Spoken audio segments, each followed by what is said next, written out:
telling them that Collinsville is where it's at. So when we on the field of court, they better be aware of that. They scared of that. Of course. Look at the ceiling. What up, Mr. Floyd? Yeah, it's Collinsville. And yes, I'm glad to say that I'm a K-Hawk. I'm about to graduate. Yeah. You know what it is. Collinsville High School, a champions. Yeah. Screaming that's us. And when we on top, boy, quit fussing. All around my town, everything is white and purple, white and purple, white and purple, white and purple. We shut it down for the school and the sports team. White and purple, white and purple, white and purple, white and purple. White and purple, yeah, I know you see it. You see the chaos and you tell yourself you want to be it. I go to CHS, so I am a champ. I ran this game so long I'm starting to get a stomach cramp. Class of 1 2, but we're number 1. Shout out to all my juniors, yeah, you know we get it done. White and purple, you already know. It's still easy peasy and that boy lay low. Yeah, you know what it is. Collinsville High School, a champions. Yeah, screaming that's us. And when we on top, boy, quit fussing. All around my town, everything is white and purple, white and purple, white and purple, white and purple. We shut it down for the school and the sports team. White and purple, white and purple, white and purple, white and purple. I'm by my white and purple, Scarface and DJ Screw. We on the peak of the mountain, best at what we do. Yeah, we the champs, homie, but we ain't selling shoes. These boys bleeding purple, call us the cheapest crew. They don't gotta do it big, cause I don't play no sports. I play my cards right. Now a good report. When Dub 12 comes, it's time to roll off. I'm in the back cause everybody rolling with me. K-Hawks. Yeah, you know what it is. All the freshmen, tomboys, High school, like a champions. yeah, they know what it is. All around my town, everything is White and purple, white and purple, white and purple, white and purple. we shut it down for the school and the sports team. White and purple, white and purple, white and purple, white and purple. Yeah, you know what it is. Collinsville High School, a champions. Yeah, screaming that's us. And when we on top, boy, quit fussing. All around my town, everything is white and purple, white and purple, white and purple, white and purple. We shut it down for the school and the sports team. White and purple, white and purple, white and purple, white and purple.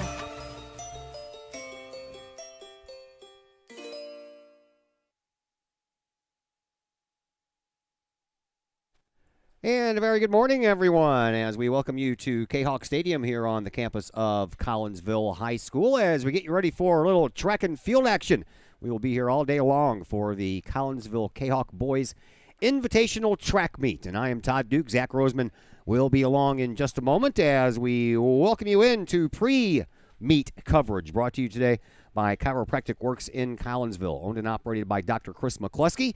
He and his crew are focused on helping as many people as possible live high-quality lives all through chiropractic care and wellness. You can visit Dr. McCluskey at Chiropractic Works in Collinsville at 410 Regency Center, just off of the Beltline Road in Collinsville. Give them a call at 343-3602 or online at chiropracticworkscollinsville.com. I'm Todd Duke, as I mentioned. Zach Roseman is on the other microphone, and it is not a beautiful day for a track and field meet, but here we are as temperatures have taken a tumble here for the last Friday in May, which normally we are in the lower 80s and sweating. But today we are, we started off the day when I woke up this morning at 67 degrees. By the time I got here, it was already 58 degrees, and we're going to be dropping down to about 53 degrees, and we will not see the sunshine today. That is almost a certainty. Zach Roseman, I know you look forward to the track and field meet every year. A little different this year. Usually it's the first Saturday in May. Here we are the last Friday in May, and definitely not the type of weather conditions we're normally seeing out here on track and field meet day in May. No, but, I mean, at least it's not raining. The wind shouldn't be too much of a factor. It's, at least, it's not super hot, which I think the runners would be happy about. But, I mean, it's sort of, I'm looking forward to it. It'll be a lot of fun. We still, even with the pandemic, we still have a lot of good athletes here, and I'm looking forward to what should be a fun day of track. Well, the huddle camera seems to have frozen up right off the bat. We're not going to use the huddle camera much today, just when we're on a little downtime. Basically, we're going to have to use this. Well, what happened to that one now? This one. There we go. The old regular camera, because that one we can move around and we can follow the racers as they go around the track and things like that. So that is the view you'll see mostly today. And here is the schedule of events. The field events get underway at 11 o'clock. So on camera across the way, you will see the long jump and the pole vault. As you see a young kid going over the pole vault right now, they're just warming up over there. Those all get underway at 11 o'clock. You have the discus and the shot put that will be going on in the quads, I guess you call it over here at Collinsville High School. The empty area between all the school buildings is where that'll take place. I am going to go over there with the trusty phone and video some of the discus and shot put. Then I'll come back over here and we'll plug it into the computer and we'll let you see some of that. All while I'm over there doing that, Zach Roseman will be over here giving you views of the long jump and the pole vault and anything else jump-wise, long jump, high jump, triple jump, all that stuff. Then at 11:45, the running events get underway. The first event underway will be the 3,200 meters section number 1. That'll be followed by the 4x800 meter relay, the 4x100 meter relay, then section 2 of the 3,200 meters. Then we'll get into hurdles, the 110 hurdles, then the 100 meter dash, 800 meter run, the 4x200 relay, the 400 meter run, then the 300 meter hurdles, then the 1,600 meter run, followed by the 200 meter run, and the last event of the day will be the 4x400 relay. I know that we have some numbers over there, Zach Roseman, as to some of the record holders in some of these over the past couple of years, and we had Jamarian Stewart that ended up with a meet record last year in this event, or in this meet. Yeah, he broke in the last meet that was had 2 years ago. Jay broke the record in the 200-meter dash with 21:34, which is pretty darn good time for high school. And then another record that was and then there were 2 other records broken during that meet. The discus record was broken, which is held by Jordan Johnson of Quincy. And then the 800-meter run record was broken by Andrew O'Keefe of Granite City. So, as we mentioned, not the best conditions in the world, but we'll see if we can see any of those records potentially fall during the course of action today. Not the best weather conditions for watching, that's for sure, but if you're a athlete, it's probably not too bad out there. You're not going to be drenched in sweat. And that discus throw record that was set the last time this meet was held in 2019, Jordan Johnson from Quincy, he took over that record from A.J. Epinesa from Edwardsville, who is now defensive back with the Buffalo Bills in the NFL. How about that? Yeah, I mean, it's, AJ, I got to see a little bit of AJ he was a senior my freshman year, and I got to see him.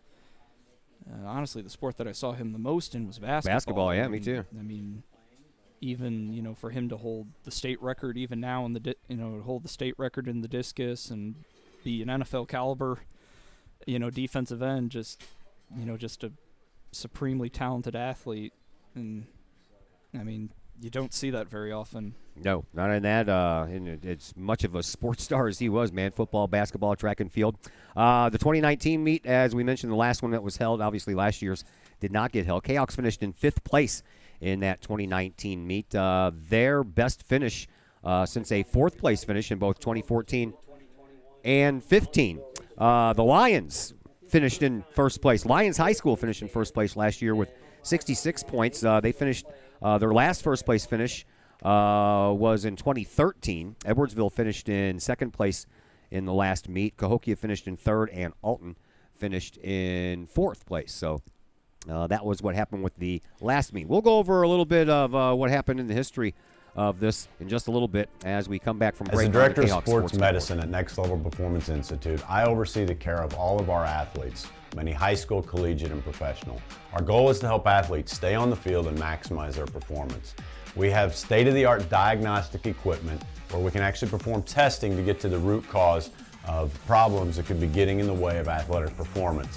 When it comes to taking care of athletes, we take a full-body approach, whether it's musculoskeletal ailments, nutritional issues, organic issues such as headaches, sinuses, digestive issues. We have advanced training to where we can remedy health issues and return that athlete to play as quickly as possible. If you or your athlete are dealing with any kind of nagging sports injury and would like to see if we can possibly help, feel free to give us a call or come by the office anytime.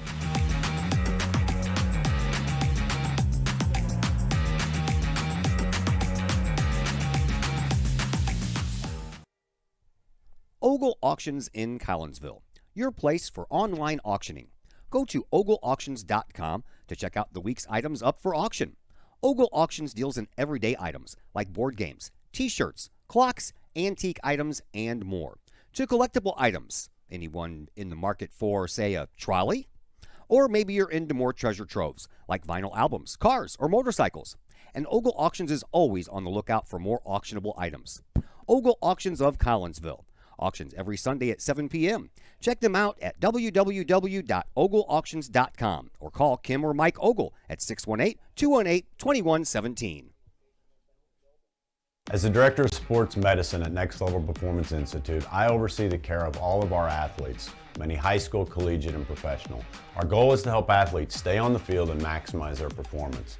We have state-of-the-art diagnostic equipment where we can actually perform testing to get to the root cause of problems that could be getting in the way of athletic performance. When it comes to taking care of athletes, we take a full body approach, whether it's musculoskeletal ailments, nutritional issues, organic issues such as headaches, sinuses, digestive issues.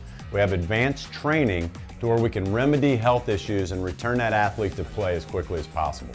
If you or your athlete are dealing with any kind of nagging sports injury and would like to see if we can possibly help, feel free to give us a call or come by the office anytime.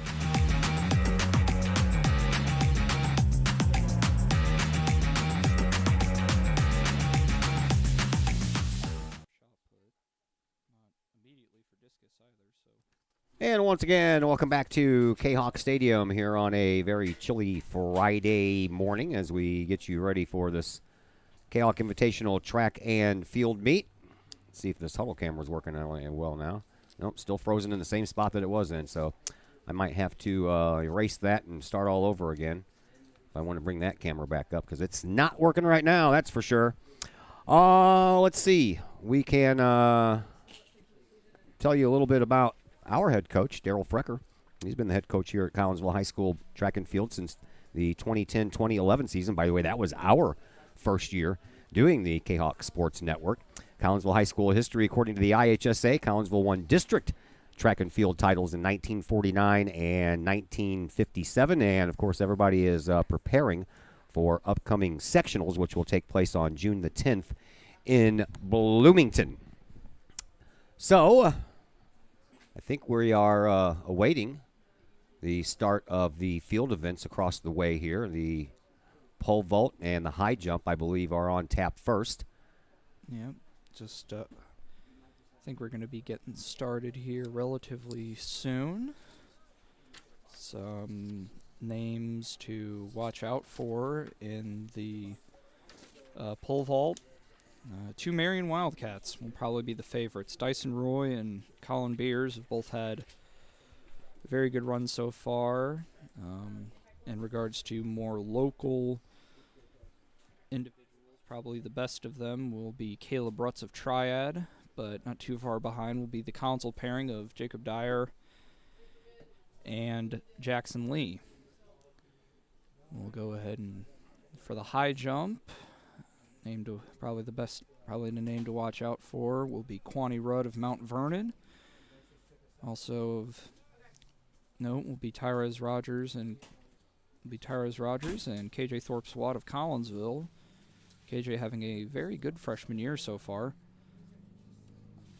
In the long jump, the name to watch out for will be Kay Tooley of Muscuda, Spencer Sladen of East Saltwind River.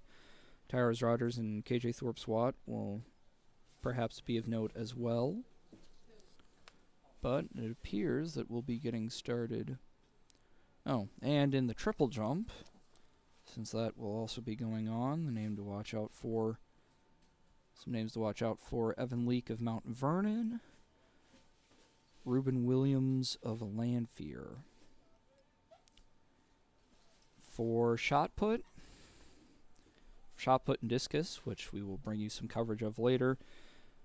Chris Garcia Cloud will be the K-Hawk representative. We'll see how he can do. Some other people worth noting are Jackson Grand of Carbondale, Luke Hatton of Lebanon, Sam McCain of East St. Louis, Jaquise Brown of Centralia, and Barry Evans of Mascoutah, who is probably going to be the favorite in the discus, and with a good run today in the shot put, might be able to achieve the double. That's all the information that I have so far, and we will have to wait and see, but first individual in the pole vault, at any rate, will be Hayden Sullivan of Murfreesboro. So, whenever we get started, which should be relatively shortly. Appearing on our show earlier this year. Did you have fun? Oh yeah. Seems like 5 years ago. It does, doesn't it? Well, that's the question of the hour now, is when exactly we are going to be getting started, because it is 5 after, and does not appear to be anything official going on. Well, actually, I stand corrected. Talk about record holders and stuff. Well, I could go over that. The record for the long jump is 24 feet 7 inches, set by Jamari Ward of Cahokia back in 2016. Pole vault record was set in the same year at 15 foot 7 by Curtis Gordon of Vandalia. The high jump record is one of the oldest that still exists, having been set back in 2007, a very impressive mark of 7 foot 2 set by Eric Thompson of Heron.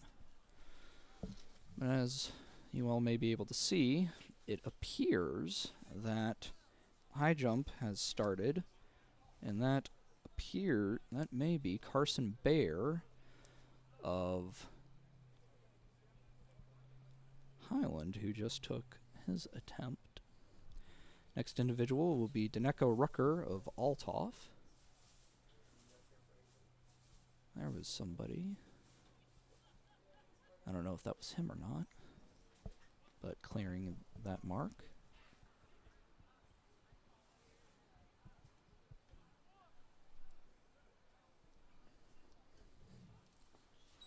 It's a little difficult to tell what exactly constitutes a good mark. There's only so much information we have to go off of, but I will do the best I can in regards to trying to find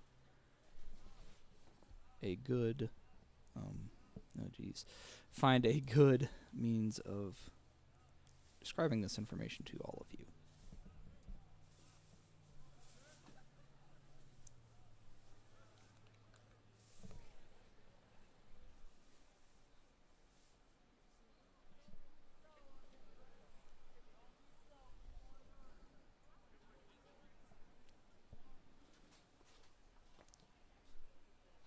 Appears that we are in the early stages here.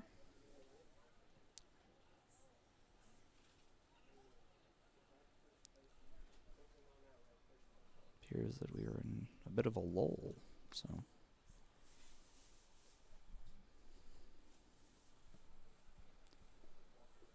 can't really confirm anything starting at this point in time, so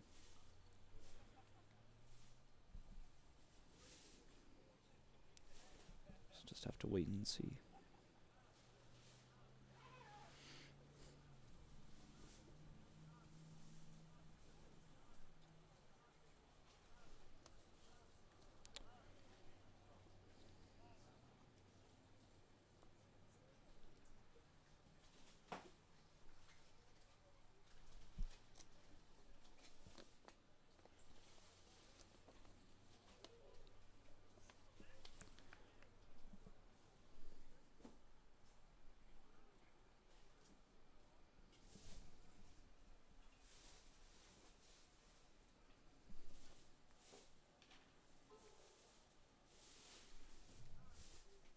There's an individual taking the run-up, perhaps.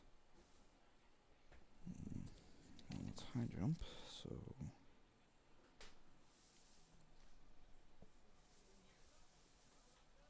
entirely sure who that was, to be honest with you. But we shall wait and see what we can see.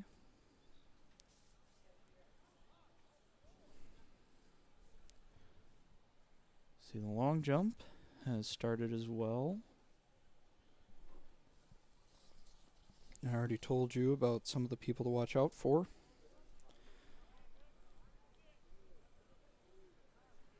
That possibly was Tier Butler of Lanphier who just took his jump.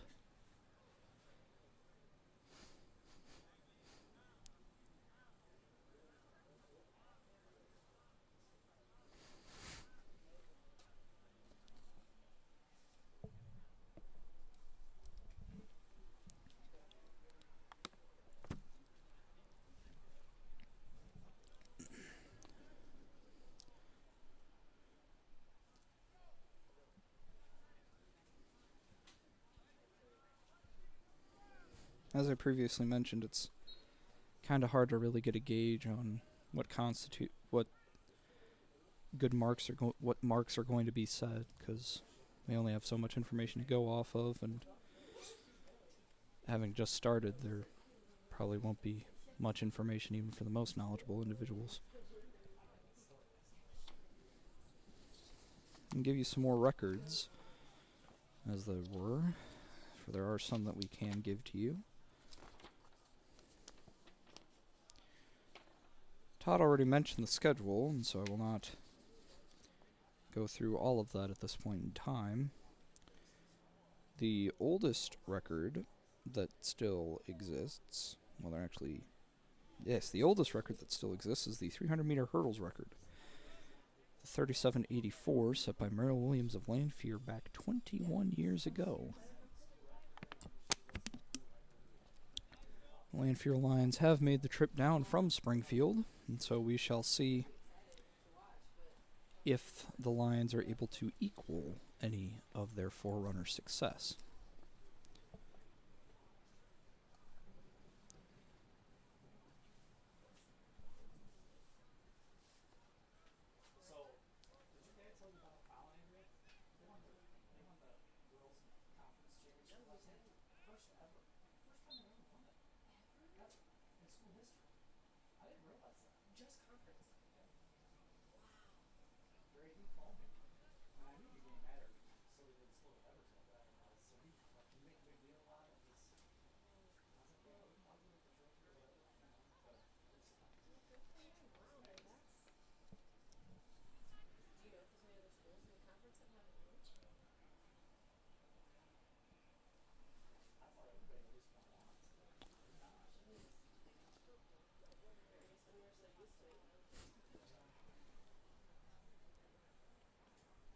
An individual from possibly Collinsville or maybe Cahokia just took the long jump.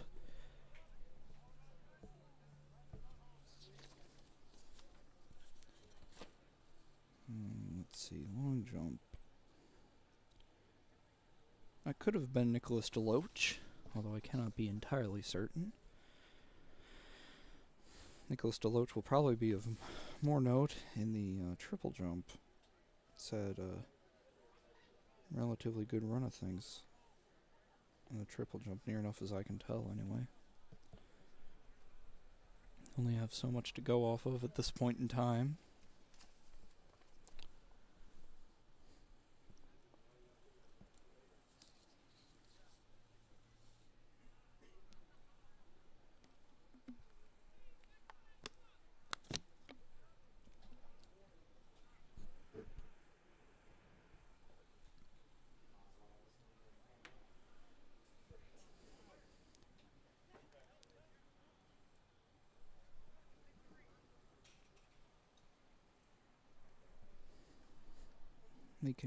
I can give you all a rundown of the list of teams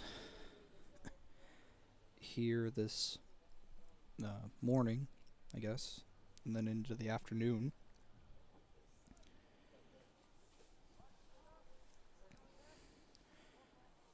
We will see individuals from, well, some of the usual suspects. Most of the Southwest, pretty much the whole Southwestern Conference will be here. Cahokia, Carbondale, Carmi, White County will make the trip from the eastern edge of the state. Centralia will be here. Most of the Mississippi Valley Conference will be here, so the likes of Mascoutah and Highland and Triad and Waterloo. Glenwood out of Chatham are making their way down. A number of other teams from most of the southern half of the state of Illinois will be making their way here to Kahok Stadium.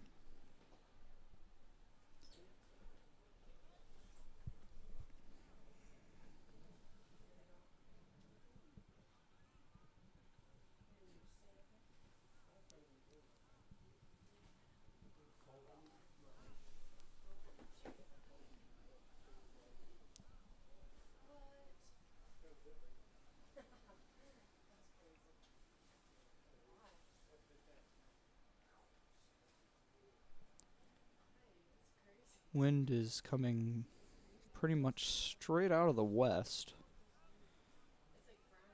at a decent clip, so it will be a crosswind for, if the wind holds, for the sprinters.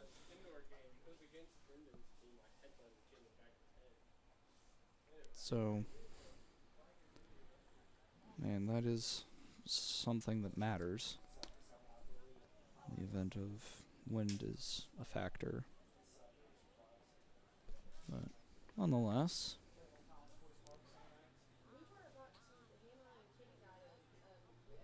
as previously mentioned, it will be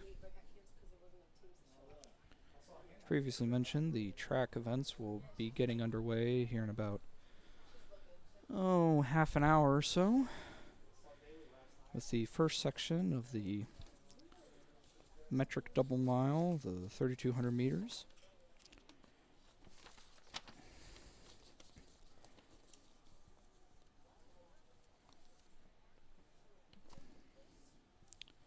The major contenders are actually no Collinsville individuals participating in the 3,200. Trey Peterson not running today for reasons unknown to me, but nonetheless.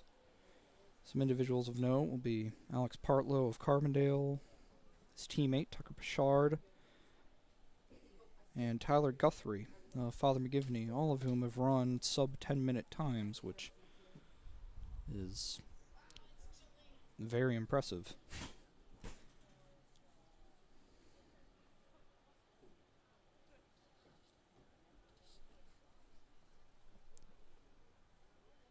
Individual from possibly Alton just took the long jump. Or maybe that was Tyrese Greer of Chatham Glenwood. That could be also correct.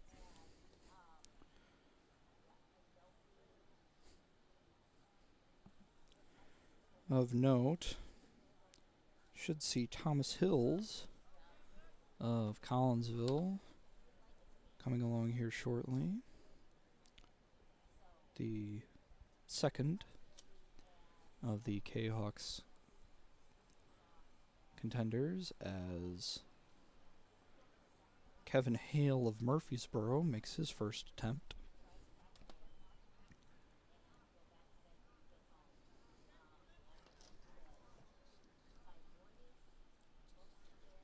Murfreesboro in the bright yellow uniforms trimmed in red, representing their particular school colors. Next individual after that will be Brandon Hamilton of Belleville West, who should be making his attempt. As a matter of fact, here he is now. There he goes. And again, I have no way of determining what's good and what isn't. Next individual will be Chase Hansen of Mascoutah, the quarterback for the Indians football team, who had quite a good year, winning their first Mississippi Valley Conference championship in a number of years. I think since sometime in the late 90s, if I heard correctly. At any rate, Hanson ready, and here he goes. Seems like a decent enough attempt. Next up will be Jeffrey Haupt, another member of the Murfreesboro Red Devils. With a high mark of 6.46 meters, which is... I don't know exactly. One thing that is a little bit frustrating about these, not the start list sheets that we have, is that it's half in metric, half in imperial. It's annoying, but it's better than nothing. Definitely better than nothing. So we will await the attempt from Mr. Haupt, which should be coming relatively shortly, I would think, unless he went already and I missed him, which may very well have happened, but there he is, I think. Mr. Haupt, a junior this year. The individual following him will be Thomas Hills of Collinsville.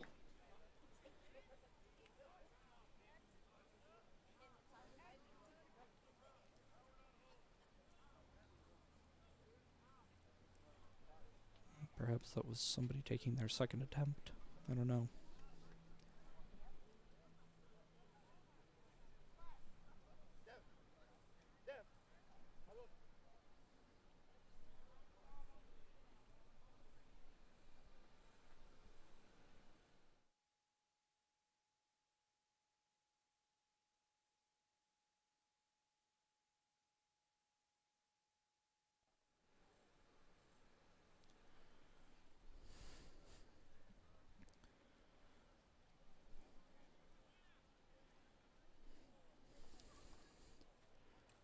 We await now the attempt of Thomas Hills, the Kahok Jr.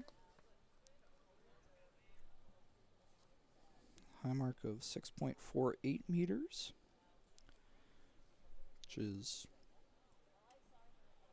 pretty good, near enough as I can tell anyway.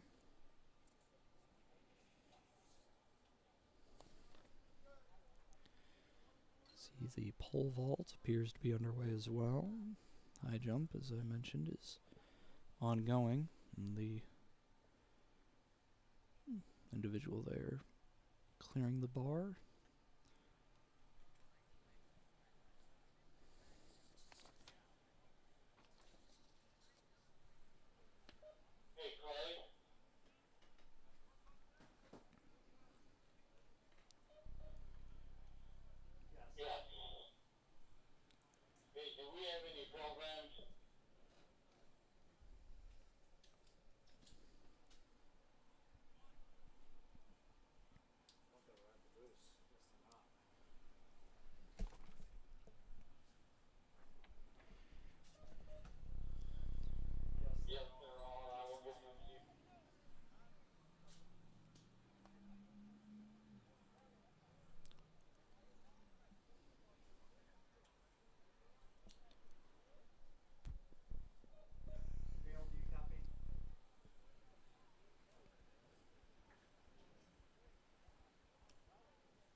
Well, it seems like there's a little bit of a break in the action. In the meanwhile, I am going to go ahead and take a minute and inform you about some of our fine sponsors here on the K-Hawk Sports Network.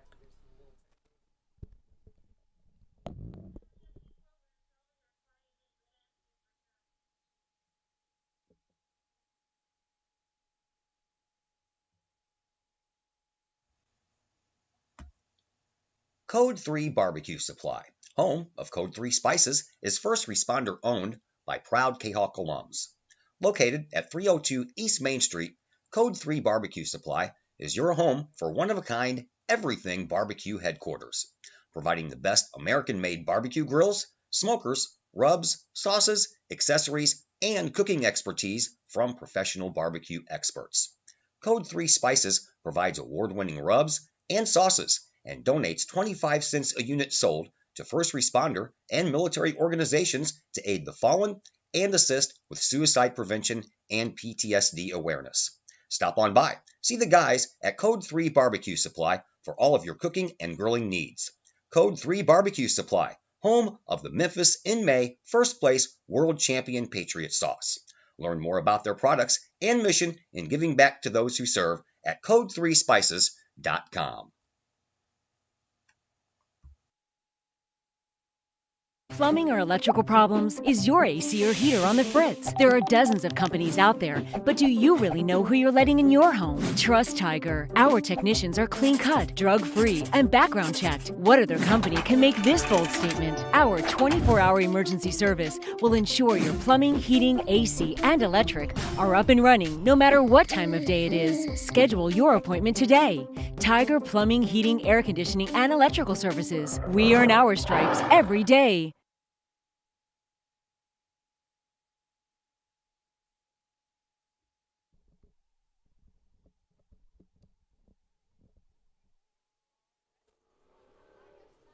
And we welcome you back to our coverage of the 2021 K-Hawk Track Invitational. Go ahead and give you some more history that we have. Back in 2015, Edwardsville won, followed by Cahokia and Lyons Township out of LaGrange, Illinois, up in the Chicago area. Collinsville finishing in 4th.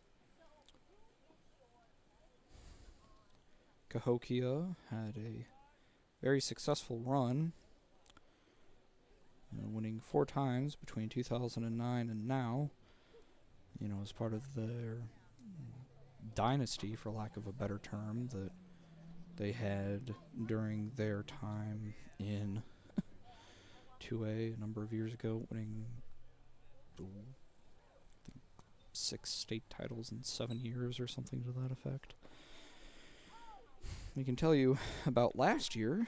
Last year at the state meet held up at O'Brien Field not last year, last track season, 2 years ago. 2019 state 1A was won by Salt Fork High School out of Catlin. 2A was won by a local school, none other than the East St. Louis Flyers, who are here in action today. And 3A was won by Crete Monee out of the southern suburbs of Chicago.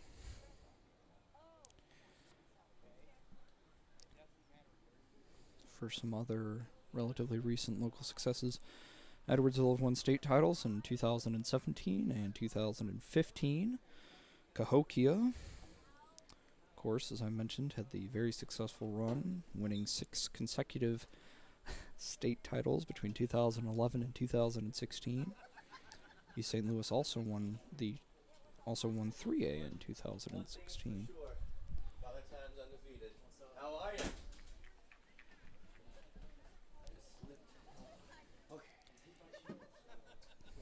Pole vault underway. And then when we get to the first section of the 3,200 meters, we will there shortly, and we will be able to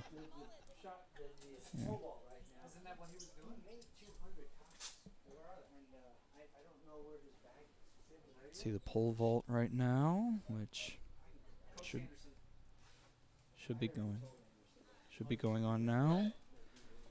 Long jump is over here, and the high jump is over here.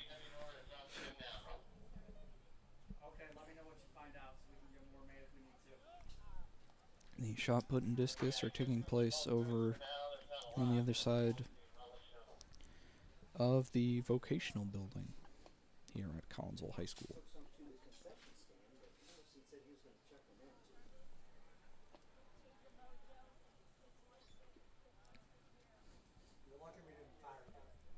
What's that? You're lucky we didn't fire you. I know. I was telling Daryl, I was like, we up until I think it was last Friday we found out that, or it was last Friday night we found out that we were gonna have to show up in person in building and be there until noon. Who was telling me that? Oh, Ashley Swift. I was getting gas next to Ashley. Yeah. She goes, "How stupid is this?" Oh, well, and the thing that takes me out, it's like I don't like to be a complainer or whatever, but it's like I get certain things.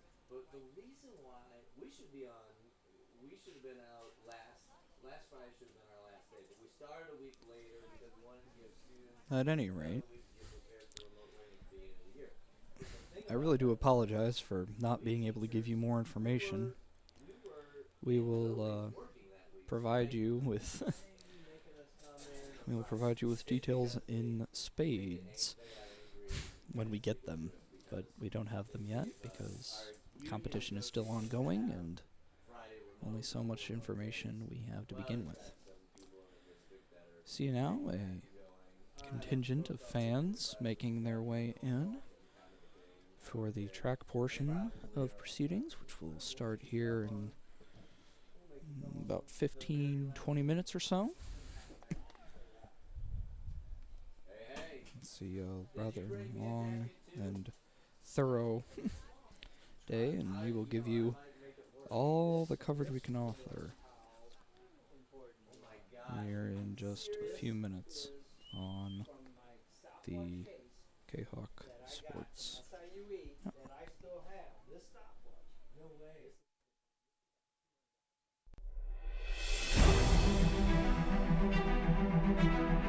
At Visionary Wealth Advisors, we empower you to see your future before it's your future, to create your inheritance,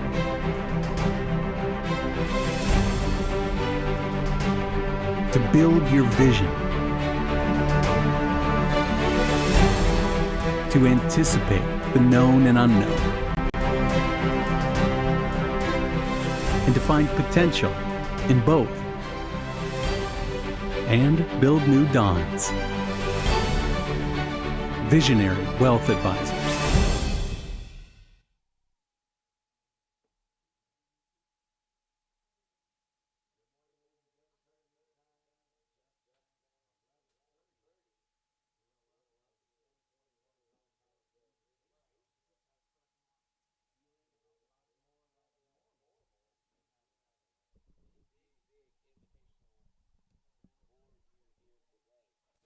Right now, field events are underway, and we'll have at noon. There will be no Section 1 or 3,200 meter run. There will be one section run in the order of events. So the first, quote unquote, final on the track is going to be at 12 noon with a 4x800 meter relay.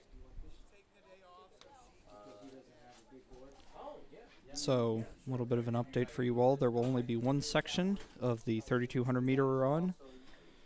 So we will start with the 4x8 at noon.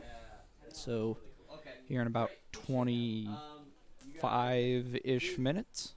Andrea told me who this kid was. I saw him down at the start-finish line with this big beard. And I'm like, no way. Your little brother. I know exactly how that goes. I'm a whole foot taller than my So, we'll give you what information we have on the 4x8. That's so cool. You don't remember, but you were born right before, like, it was like We went to Boston, and we saw Harvard every day 3 times because we kept getting lost, and it was like it was one it was one of those. So we'll give you some information on the 4x8. See, 13 teams, not including Collinsville, will be participating in the 4x800 meter relay. As an individual that appears to be from Collinsville takes his attempt at the high jump. So, the favorite, at least based on previous times so far, will be the O'Fallon Panthers. Panthers have set a rather impressive time of 8 minutes even. Other contenders will be Edwardsville. Other participants are no particular order. Althoff, Mount Vernon, Waterloo, Civic Memorial, Murfreesboro, Triad, Highland, Civic Memorial, Grant City, Glenwood, Triad, and the previously mentioned Mascoutah, Edwardsville, and O'Fallon. Should be looking forward to it. And then after that, we will go ahead and run the 4x1, which, in my personal opinion, is one of the more exciting events of the day. But we will see what information we can provide you with that. Once we move on. I'd like to thank you all for sticking with me. Once again, I apologize for not being able to offer you more information than that which I have. There we go. Okay.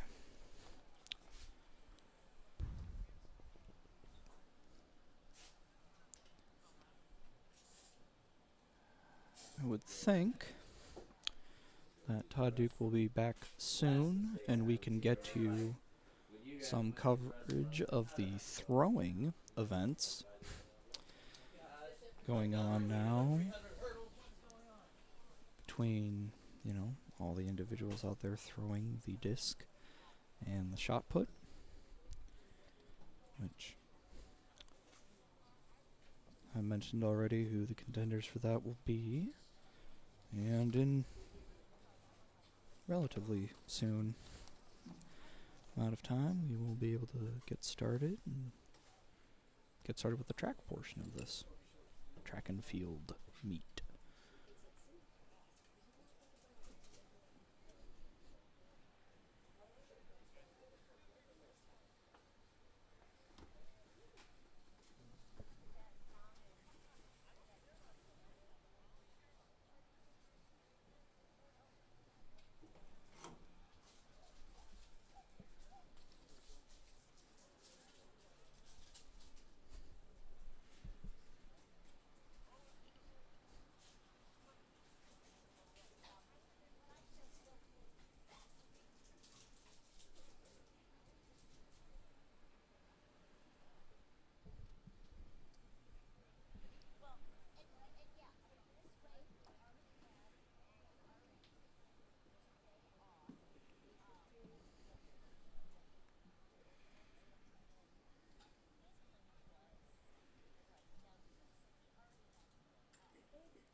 as previously mentioned, it's not really a great day for track. It's been rather cool and damp and blustery,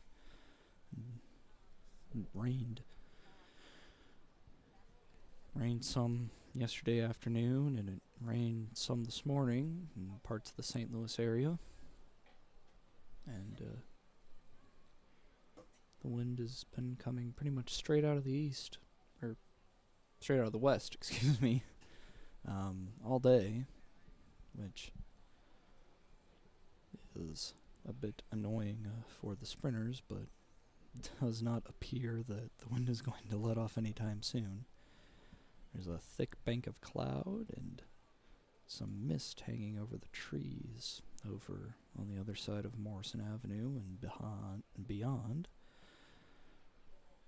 But for the moment, I suppose it is relatively tolerable.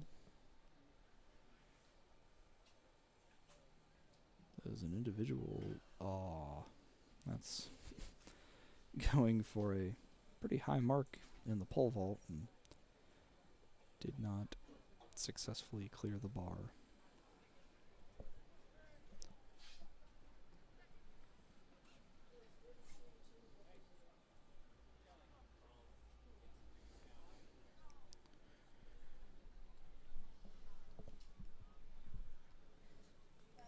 The record in the 4x800 meter relay, while we're on the topic, was set by East St. Louis back in 2006 with a time of 7:47.1, and based on the results we have so far, I personally doubt that the record will fall this year. I could be wrong, though. I have been wrong before, and I will undoubtedly be wrong again. And crazier things have happened in the sport of track and field. So we shall have to wait and see.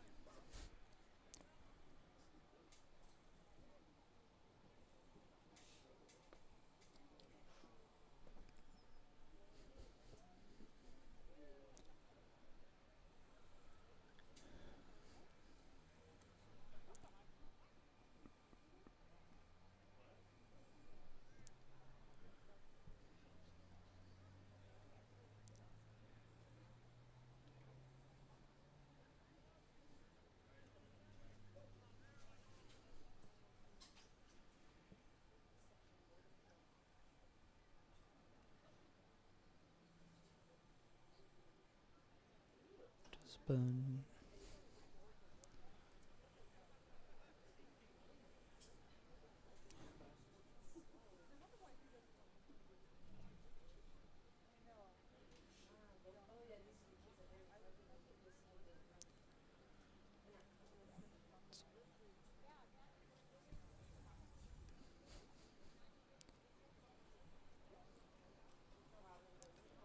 See various individuals warming up.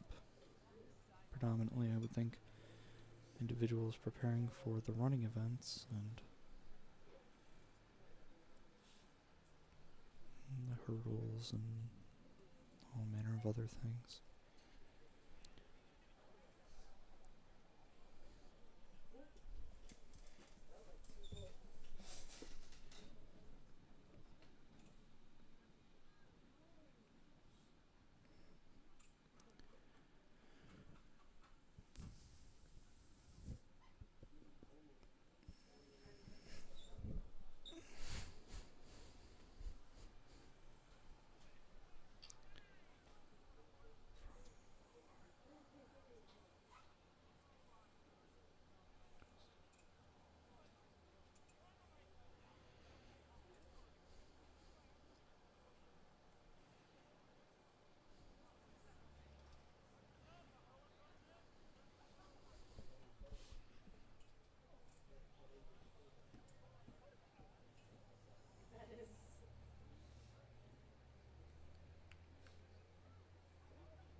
meet time is 11:45, 15 minutes before the hour. We'll make first call at this time for our first event on the track, the 4x800 meter relay. First call for the 4x800 meter relay. Also, in the meantime, don't forget to head over to the concession stand before the action starts rolling on the track. Head over, we have meat t-shirts for sale. Go check those out as well before our action gets going on the track. Just about 15 minutes away from the start of the track event, the 4x800 meter relay.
We will go ahead and take another break. And we will update you with information as soon as we get it.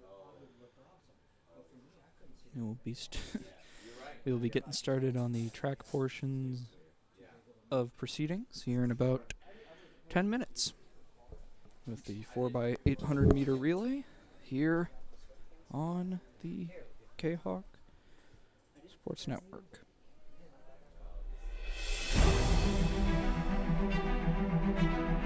At Visionary Wealth Advisors, we empower you to see your future before it's your future, to create your inheritance,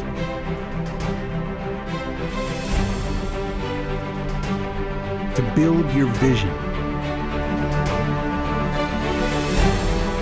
to anticipate the known and unknown, and to find potential in both, and build new dawns. Visionary Wealth Advisors.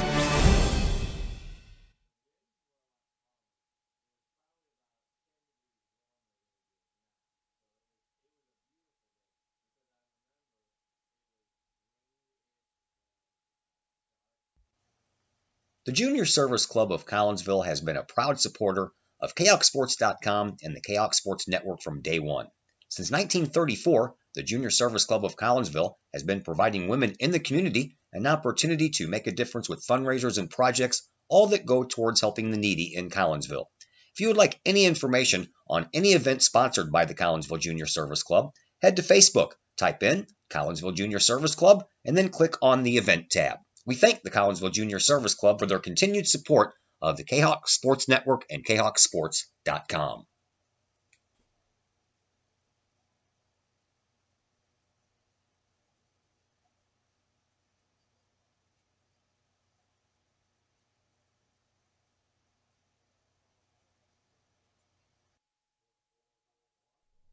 Are the lights on your dashboard putting on a show? Bring it to Mike's Automotive in Collinsville. Mike's Automotive is also a T3 certified tire center. They can handle all of the basics like oil changes and tune-ups, and the not-so-basics like complete engine rebuilds. Mike's Automotive also has 24-hour towing and has 3 locations: Millstadt, St. Louis, and in Collinsville. The Collinsville location is at 1150 St. Louis Road, just blocks from the high school. Or call 345-0611, online at mikesautomotive.net and Mike's Automotive on Facebook. Extreme Details Vehicle Detailing in Collinsville, owned by former Kahok Jay Merkel. At Extreme Details, they believe in the value of community and in helping the community hold the value of their vehicles. A sharp-looking, clean ride that you and your community can be proud of. Extreme Details offers drop-off, pickup, and delivery service, as well as a mobile service, whether that's a simple wash and wax or all the way up to a full detail job. No job is too big or too small for Extreme Details. Plus, Extreme Details offers scratch and oxidation removal and vacuums every vehicle regardless of what package you choose. Cars, trucks, boats, motorcycles, and more. Extreme Details in Collinsville, open 9 to 6 Monday through Friday, 9 to 5 on Saturday. Call Jay Merkel for an appointment at 301-6033 or 977-1224.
All right, folks, we're back for just a second, but you're going to have to bear with me. I just came back from the shot put area, and I have to download it on the computer, so your screen may disappear for a moment. Just bear with us, okay?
Cloud up, Eckel on deck, Wilson on hold.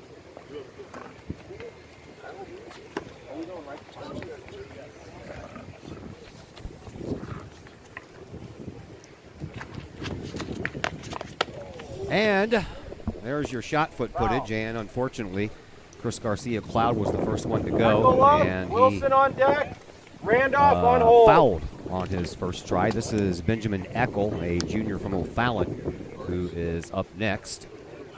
And it is very cold over there. I was freezing my butt off, and this is the big boys, the varsity players here. Well, the guys who qualify with the longest throws anyway. This is Benjamin Eckel from O'Fallon. I had enough time to get through the whole entire first flight, and then Chris Garcia Cloud let off the second flight, and he fouled out again, and that's my left.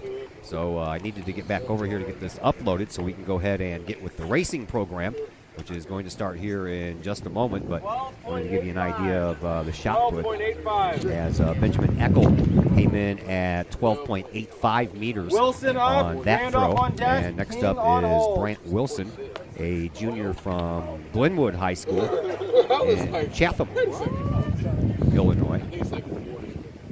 And here is his throw. And he also did not make it all the way to that very first line, which is that 40 that you see over there on the extreme right-hand side of your screen.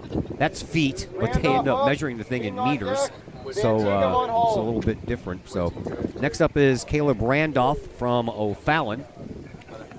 Big dude. And I probably don't need the sound back there in the background, do I? So we'll get rid of that and just go with me here. And what's the status of the first race here, Mr.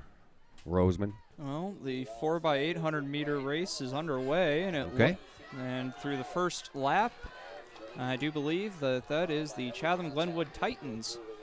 See a number. All right. Well, we'll update that one at the end of this shot put thing here, and you can pay attention to the race while I'm doing this, and we'll let everybody know what happens here in a minute on the race side of things. Caleb Randolph ended up with a distance of 13.93 meters. And next up in the circle is Deshaun King. He is a junior from Mount Vernon High School.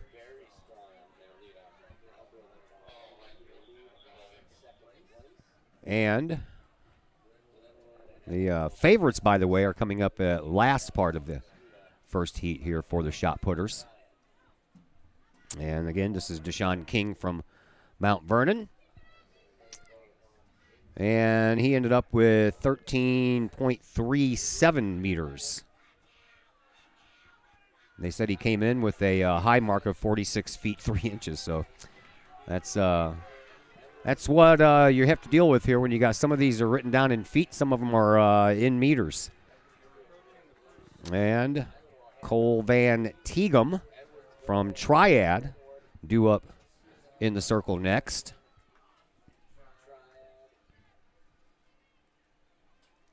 And they were just getting ready to start discus when I left over there the last 3 heats of the shot put.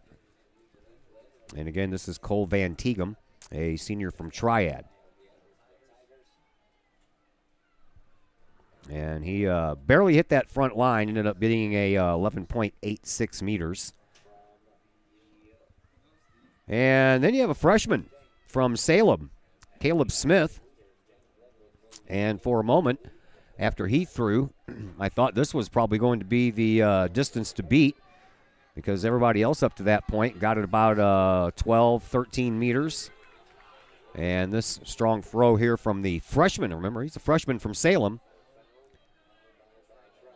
And that one lands farther than any of the previous ones, and that ended up being almost 15 meters at 14.98.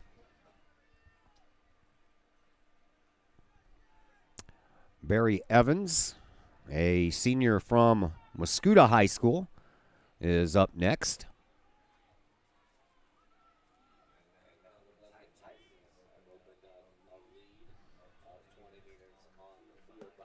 And at this point, the 14.98 meters from the freshman from Salem, Caleb Smith, is the high mark.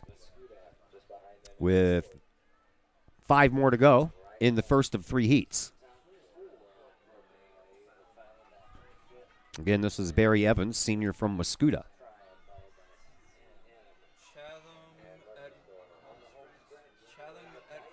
And he ended up not getting it up to the line, and he stepped out of the ring, so Barry Evans did not end up with a first mark. They go with 3 each, and then the best mark of all 3 of your throws is your high mark. And then, of course, obviously the top 3 high marks would be your first, second, and third. Here is Jashays Brown, a sophomore from Centralia, and he ended up with a pretty strong throw as well. Ended up at 14.11 centimeters, so he got close to the mark of 14.98 from the freshman from Salem, Caleb Smith. And then next up is Sam McCain, a junior from East St. Louis.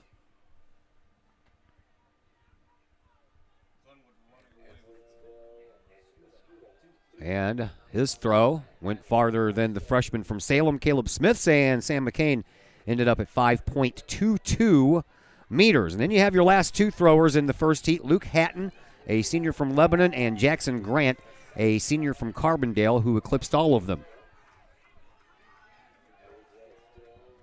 This is Luke Hatton, a senior from Lebanon. He is a big kid. There was a lot of big kids out there.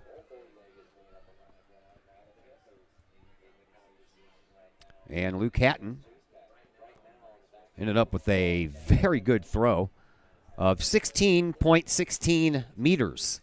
I noticed when I was over there that the record was like 60 feet. So that's that would be that last bucket all the way out there on your right-hand side. And I was looking at that And they had the signage over there saying that was the record. I'm like, man, somebody threw that shot put that far. So Luke Hatton went in at 16.16, and here's Jackson Grant, a senior from Carbondale. And Jackson ended up 0.10 meters less than Luke Hatton. So at the end of the first meet, or the first heat, Luke Hatton of Lebanon ended up with the longest throw of 16.16, and then Chris Garcia Cloud came up for his second throw of 3, and he better hope that he has a very good third throw, because the first 2, well, you saw that the first one he did not make it. He fouled, and the same thing happened here on this throw as well. It didn't quite make it to the 40-foot line, and he did not get any kind of marks for his first couple there in the world of shot put. So we are back live now, and Zach Roseman is here to fill us in on the races that we have missed. What's up? So far, we are on the 4x800 meter, and so far it looks like the Chatham-Glenwood team have built a pretty significant lead, as that individual there gets ready to go into the final lap, as we come now into the final exchange, followed by Civic Memorial, Edwardsville, O'Fallon. That Althoff individual is being lapped. And Chatham are making their way into the far turn on the final lap.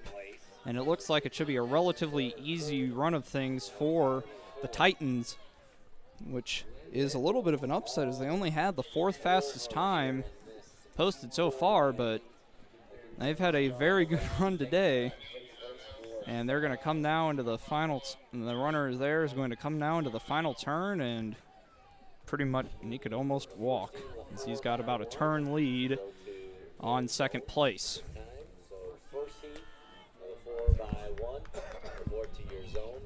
So this is the 4x800 meter relay. They were going to have 2 sections of the 3200, but they're only going to end up with 1. That's why we're a little behind. Yep. And that individual from Chatham is going to make his way down to the end of the straight, and that will be the end. And second will be, I believe, Mascuda, and then Edwardsville 3, O'Fallon 4.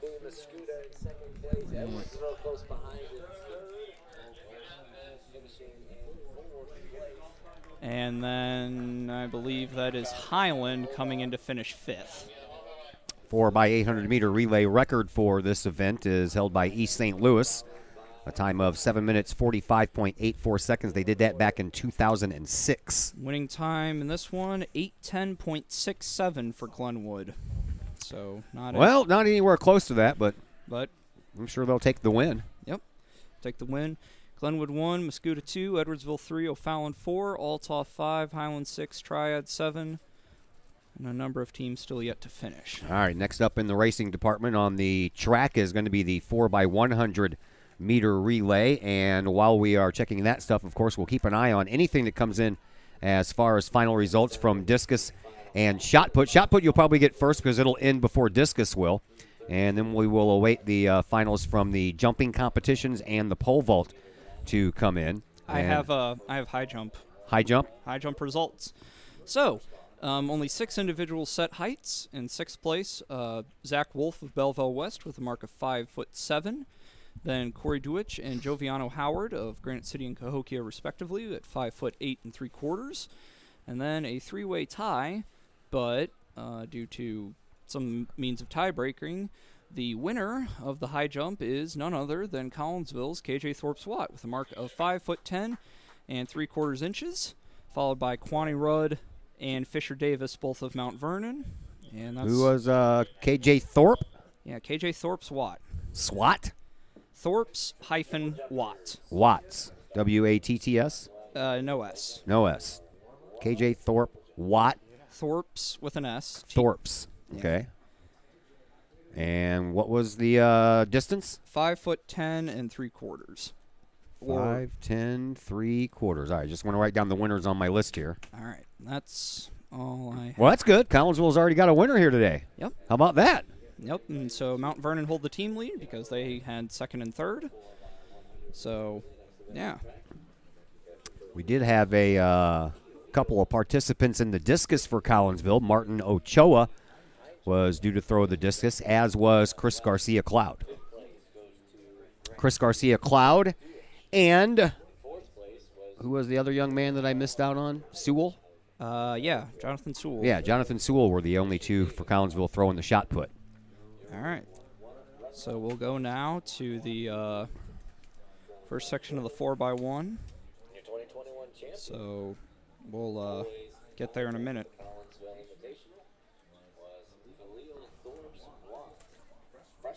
All right, I'm lost here. 3,200 didn't happen. Yet. 4x8. Right. All right, where? I wasn't. It's on the same page. It was in the right spot. With the discus and.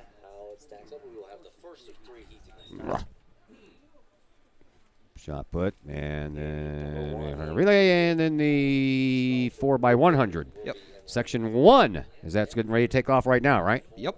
We have Highland, East Alton Wood River, Lamphir, Civic Memorial, and Jersey. So, where are they starting from? Over here. Should start down there. All right. All right. You're charge of the camera. All right. I'll take care of the play-by-play. All right. As we've gotten to that point now where we're just paying attention to races. We'll update you with field events. As we get them in, we will certainly do that.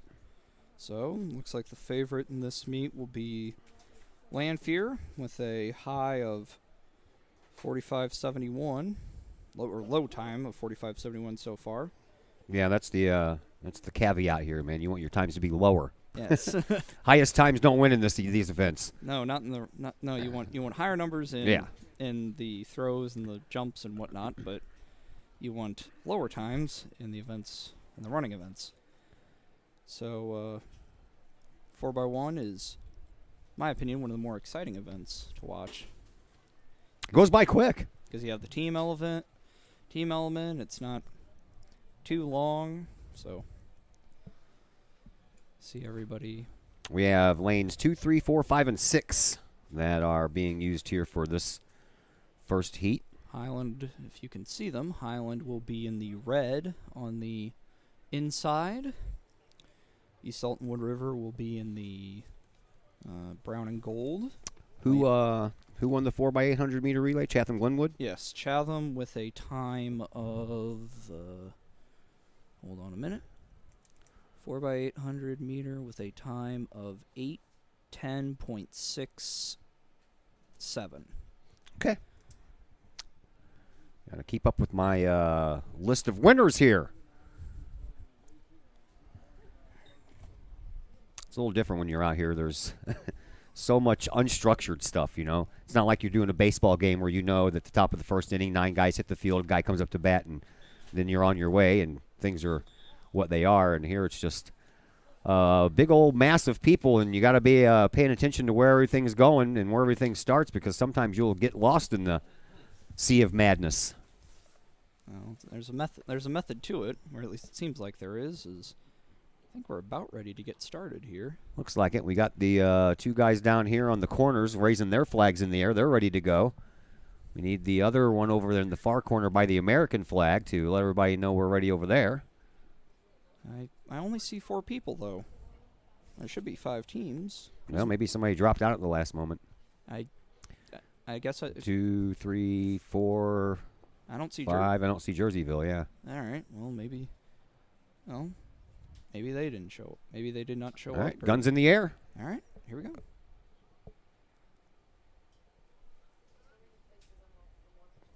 And we're off. Yep. We only have 4 of them. And then the first exchange all the way over there in the far corner by the American flag. And, boy, I tell you what, whoever was over there in lane 4, they took off after that handoff over there. Here they come for the third handoff over in the far corner by the vocational center. And the final exchange coming up here on this corner by the concession stand. And it looks like Lamphir is in the lead here. And they are trucking, man. I tell you what. That is some distance put between Lamphir and Jerseyville. And Jerseyville is out there, yeah. Jerseyville, and then Wood River, and then Highland. maybe Civic Memorial weren't here? Yeah, looks like it. All right. Well, So that is heat number 1 of the boys 4x100 meter relay. That was won by Lamphere. With a time of 45:07. 45:07. All right, now we're up for heat number 2, and in lane number 1, you will find Collinsville. We know those guys. Lane number 2 will be Murfreesboro.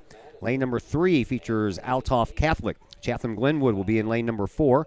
Cahokia in lane number 5. Granite City in lane number 6. Madison in lane number 7. And O'Fallon in lane number 8 as we get ready for heat number 2 of this 4x100 meter relay. Looks like, what is the meet record in the 4x1? 4x1, East St. Louis, 41.37 in 2016. Well, I don't think we were anywhere close to that. All right, so favorite so far should be Chatham. It's a time of 44:04 so far. We'll see what happens.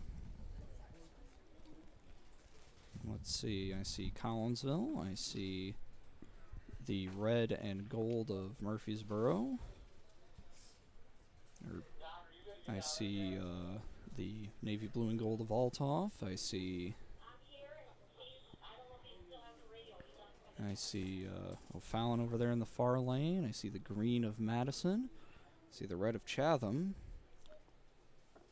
I do not see the blue of Cahokia. Maybe I'm looking in the wrong spot, but I don't see Cahokia. No? I don't see them. Well, it'd be blue, right?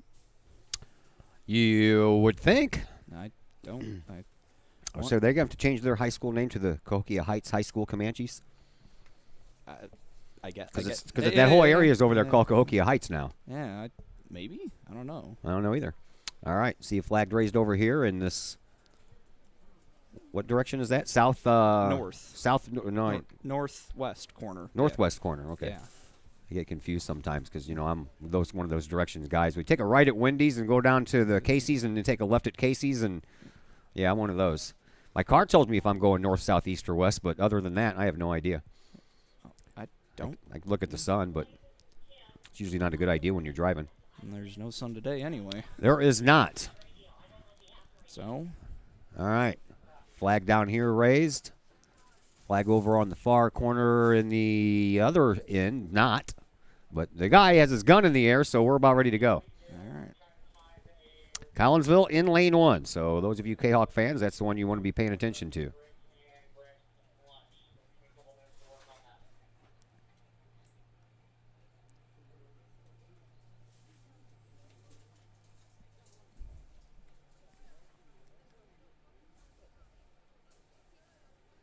Set.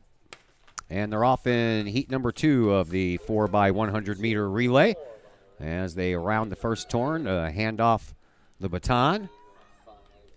And it looks like O'Fallon might be coming out of that fray over there in the lead. Collinsville making up some ground there on that second handoff, but they have a lot of ground to make up there in lane number 1. And it looks like O'Fallon's still in the lead coming out of the third turn as they break over here and head for the fourth turn. And then it looks like Murfreesboro might have taken the lead. Lane number 4, Glenwood out in front now. It's going to be a race down to the finish between Glenwood and Granite City, and it looks like Glenwood's going to run away with this. Collinsville trying for second at the very end, and I don't know if they got it or not, but they're going to at least finish in third, if not second place.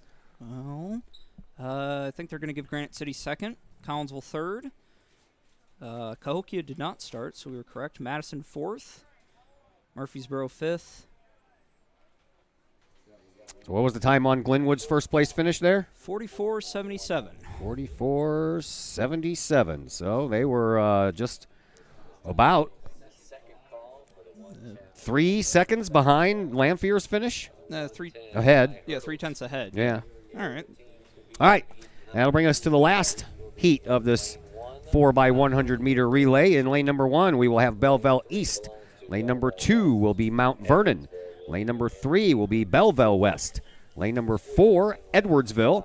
Lane number 5 is Mascoutah. Lane number 6 is East St. Louis. Alton has lane number 7, and Triad in lane number 8. And looks like the team to beat here, of course, is Edwardsville. They, looking at the, doing a little bit of research before, Edwardsville, when it comes to relays, Edwardsville are about as good as it gets. And especially if they have Brandon Battle running anchor, then they will be very, very tough to beat. Yep, Edwardsville, the only school that has finished in either first, second, or third in each of the last 10 years of this Collinsville Invite. They finished in first place in 2017 and 2015. And then they finished in second place in 2016.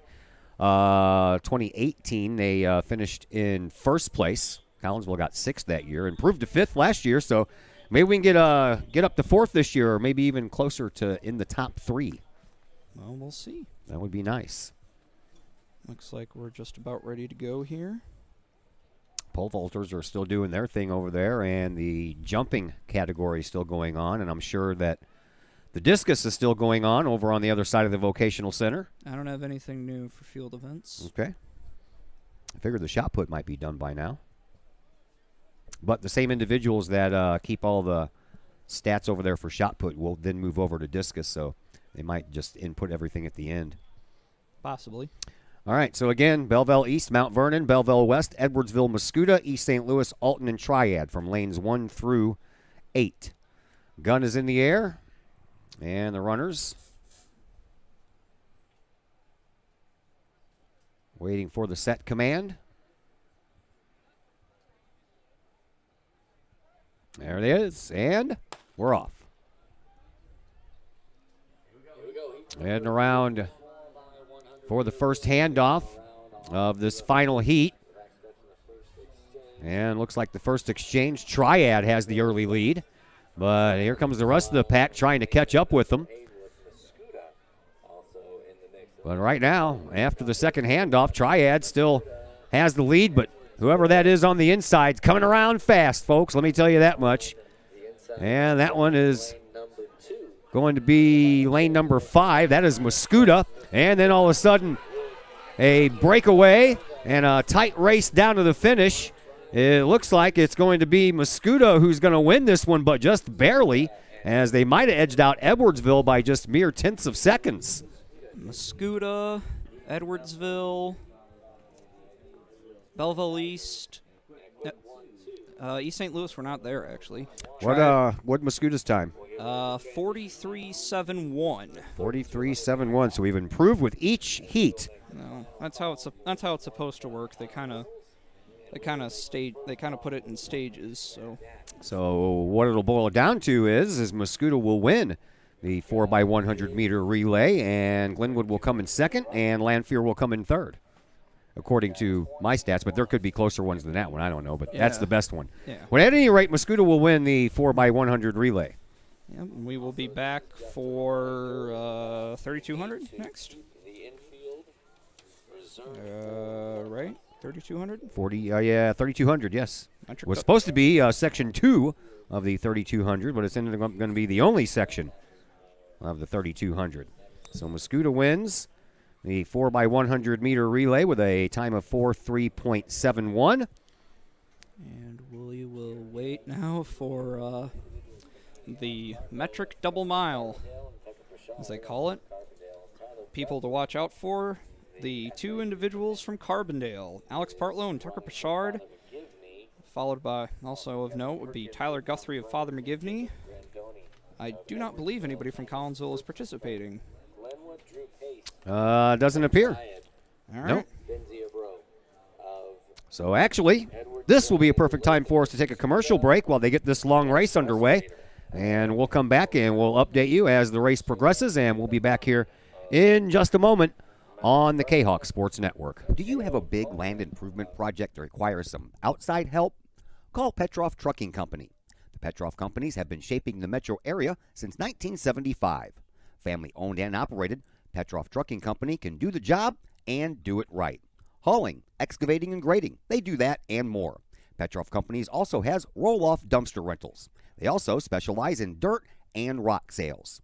Petroff Trucking Company can help you develop your land for your needs. Petroff Trucking Company. Check out their website, petrofftrucking.com, or give them a call, 618-797-6100. Petroff Trunking Company, shaping the metro area since 1975. Lakeside Roofing in Collinsville. Let the professionals at Lakeside Roofing protect your most important investment, your home or business. Have the elements taken a toll on your roof system? Notice a leaking roof? Maybe it's time for a free roof inspection. Regular maintenance can extend the life of your roofing system by 10 years or more. Lakeside Roofing is your winning team for commercial and residential roofing systems. Lakeside All-Star professionals have installed, repaired, and maintained hundreds of roofs on both sides of the river. Call Lakeside Roofing today at 618-344-2800 in Collinsville or 314-241-5253 or online at lakesideroofing.com. Choose experience, choose Lakeside. Hi, Purple and White fans. This is Dan Mode, class of 1989. I'm with New American Funding. Myself and New American Funding are proud sponsors of Kahok Athletics. As we have great coaches at CHS on all the courts, fields, and tracks, we like to coach you through the home buying process and refinance process. If there's ever anything we can do, I can be reached at 618-973-5343 or www.danmodeloans.com. Let's support our student athletes at CHS. They deserve the best. Thank you for your time, and go Kahawks.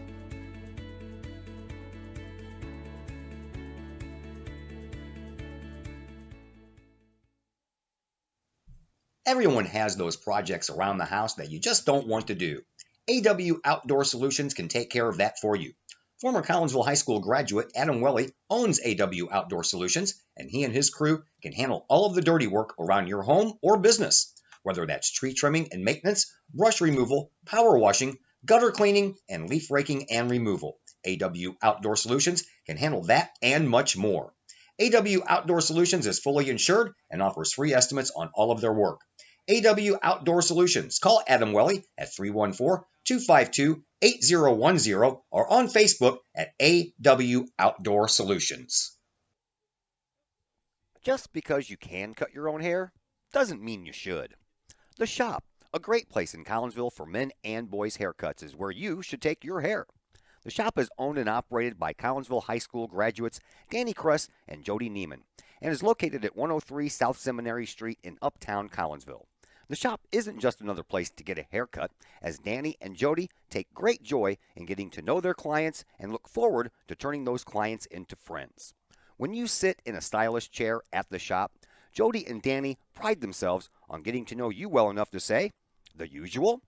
So, men and boys, if you're tired of the same old cookie-cutter approach to haircuts, check out Danny and Jody at the Shop. You may just walk out with not only a fantastic cut, but you may also walk out with a friend. Or two. The Shop in Collinsville, 618-772-7175.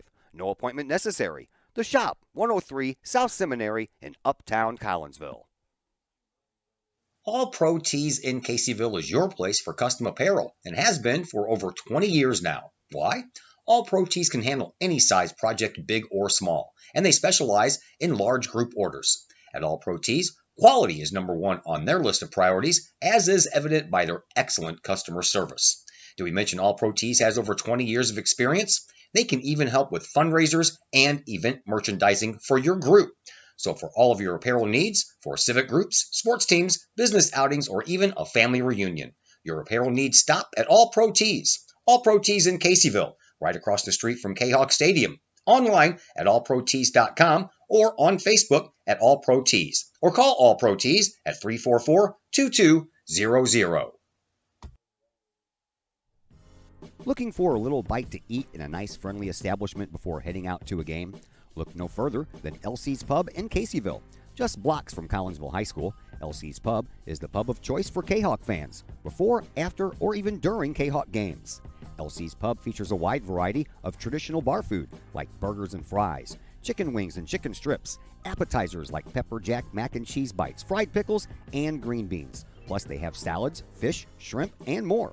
LC's Pub also features an outdoor patio, a gaming room, weekly poker tournaments, and a pool table, plus enough TVs for all the sports fans. And LC's Pub shows Kahawk games live as well as Blues and Cardinals games. LC's Pub, 605 North Main Street in Caseyville, right across the intersection from All Pro Tees. Call for carry-out orders at 618-855-9007 and on Facebook at LC's Pub. LC's Pub, Kahok fans' pub of choice. The people of Illinois welcome you. The folks in Collinsville, Illinois, well, they want you to stick around for a while and enjoy the sights, the fun, the food, and of course, the Collinsville Kahawks. The city of Collinsville is a proud supporter of the Collinsville Unit 10 School District. So welcome to Collinsville. Come on over, catch a Kahawks game, or enjoy some of the new places to eat, shop, and have fun. There's plenty to do for the young and the young at heart. Enjoy Christmas at the Collins House during the holidays, tunes at Bloom in the warm summer months, and more. There's plenty to do in Collinsville, so come on over for a bit. The folks in Collinsville would love to see you. For more information, go to www.collinsville.org. Plumbing or electrical problems? Is your AC or heater on the fritz? There are dozens of companies out there, but do you really know who you're letting in your home? Trust Tiger. Our technicians are clean-cut, drug-free, and background-checked. What other company can make this bold statement? Our 24-hour emergency service will ensure your plumbing, heating, AC, and electric are up and running no matter what time of day it is. Schedule your appointment today. Tiger Plumbing, Heating, Air Conditioning, and Electrical Services. We earn our stripes every day. Cafe Agape serves up some of the best sandwiches, burgers, pork steaks, meatloaf, fish, and more in Collinsville. And yes, they still cater. Wedding receptions, luncheons, business meetings, and much more. And Cafe Agape is your destination for all of your holiday and party favorites, both main courses as well as delicious sides. Cafe Agape in Collinsville is the only place to pick up a Kahawk sandwich or dog and the new Flamin' Kahawk sandwich. Cafe Agape. Check them out at 703 St. Louis Road. Give them a call at 345-CAFE. That's 345-2233. And don't forget to tell them Stewie sent you. Just because we're adults doesn't mean we don't have toys, am I right? If your adult toys consist of boats, campers, or RVs, then you need to call the GASA storage team of professionals. Winter weather in the Midwest can be quite harsh, and finding a place to properly store those expensive toys for winter can be just as rough as a Midwest winter.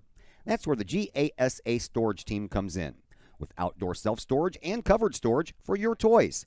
They even have tractor-trailer parking, conveniently located at Horseshoe Lake Road and 111 in Pontoon Beach. GASA Storage, for the safe storage of all of your toys. Contact the GASA storage team, gasastorage@gmail.com, or call today, GASA Storage Team, 618-797-6100.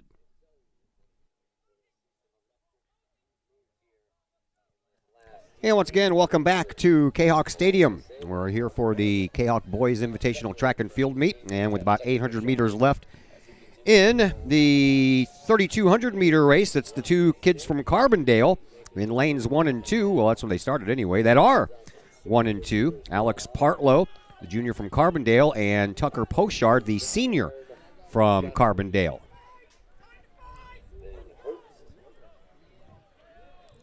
They've pretty much been in the lead since the gun sounded here on this race. Yeah. And a chance to set a record, you said? Potentially. If Partlow can equal his previous times, then yeah, he'll break the record. Yeah, the record is 9 minutes, 16.07 seconds set by Garrett Sweet of Edwardsville back in 2011. And Partlow's last run was a 9.1877. And we are up to our last lap. About 45 seconds, maybe. Yeah. It'll be close. We shall see. As the lead runners are heading past their turn number 2.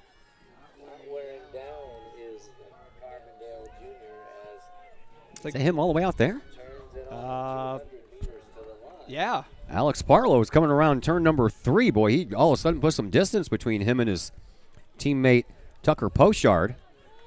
And Alex Partlow may have a chance to set a record here. No, it's past that already. Is it? Okay. Yeah. Oh, okay. I see it. Yeah. Well, that's him coming right down our location here, wearing number 1. And he is going to be the winner of this 3,200-meter race. And he'll do so right at the 9-minute, 39-second mark, somewhere around there. Somewhere around there. You gotta give him a minute to update, but... And then it will be Partlow, Pichard, and Guthrie. And then after that, I can't really tell you anything. Because I don't know who's been lapped and who hasn't. Right.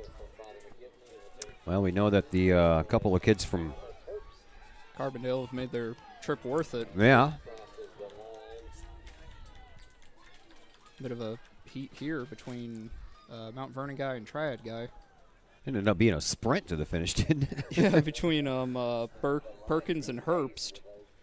Not sure what happened to Jacob Grandone of Edwardsville. Maybe it's just not his day. Is that him coming by our location right now? Possibly. Number 8? No, that's been Ziobra. I don't know. He's done at any rate. And I'm not sure if this kid coming around the corner here from Triad Murfreesboro still has one more lap to go. Or Carbondale, is that what you said? No, Murphy's. The red and yellow? 21? That's Murfreesboro. Yeah, Murfreesboro. Nolan Ferguson from Murfreesboro. I think he actually might have one more lap to go. He may. Because his teammate just kept on going, too. Yeah. Yeah, so Baltazar Hernandez has one more lap to go, and now coming underneath our location is Nolan Ferguson, and he'll still have another lap to go before we can move on to the 110-meter hurdles, which, as you can see by looking at the track, they have already set up most of the hurdles for as they await the final finishers here of this 3,200-meter race.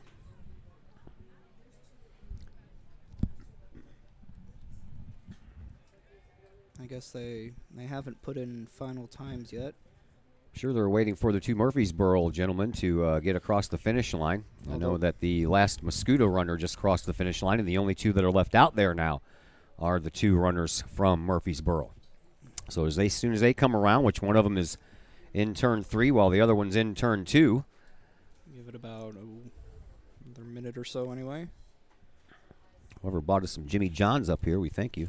It was Coach Anderson, wasn't it? Well, he brought it up. I don't know who bought it. Well, I don't know who bought it. Maybe I'm sure the school district did. Mm-hmm. It's not my job.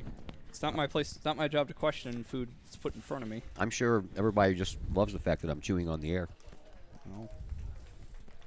Oh. Looks like one Murfreesboro kid is going to come in here in the final, 50 meters or so, and the other kid is making his way through. Baltasar Hernandez. And Nolan Ferguson making his way through the final turn as we speak. He's keeping on going. You told me he has 2 more laps to go. Does he? I mean, I don't know. Could be. He could have been lapped twice. Could have been. I don't know. I don't know. But we do have times. So Partlow with a 9:38.69. 9:38.69. Yes. All right. We have anything yet on any of the field events? Nothing besides the high jump I gave you a while ago. Okay. So I can give you a not quite current look at the team standings. Mount Vernon and Muscuda tied for first, Edwardsville third, Glenwood fourth, Collinsville fifth, Triad sixth, the two Belleville schools tied for seventh, and Cahokia and O'Fallon tied for ninth. All right. And we await the start of the 110-meter hurdles as both of the Murfreesboro runners are still out there. I'm guessing this is their final lap. So we guessed wrong the last time. Well, I think this is it.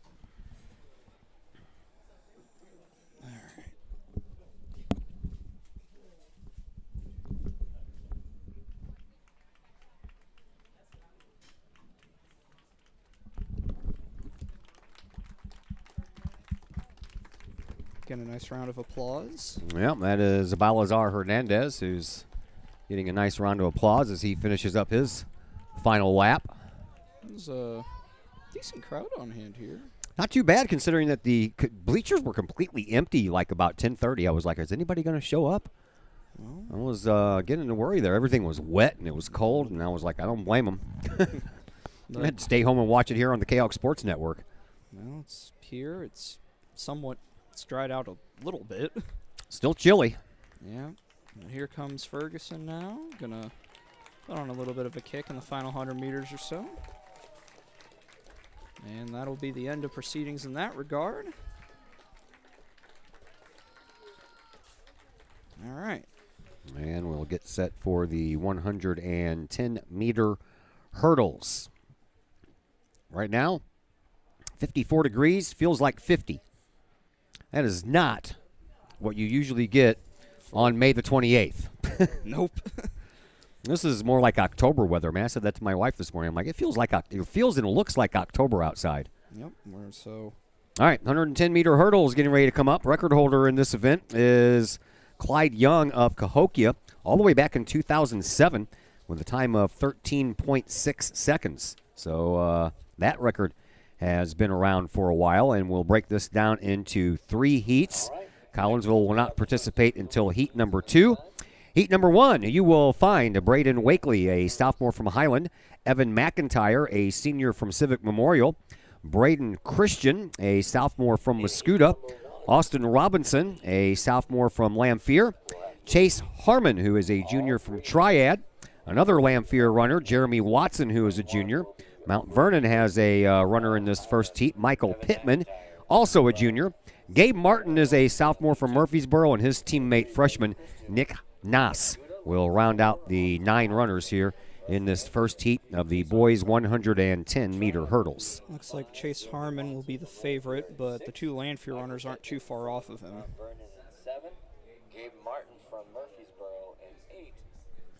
Jackson Lee will be running in this race in the second heat. Saw him out here practicing yesterday when I was getting ready for the soccer game.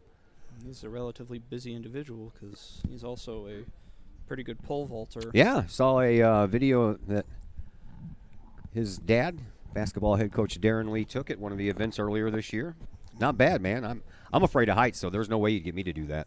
It's definitely a pretty cool skill to have. It is. It's really different and unique, and I wonder whoever came up with that idea. I don't know. I mean, the runners are at the starting line, but they're not quite there yet.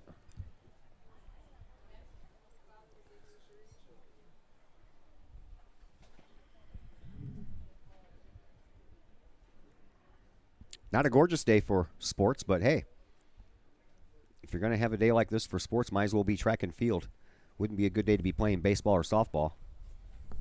Well, if it hadn't rained, then it'd be all right. I don't mind the cold, but wet and blustery weather, yeah, not fun. Yeah, luckily the whatever wind there is out here is coming from behind us, so we can sit here with the windows open in the press box and not have the wind blowing in. Not until somebody opens the door and forgets how to close it, Well, which happens a lot up here. well, all right. Nothing new in regards to the field events. I think pole vault would be about done by now. Doesn't look like there's much going on over there. A couple of guys practicing. That's about all I've seen, and I know that the jumping is still going on, which I believe that would be the triple jump by now. Yeah, I would think they'd be done with long jump, but they don't have results for long jump yet. Looks like we're about ready to get started here. All right. Runners are down. And they're off. 100-meter hurdles.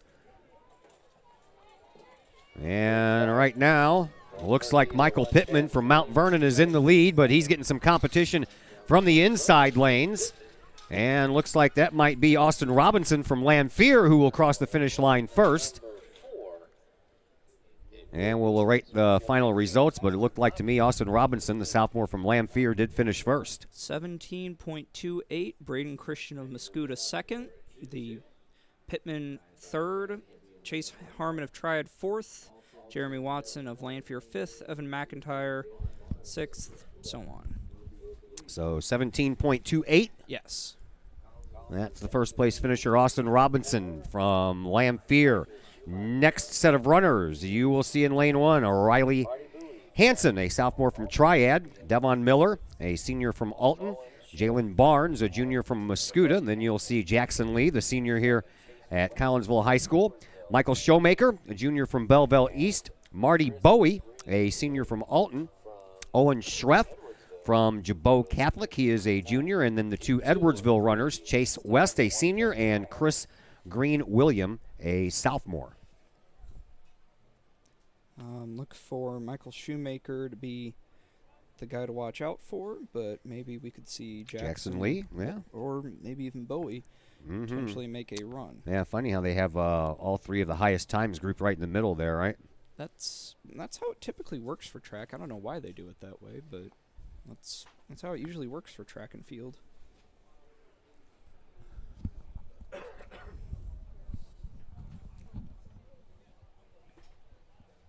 We have more sports action for you tomorrow, by the way. We're going to be over at the Collinsville Sports Complex at 10 o'clock in the morning for a little softball action. Belleville East comes to town. I believe that is the last conference game of the year. That is correct, and I think Edwardsville beat Alton, so they've clinched the Southwestern Conference title outright, I do believe, at 9-3. But at any rate, Edwardsville ran away with the Southwestern Conference title in baseball, and the O'Fallon Lady Panthers just won the conference in soccer yesterday. All right, runners are down and ready to go, waiting for the gun.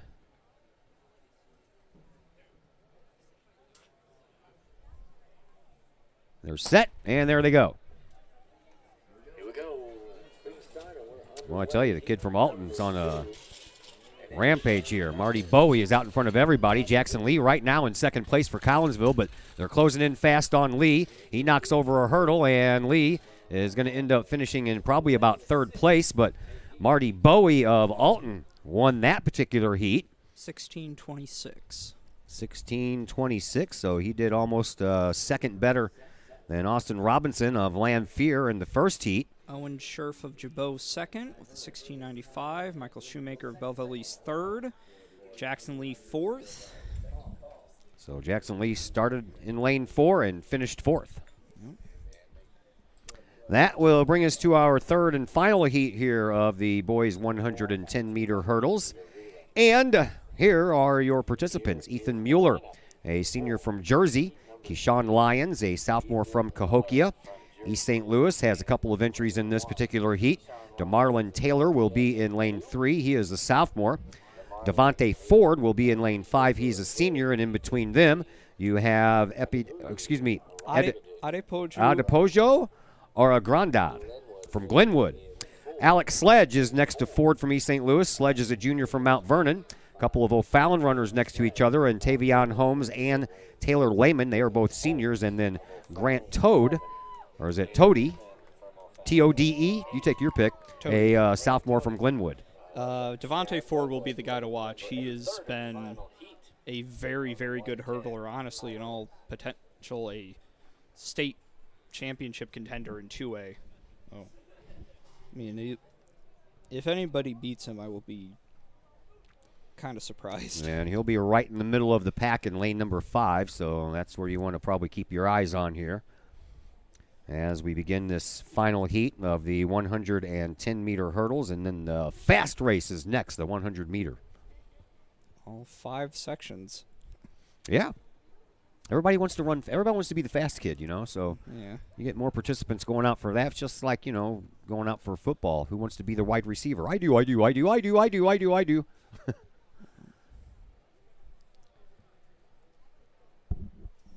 All right, last and final heat here of the boys 110-meter hurdles.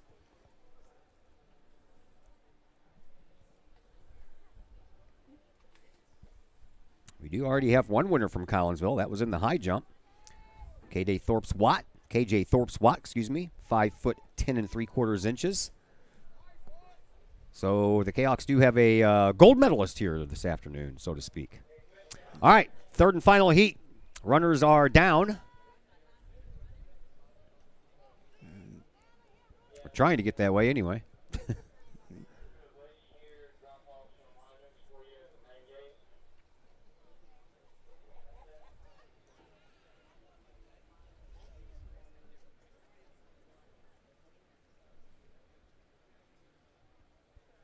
Still down. Now they're set, and they're off.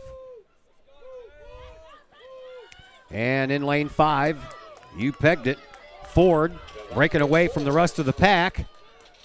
And he will pretty much breeze his way to first place in this one with a time of? 14:41. 14:41. So Devontae Ford will win the 110-meter hurdles as we get ready for the 100-meter. What does that used to be called, the 40-yard dash? Well, it wouldn't be 40, but I don't know. When I was a kid, we didn't have meters. well, that's we had yards. Alex Sledge of Mount Vernon second, and then the 2 Fallon runners in third and fourth. So Devontae Ford wins the 110-meter hurdles from East St. Louis at 14:47. That was a good minute and a handful of seconds off of the record by Clyde Young of Cahokia of 13.60 back in 2007. Now we get you ready for the 100-meter dash. That record is held by Jacob Mitchell of Lamphere, also back in 2007 with a time of 10.51 seconds. I don't think anybody's going to get anywhere close to that.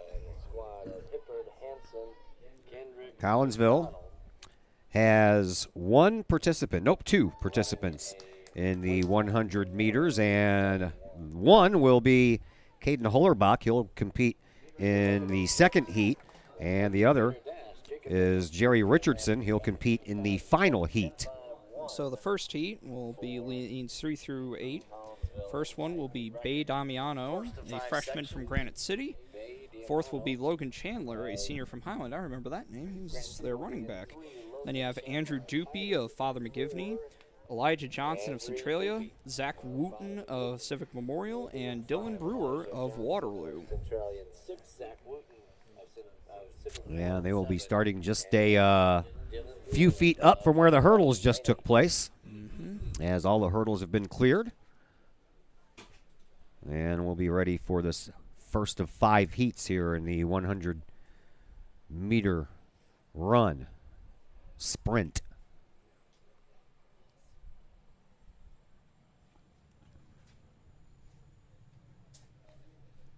Wind still whipping that American flag around. You can still tell the wind's coming from the back side of our press box here, so it is coming from west to east. Across the field. Yep. I was doing that yesterday for the soccer game, too, before all the storms moved in.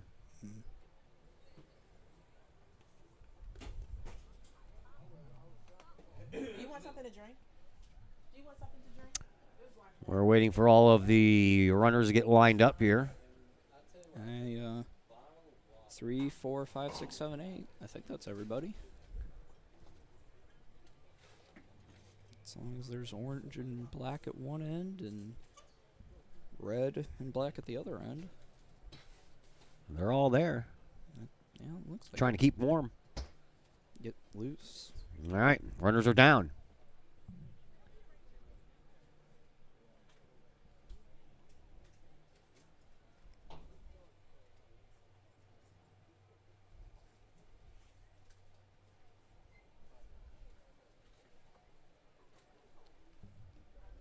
And set, and there they go.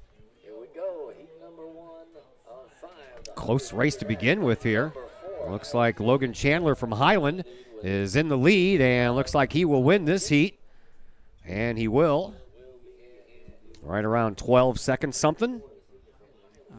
12:22. 12:22. All right, second heat coming up. And we'll feature one of our Collinsville kids. We will start in lane number 1 with Bryce Davis, a sophomore from Civic Memorial. A freshman from Centralia, Jonathan Smith. In lane number 2, Omarion Gooden, a sophomore from Cahokia. In lane number 3, Triad has runners in lanes 4 and 5. Hunter Jones, a senior, and Tashawn Crockerell, a freshman. Then you'll have Caden Hollerbach, the junior from Collinsville. Next to him will be a runner from Madison, a freshman named Demarion Boyd.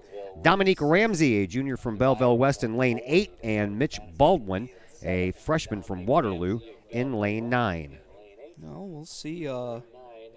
Hollerback has the pace to win this. We'll see if he can pull that off. 100-meter dash finals. There he is with the rather interesting hairdo, sort of half blonde, half brown with a man bun, I guess. Man bun? Yeah, it looks like it. Yeah, I see that. It does, like half blonde, half black right on one side and down the other side. That one's hair, well, we'll see what happens. We'll see what the K-Hawk... Let's hope the bun doesn't cause any drag. You never know.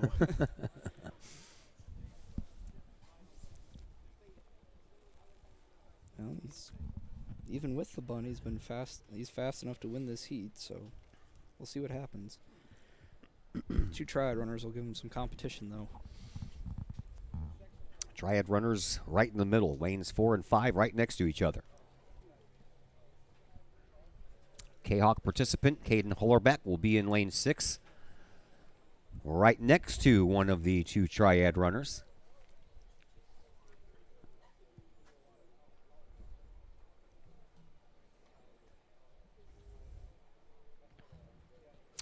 All right, we're just about ready to go. Runners are down.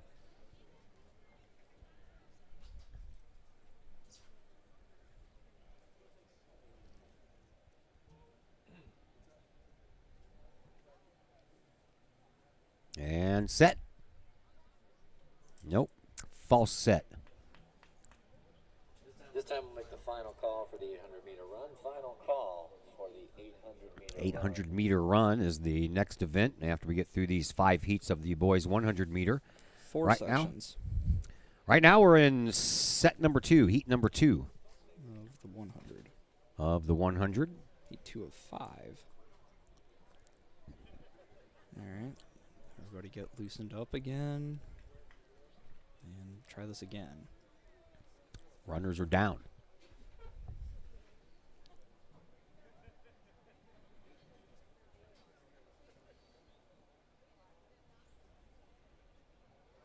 And set, go.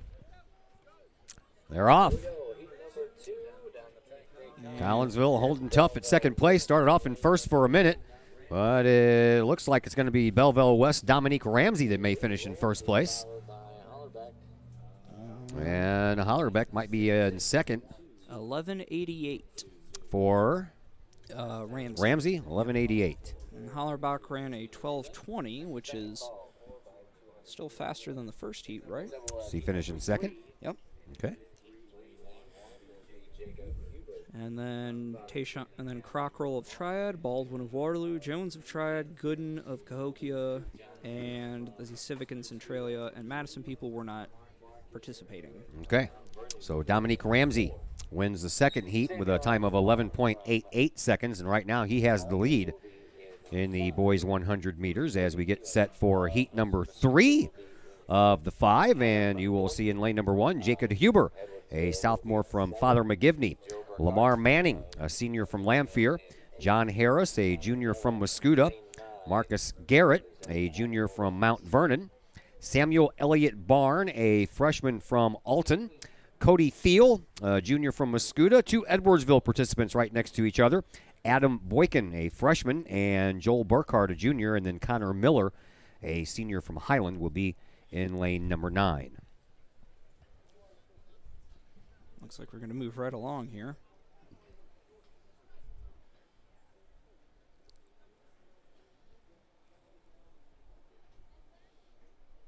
Moving right along.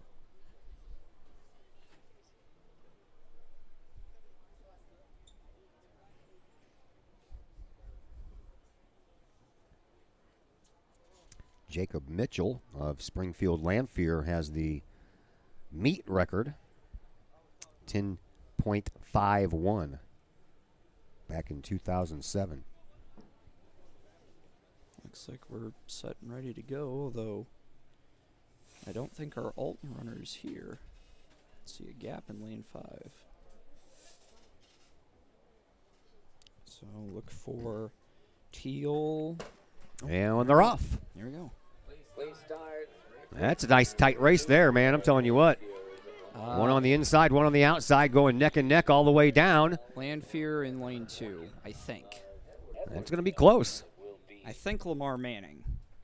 Yes, 1170. Lamar Manning, 1170, takes over the best time so far of the 3 heats in the boys 100 meter, and that takes us into heat number 4 of 5. And you will find in lane number 1, Devon Clemens, a sophomore from Murfreesboro. Tierra Butler, a senior from Lamphere. Cameron Ray, a senior from O'Fallon. Sophomore from Granite City, Jaheim McDonald. Anthony Lash, a sophomore from Mount Vernon. Travion McKinney, a senior from Cahokia. Carter Liebig, a senior from O'Fallon. Pacey Meyer, a senior from East Alton Wood River. And in lane number 9 from East St. Louis, sophomore Carlos Ekins. All right. After this, I do have long jump results. Okay. I will go ahead and give those to you after,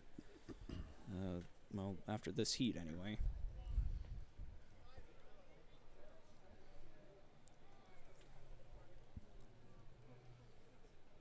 Boys 800 meter run is coming up next. What is that, one time around? Twice. Twice, okay. Yeah, 400 once. Not very good at doing math in my head. I need pen and paper and a calculator. Don't we all? I know a few people that don't. Those math geniuses that can figure everything out in their heads. Runners are down.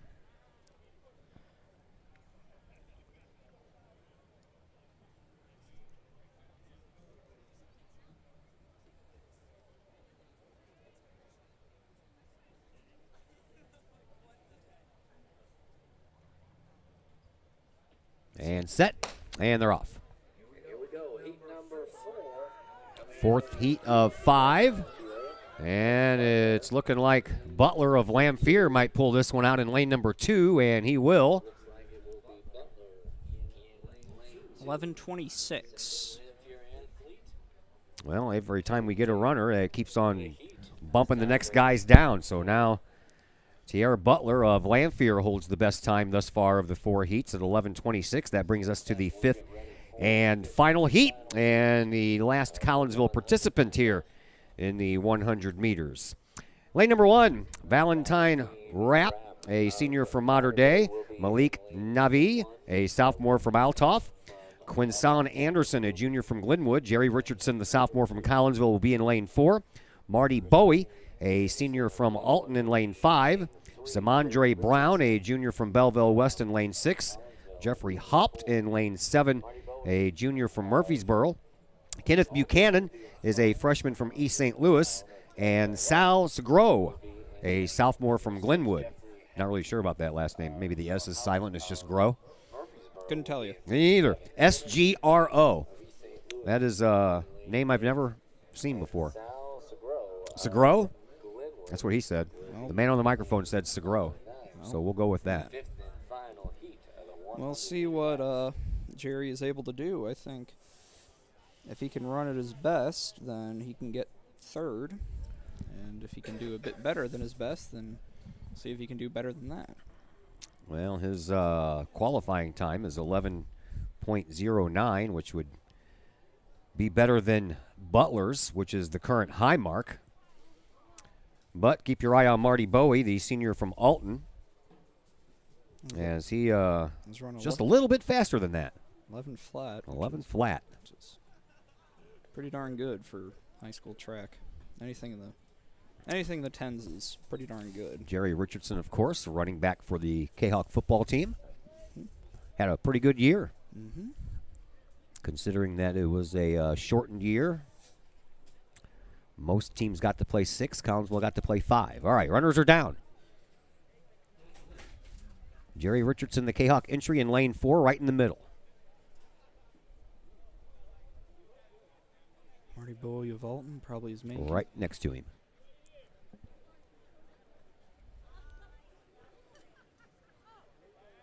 Set.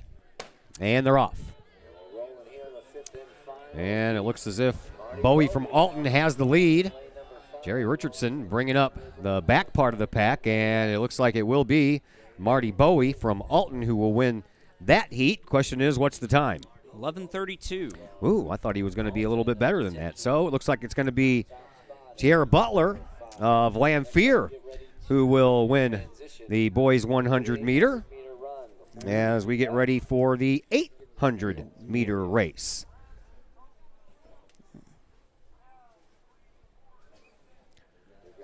Butler, 11:26. All right, what'd you get for the, what do we have, long jump? Yep, long jump. Winner. First place, Lamar Manning of Lanphier at 21'2". Manning, 21 feet 2 inches. All right, I got that. Of note for Collinsville people, Thomas Hills finishes 4th, which is worth some points. I'll give you all an update on the team standings. Collinsville are currently tied for 7th with Belleville West. Mount Vernon are in 1st. Edwardsville 2nd. Glenwood 3rd. Carbondale 4th, tied with Mascoutah. O'Fallon are 6th. Triad 9. East St. Louis 10. Lanphier 11, and so on and so forth. All right, we've moved up to the boys 800 meters, and there will be 4 heats in the 800 meter. In the first heat, lane number 1, Colton Schumacher from Centralia. He's a senior. Daniel Bradley, a junior from Altoff, is in lane 2. Josh Kofer, a senior from Mascoutah, in lane 3. Emmanuel Wilson, a senior from East St. Louis, in lane 4. Christian Tell, a sophomore from Altoff, in lane 5. Lenny Tweedy, a junior from Murfreesboro, in lane 6. Jalen Moore, a junior from East St. Louis, in lane 7. And Victor Smith, a freshman from Lamphir, in lane number 8. And the record for the 800 meter is Chris Conrad of O'Fallon back in 2016. And the record in this meet is held by Andrew O'Keefe of Granite City, and that was in the last one that was ran, 2019, with a time of 1 minute 53.32 seconds. Very good time. Anything under 2 minutes is pretty darn good for 200. Or 800, excuse me. Yeah.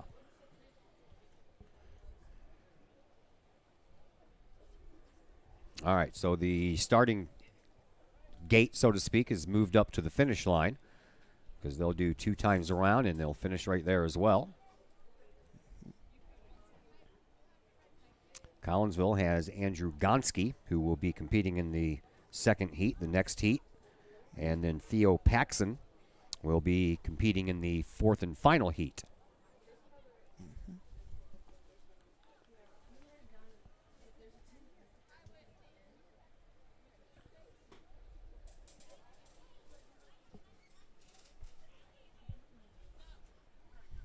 Lots of blankets out here. It's a bit chilly. I had to break out a hoodie, man. You know, I'm like, come on, it's like the end of May, and I have to get my hoodie back out. We're off in the first 4 in the 800-meter race. That's as the runners head around turn number 1.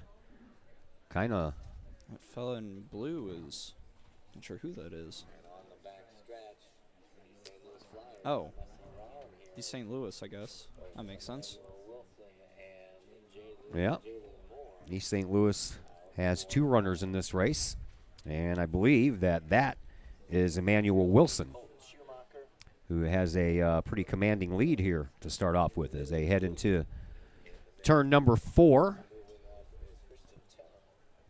He's got a gap. Actually, turn number 3. Yeah, he's got a sizable lead. But still another lap to go. Actually, that is Jalen Moore, number 7. Yep. Moore is a leader. Got about, probably about a 25-meter lead. Yeah.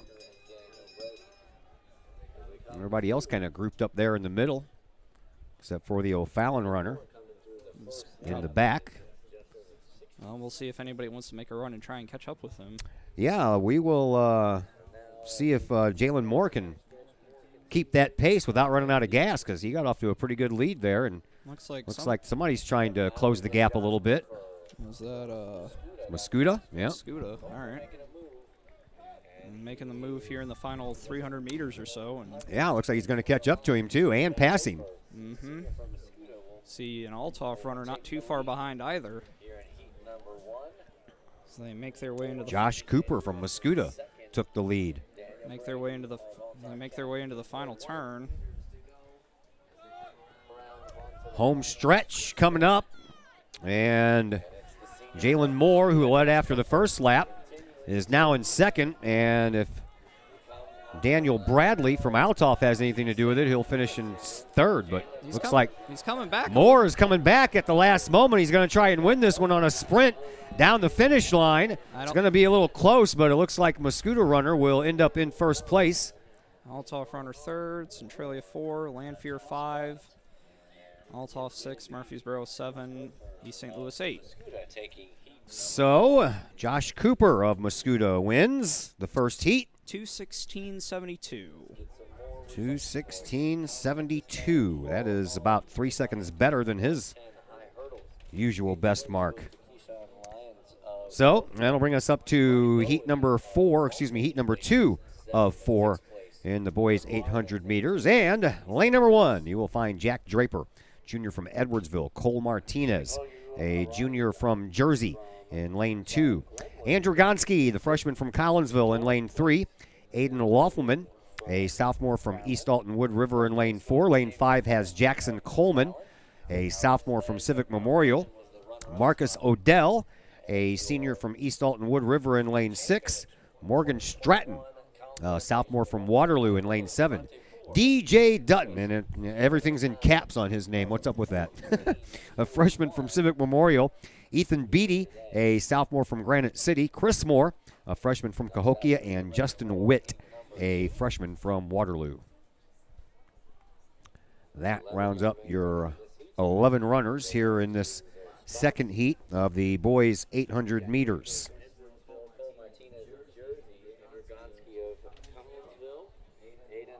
4x200 meter relay is what's on tap after we finish the 4 heats here in the 800 meter race. Morgan Stratton from Waterloo, DJ Dutton from Civic Memorial, Ethan Beatty from Granite City, Chris Moore from Cahokia, and Justin Witt from Waterloo. The competitors heat 2 of the 800. So this is heat number 2 of 4 for the boys 800 meters.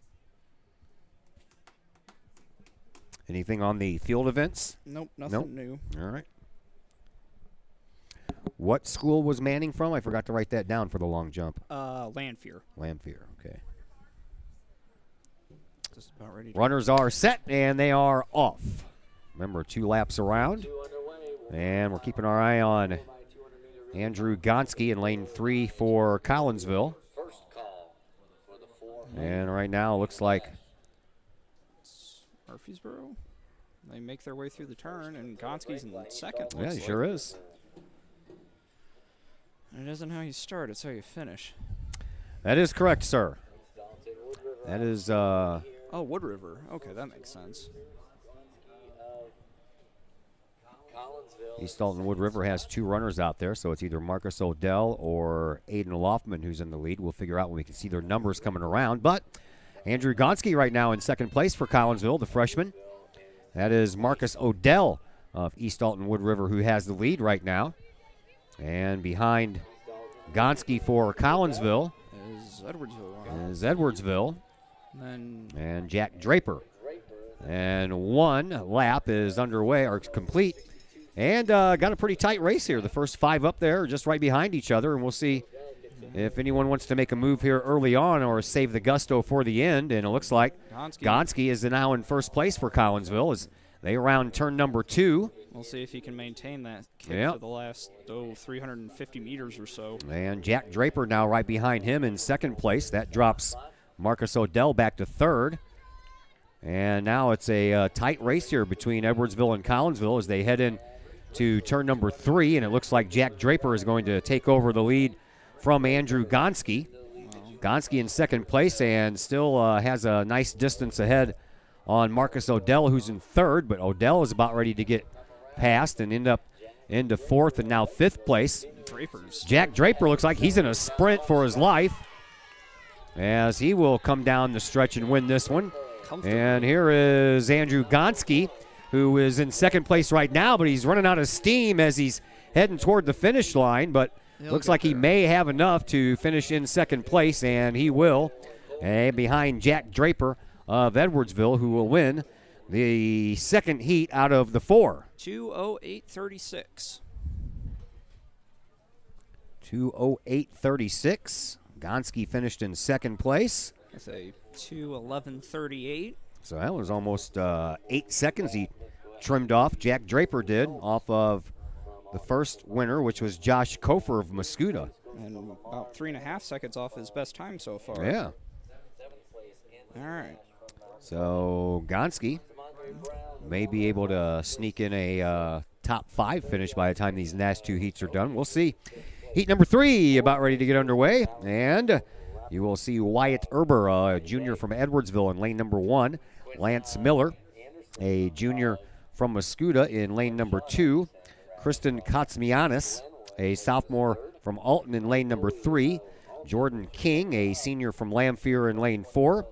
Jonathan Krafka, a sophomore from Alton, in lane number 5. Mason Steinbeck, a sophomore from Highland, in lane number 6. A couple of juniors next to each other. Ethan Dudley from Triad and Carson True from Centralia are in 7 and 8 respectively. Caleb Bagwell, a senior from Triad, in lane number 9. Logan Vestal, a junior from Murfreesboro, in lane number 10. Andrew Cribbs, a senior from Jersey, in lane number 11. Lane 12 has Dallas McInnes, a freshman from Highland, and from Father McGivney, a senior. Brandon Aring rounds out this heat in the boys 800 meters. I don't know why I keep on saying boys. The whole thing is a boys event. Just they have it written on the page like that, so I just read it like that. Well, I guess that's because there's a Collinsville boys. I guess there's a Collinsville girls invite too. Yeah, I believe that was Wednesday, wasn't it?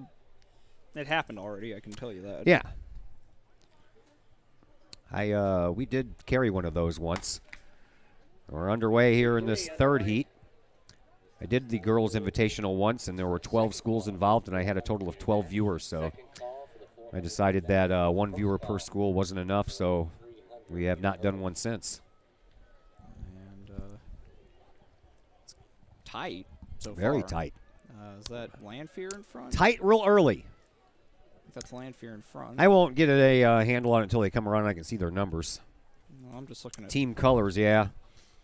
I think that's Landfear in first. Wait, there isn't even anybody. Oh yeah. That'd be Jordan King, followed by. Yep, it is Jordan King. But it's still all very bunched up here. Yeah, I know. As they come down this straightaway, getting ready to head into the end of lap number 1, and that is Christian Kotsiamas, a sophomore from Alton, who ends up taking the lead. We'll see if he can maintain it, as the whole group here in this third heat is bunched up.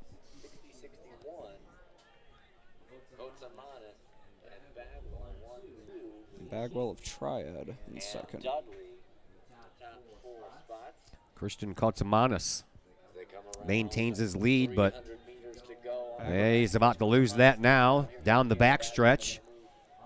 And Kotsimanis might end up in 4th place by the time they reach turn number 3. As we have a real fast runner coming up from behind that's going to overtake everyone. Not sure who that is, but I don't know. Call him Mr. Green Shoes. Definitely put a kick on. At the Sure end. did. He's gapping the field. I don't know. The Red Bull kicked in about the back straightaway over there for him, didn't it? Yeah, saved it for the last Yeah. 150 meters or so, and that's a Muscuda runner. Monster Energy drink in action right there. That is Lance Miller from Muscuda, who will end up with a sizable lead as they come down the final stretch here. And he'll end up right on around 2:04. And call it, 2:04:36. Wow. So Lance Miller from Muscuda has the best time thus far with one more heat remaining. And in this heat, you'll find Byron Jones, a junior from Belleville East in lane 1. Collinsville senior Theo Paxton in lane number 2. Samson Desalanes, a junior from Glenwood in lane number 3. Garrison Schindler, a senior from Belleville East in lane number 4. Trey Magott, a freshman from Mount Vernon in lane number 5. Tommy Marion, a senior from Mater Dei in lane number 6. Nick Novi, a senior from O'Fallon in lane number 7. Then 4 juniors in a row. Noah Stuckel of Belleville West, Peyton Mueller of O'Fallon, Miles Brandt of Glenwood, and Tommy Westbrook of Granite City. And then Noah Orenick, a sophomore from Belleville West, rounds out the 12 runners in this fourth and final heat. Well, for speaking from a Kahok fan's perspective, you would look for Theo to see how close he can be to Byron, maybe even win it if running on his home track, if nothing else. Yeah, Theo's best is under 2 minutes, so if he can do that, he'll end up winning this 800-meter race. Provided he doesn't have anybody in front of him. Sure. That's what I meant. Win the race and come in under 2. Yeah. You'll be good. You come in right at 2, you're still going to be good. Yeah, I mean, still get points. Still, that's something that matters too. Oh yeah. There's a team aspect to this as well. The points add up, and that's what they end up to determine winners. Winning an individual event is nice, but yeah, if that's all the goal is to win the whole shebang. Mm-hmm. All right, fourth and final heat of the 800 meters, and then we'll have the boys 4x200 meter relay coming up next with 3 heats in that event. We're off in the fourth and final heat here of the 800. Theo's in the middle of the pack right now, but looks like he's coming around in good shape out of the first turn. There's somebody who's going. 100-meter run, heat number 4. Now Theo's going to end up in the middle of the pack and start getting past there a little bit. Looks like the Schindler, I think. Yeah. Well, so long as he doesn't slip all the way to the back, there's still a lap and a half to go. So. Oh yeah, and they're still pretty much bunched up. And you got to pace yourself through that first lap. Yeah, we saw in the first heat what having a good kick can do. So long as he can stay close. After all, Theo's background is a little bit more in distance, so maybe he's saving his stamina for the end, even though he's dropped into 5th at this point. 2 Belleville East runners are first and second right now as they have completed 1 lap of the 2. And we'll see if anyone wants to make a late move here after they clear this first turn over here. If Theo's going to go, he's going to have to go now. But I don't think he's not really going. Right now it's a race between the 2 Belleville East runners, Byron Jones, the junior, and Garrison Schindler, the senior. They are neck and neck, but it looks like Byron Jones is going to take over first place from his teammate. And looks like Theo's in lockstep with the O'Fallon runner and pulling ahead of him as he's trying to make the run now as they come into the final 125 meters. Yeah, right now Paxton in about 6th place. And now a race to the end here between Byron Jones and Tommy Marion of Mater Dei. And Marion of Mater Dei takes the late lead and looks like he will end up in first right past Byron Jones. And Paxton is going to try to finish in 4th, but that's going to be too close to call here up in the booth, so we'll have to wait for the official results to come in. But 158.66 from Marin. Jones 2nd. All right, so Tommy Marion of Mater Dei will win Theo did the get 800. Theo got 4th. Theo got 4th yes. in that particular heat. But Tommy Marin, will win the 800-meter relay here this afternoon. Very impressive time for him. It's his first sub-2-minute time of the year. So now we'll get into the 4x2. Scored so far. Here are your top 5 teams. Three-way tie for 5th place right now. 18 points for West, Muscuda, and Carbondale. 4th place right now with 23 points. Springfield-Lamphere. 3rd place with 24 points. So Collinsville right now not in the top 6, are they? They are 9th. 9th. But still very close. one event win could get them as high as 5th even. So they're not far off of things. Well, they finished in 5th last year. That was an improvement from 6th, or not last year, 2019, the last time we had a race here. That was an improvement over 6th place the year before. So the job is to improve and improve and improve. And right now we move on to the 4x200 meter relay. We have 3 heats. The first heat is just going to feature 2 schools, Centralia and Highland. The second heat, has Collinsville in it. They'll be in lane 7 when that second heat gets underway. The Kahok Stadium record in this event. Very fast time. Wait, is that the record? What? The 800. 151.99 is what I had. Oh, that's not right. That is. And then the meet record is 153.32. What was wrong? 158? 158.66, so a few seconds off. All right. Oh, they're back there. Starting over here? Yep, 4x2. Yep. All right. Yeah, we only have 2 teams or 2 schools. I think they're combining the first 2 heats. Are they? Can they run 9? I don't know. Well, the third heat's running 8. Well, I don't know if they can run 9 or not.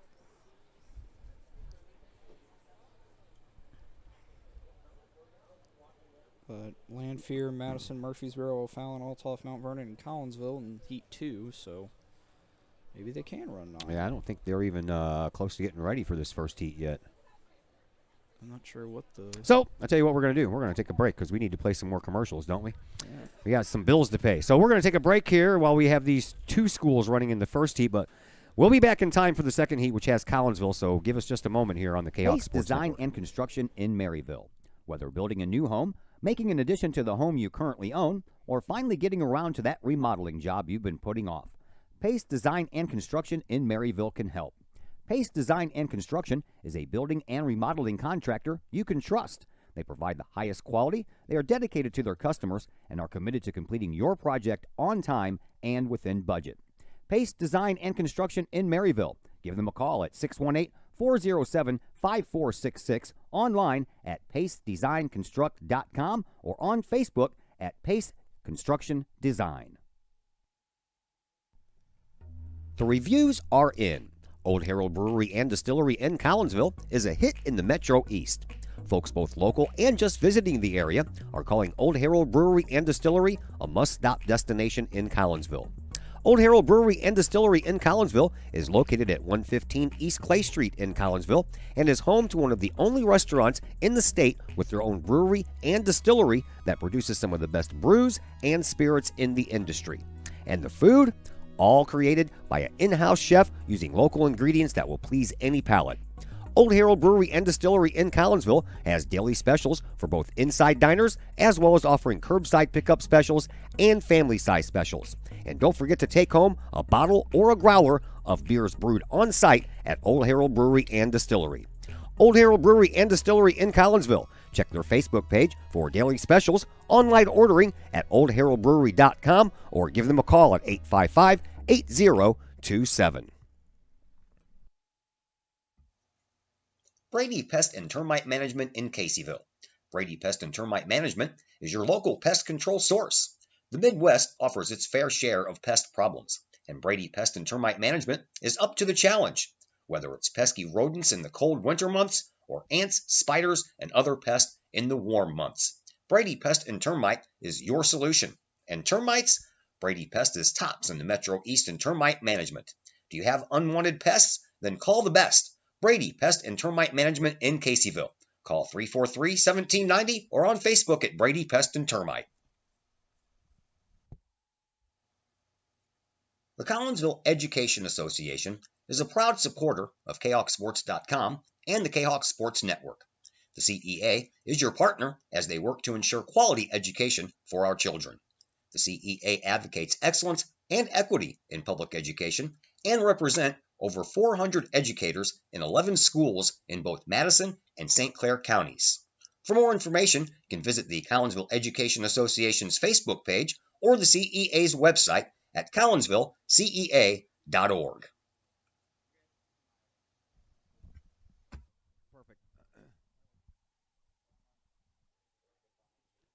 And we welcome you back to Kahok Stadium.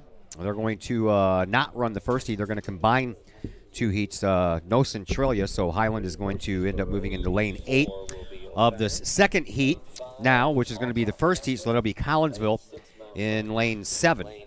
So Lamphere will be in lane 1, Madison in lane 2, Murfreesboro in lane 3, O'Fallon in lane 4, Altoff Catholic in lane 5, Mount Vernon in 6, Collinsville in 7, and Highland will be in lane 8. Let's see what the Kahawks are able to do. Looks like O'Fallon are going to be the team to beat in this heat. We shall see.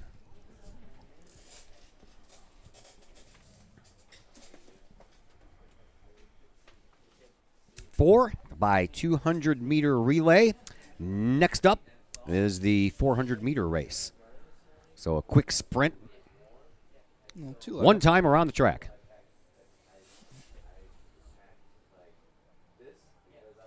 As fast as you can. Go. No. I'd run out of gas after the first turn. That's the trick. 'Cause that's just me.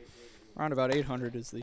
I am not a runner. Oh. The wife is a runner. They started over there. Okay. All right. All right, well, there we go around that first turn. And Collinsville right now in second place. Or digging. Yeah.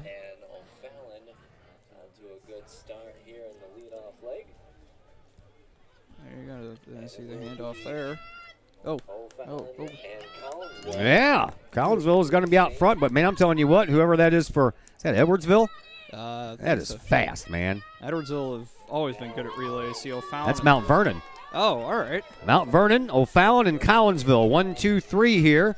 And looks like it's going to be Mount Vernon who's going to hand that thing off first. And Collinsville, it looks like they kind of gave up back there on that last turn.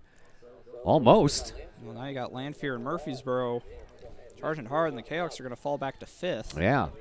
That was not a very good exchange over here on this turn. We'll see what happens here in the last exchange. Yeah. You can have a good last exchange, and it will be O'Fallon O'Fallon and Mount Vernon already off to the last leg of this race.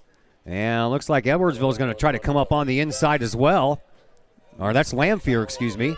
So Lamphere making a late move. O'Fallon right now in the lead, but that's not going to last. Mount Vernon's runner is going to go past him, and it's going to be Mount Vernon that's going to finish this thing in first place, and it's going to be neck and neck there for second and third between Lamphere and O'Fallon. And Murfreesboro 4th and Collinsville 5th, Altoff 6th, and Highland are going to come around in 7th. And so the winner? Mount Vernon with a 136.27. 136.27. That's actually almost a second off of their normal time. Or their last time. I don't know what these times are over here on the side. Is it their last time? Qualifying times? Normal time? Average time? I think it's their best time of the year so far. I think. Let's go ahead. All right, so the final heat of this boys 4x200 meter relay, you will find the Belleville East in lane 1, Triad in lane 2, Edwardsville in lane 3, Muscuda in lane 4, East St. Louis in lane 4, Muscuda in lane 5, Glenwood High School in lane 6, Belleville West in 7, and Granite City in lane 8. I will think it will be the middle 3 lanes. I would think so too. Edwardsville, East St. Louis, and Muscuda. All 3 of them have had very, very, very good relay seasons so far, I think. Best one on the list is East St. Louis right now as far as those times are concerned with a even 1 minute 27 seconds. We'll see if the Flyers can equal or better that, although it hasn't been a great day for extreme speed so far anyway. No. Boys 400 meters coming up next, 5 heats in that particular event.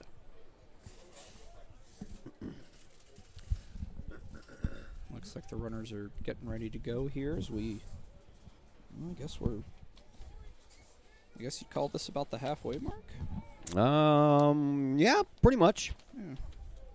You're at about 140. Yeah, after this last 4x200 meter relay, all you have is the 400 meters, 300 hurdles, 1,600 meter race, the 200 meter dash, and the 4x400 relay to end everything. Now you got a couple You got a couple sections in each, so Yeah. still a decent amount of time left, but Yeah. we'll see what happens. Figured we'd probably get out of here around 3 o'clock, somewhere around there. We'll see. All right. Just about ready for this last heat of this 4x200 meter relay. We'll see if we have anything new from. Nothing new in regards to the field events yet, so. They're a little tardy over there, aren't they?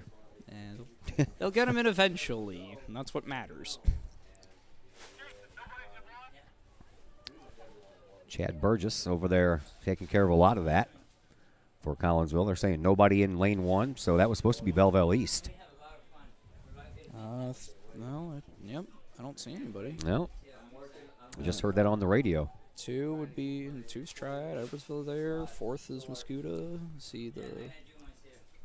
I don't know. I guess Belleville East decided not to run in it because the gun's about ready to be fired. Yeah, looks like I got not East St. Louis in lane 4. Yes, it is. Muscuda in 5, Glenwood in 6th. Then whoever in Western Granite in 7 and 8. And they're off in this final heat of this 4x200 meter relay. Down the back stretch on the first leg. And we'll see what happens here. Lane 7 is making a pretty good run. Belleville West and Granite are going to be about even, and we see, who's that? Is that Chatham? That is Glenwood coming up with some speed right around that third and final turn, but Belleville West is going to maintain the lead here. Muscuda in 3rd. During this next handoff, but the Indians are closing in on second place. It's going to be, looks like the Indians are going to be, they might even be first to the handoff. They might. And they are, yep. That was a good handoff as the waiting runner was off and running, and that was a pretty good transition over there. So Muscuda in the lead, and they're not giving it up. No. See, Flyers are going to try to come up, though. That kid's got some long legs out there. Oh, bad handoff. Muscuda will come around the corner in the lead, but will it remain that way? Because I tell you what, the young man for East St. Louis is flying. I don't think he'll get second. He's not going to get first. Muscuda in first, East St. Louis in second, Edwardsville in third. I may stand and corrected. at the line, that's going to be too close to call, but you were right.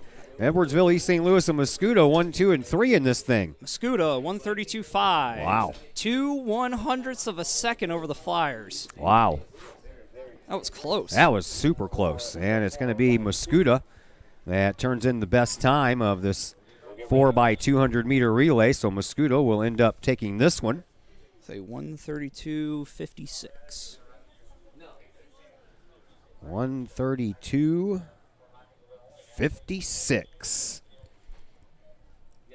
And that was about 7 seconds off the record set by East St. Louis in 2016.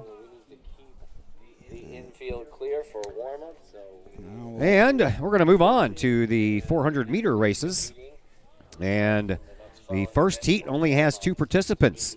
Braden Wakely, a sophomore from Highland, and Nicholas Avendano, a sophomore from Lamphere. So that'll give us an opportunity to go ahead and take another timeout. We got some more bills to pay. We're almost done in that department, so we'll have enough to do a post-game report, and then we'll be finished with those for the day. So we'll be back here in just a moment on the Kahok First Sports National Network. Bank of Waterloo, celebrating over 100 years of banking. Visit First National Bank of Waterloo, now with locations in Collinsville and Maryville, for your mortgage and lending needs. Why? Super low closing costs, low construction loan rates, and they do so much to support our local communities. When you need a loan, call Bill Metzger at First National Bank of Waterloo at 345-1121, or visit them with their new locations in Collinsville and Maryville, or online at fnbwaterloo.com. First National Bank of Waterloo, member FDIC, equal housing lender.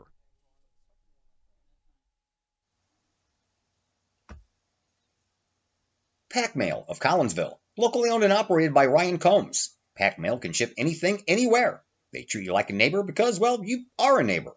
Pack Mail offers shipping materials and containers, private mailboxes, as well as climate-controlled self-storage. Visit Pack Mail at 407 Beltline Road in Collinsville. Online, WeShipSt.Louis.com or call Pack Mail at 346-4884.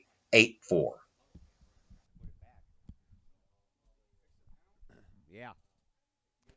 So now we are back, and maybe my voice will actually match what you're watching, because I totally forgot to take off the 2-second delay from last night's soccer game. So everything was probably really far behind, but oh well. You live and you learn. All right. Well, I see lane 1, lanes 5 and 3 and 4, and 5 and 6. And so we thought we were just going to have Highland and Lamphere in this first race, but it looks like they're going to combine and partially combine. Partially combine, anyway. See the two Collinsville runners. Yeah, Collinsville has 2 runners in this heat. Then that'll be Alex Nova and Eric Stuber. Nova's a senior. Stuber's a sophomore. See John Serafini of Civic Memorial. So is there anyone in lane 8 then? Looks like it. That's far outside. That would be probably one of the Centralia or Highland. Highland from the first. I guess that's the Highland heat. kid. All right, here we go. 400-meter race, one time around the track. Yep. And they're off. Once again, it looks like we're combining heats in here. So we have Centralia, Lamphere, Triad, 2 Collinsville runners, Civic Memorial, Granite City, and Highland in this race. And right now, Collinsville, they're going to have first and second as they come out of that first turn over there. We'll see if it stays that way as they head around turn number 3. Uh-oh. One of Collinsville's runners just went down. And I believe that would have been Alex Nova, maybe. Maybe. He's back up and running, though, but he took a spill over there. And coming down the home stretch here, Collinsville has the lead right now in lane number 5, Eric Stuber. And Stuber is getting challenged by Andrew Wildhaber from Triad as they head down the final stretch here. This one's going to be close at the finish line.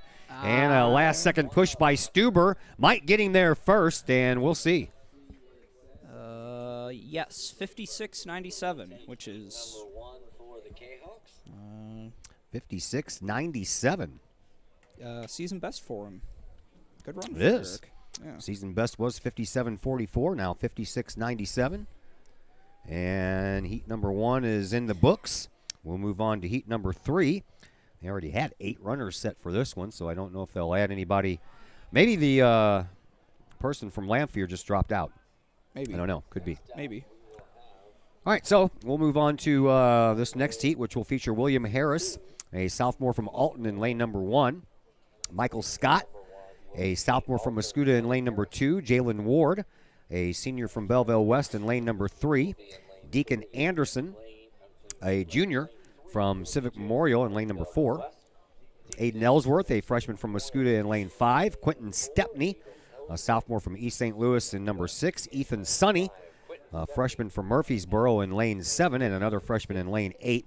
That's Charlie Gentleman, a freshman from Triad. All right. Are there any other Collinsville runners in this? I do not know. I do not think so. Looking at it. Turn the page here. Nope. All right.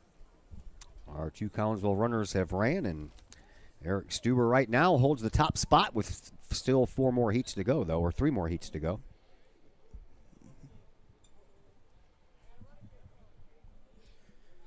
Do we have anything new for...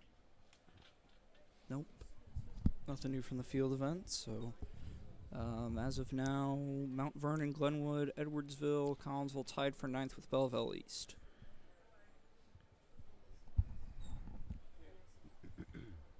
Mascoutah 4th. Oh, wait. Oh. We'll have to finish that up later. This should be about ready to start here. I only see 4 or 5. Figure it out as they come around, I guess. I only see Murfreesboro. Yep, only 5. See Triad. Is there anybody from Cahokia? Maybe East St. Louis? Murfreesboro. Yeah, that's East St. Louis in first. Triad in second. Rolling through, also making up the stagger, Mikhail Scott of Spuda. So right now, Quentin Stepney from East St. Louis in first place, heading around this final turn. As we come around on And the front straightaway is next up for the runners. Stepney of East St. Louis. And Stepney Number 2. looks like he might have enough to win this. He's getting some heat from behind by Deacon Anderson of Civic Memorial, but he won't have enough to catch him. Unless Stepney slows down.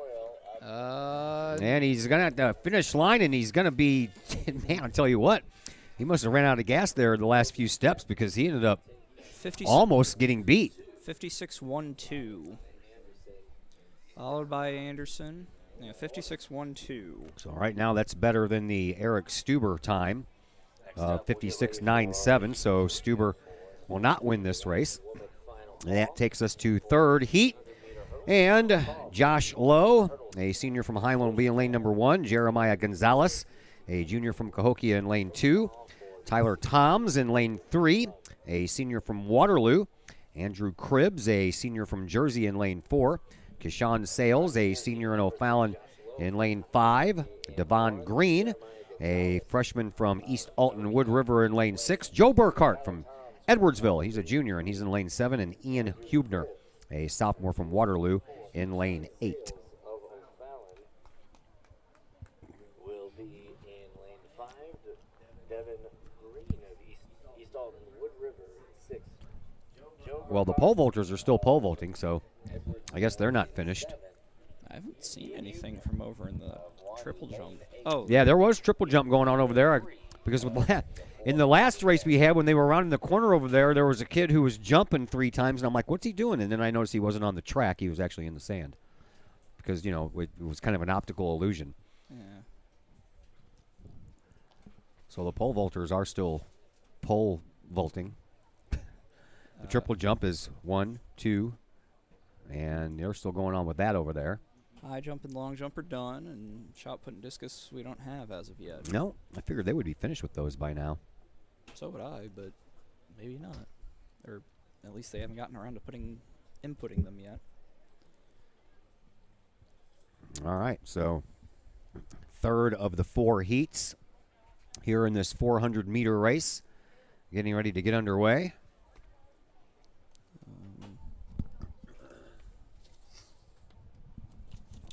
I guess Cribbs would be your favorite.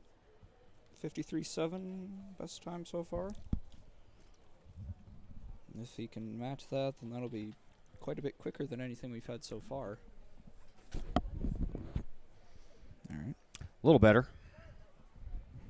Sound like you're far away when you're right next to me.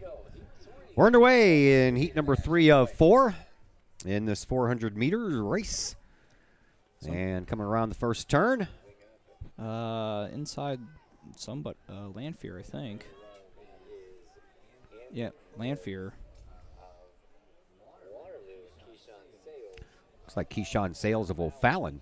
Oh, yeah, that is O'Fallon. Yeah. Tyler Toms from Waterloo. So Sales from O'Fallon in first place as they head around the final turn.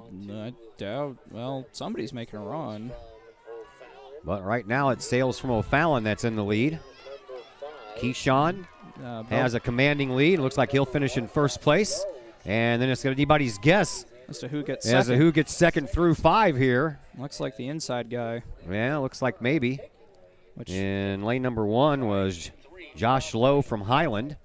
But looks like the winner is going to be Keyshawn Sales from O'Fallon with a time of 53.05. 53.05. So he holds the top mark right now with 1 more heat left in this boys 400 meter. You will find Tim Carter, a junior from Belleville West, in lane 1. Chelke Blay, a senior from Glenwood, in lane 2. Evan Leake, a senior from Mount Vernon, in lane 3. Alex Tillock, a senior from O'Fallon, in lane 4. Lane 5 has Garrett Crochelle, a senior from Glenwood. Judd Hicks in lane number 6, a sophomore from Mount Vernon. Hayden Mitchell, a senior from Murfreesboro, in lane 7. And then Drew Law, a senior from Edwardsville, in lane 8 will round out your 8 runners in this final heat. So no Brandon Battle. Alex Tillock from O'Fallon has the best time of all the participants in this final heat of 50.46. If he can match that, then he'll be the winner of this boys' 400-meter race. Chatham Glen in lane 3 will be Evan Leak from Mount Vernon. Alex Tilloch of O'Fallon will be. We move on to the boys' 300-meter hurdles after this. Chatham Glenwood See the what- last heat of this 400-meter race. See what Jackson Lee is able to do. Drew Law from Edwards. Jackson will compete in the 3rd heat if everything stays as scheduled. The first heat only has 3 participants. Well, if they have at least 2, they'll run it. Because you can't combine. You got 8 and all the other ones. Yep. That you do.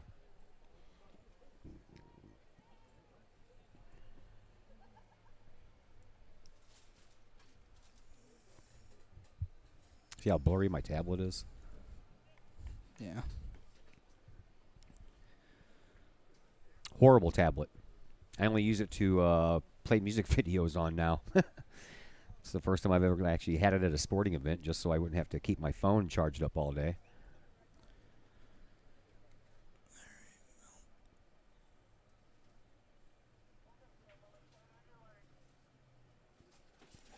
All right. Waiting to get started on this last heat of this 400-meter race.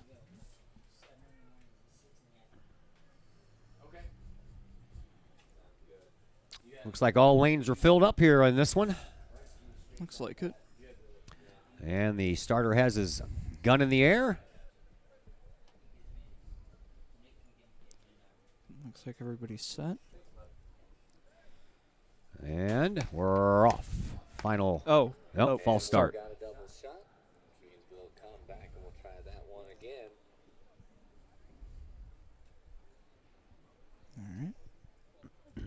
First one of the day so far, I believe. We've got concessions available. Yeah, we didn't have a false start yet. We had a false set down here for one of the sprints, but not a false start.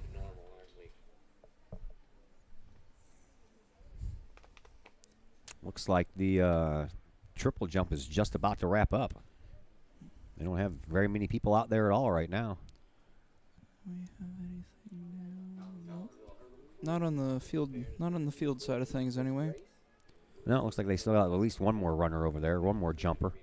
There's nothing from out on the quad either, so I would think that soon enough, shot put and discus results would come in. Yeah, if I remember correctly, they didn't come in until almost the end of the last couple of meets that I've done. Well, maybe that'll be how it goes this year. I think that was the final participant in the triple jump, and the pole vaulter going up now as well. And we are off and running here in this final heat. No false start this go-round.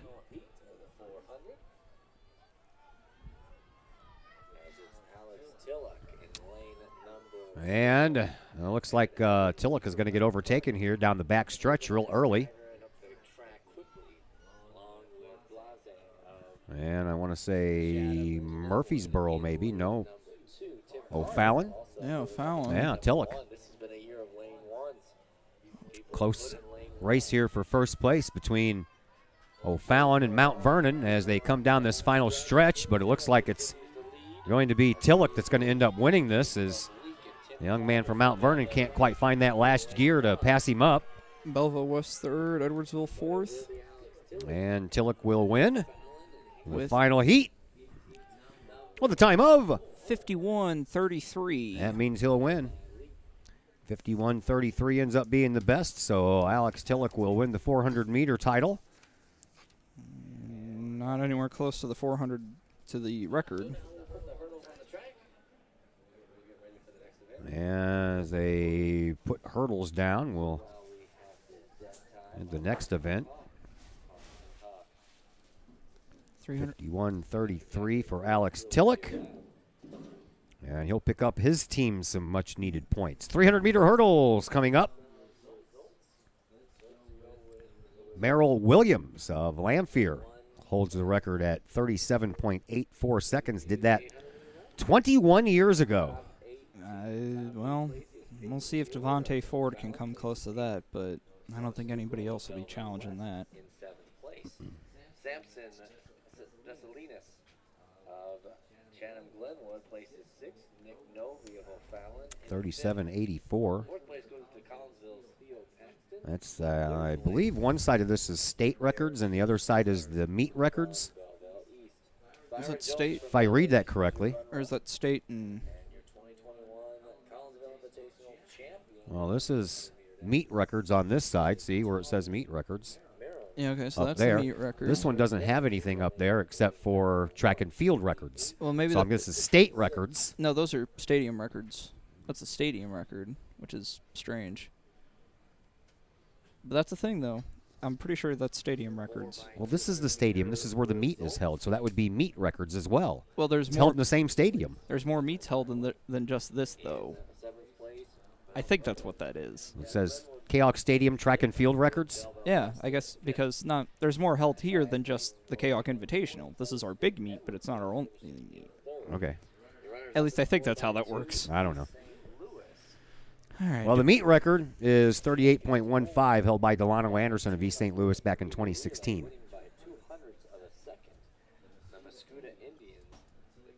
All right, so boys 300-meter hurdles.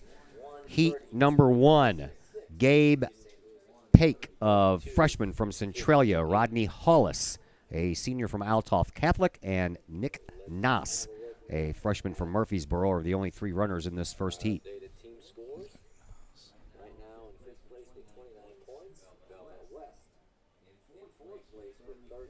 And I'm guessing they're starting over there by the flagpole.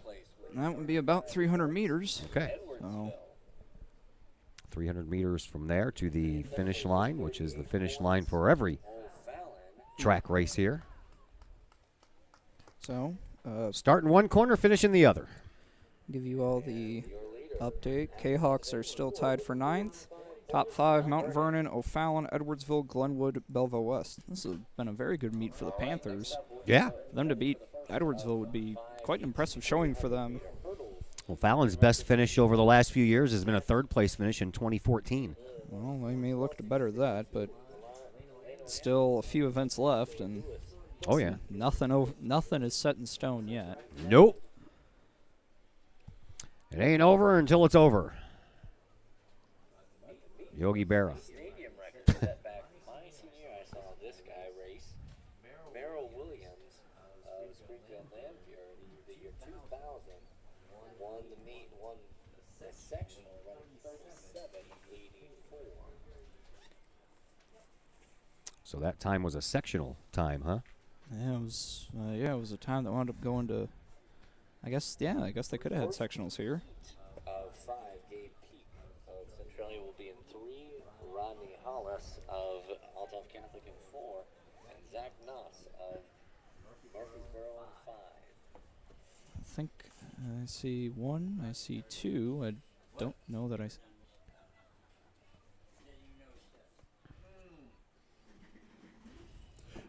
See 1. I see 2. I don't know that I see 3.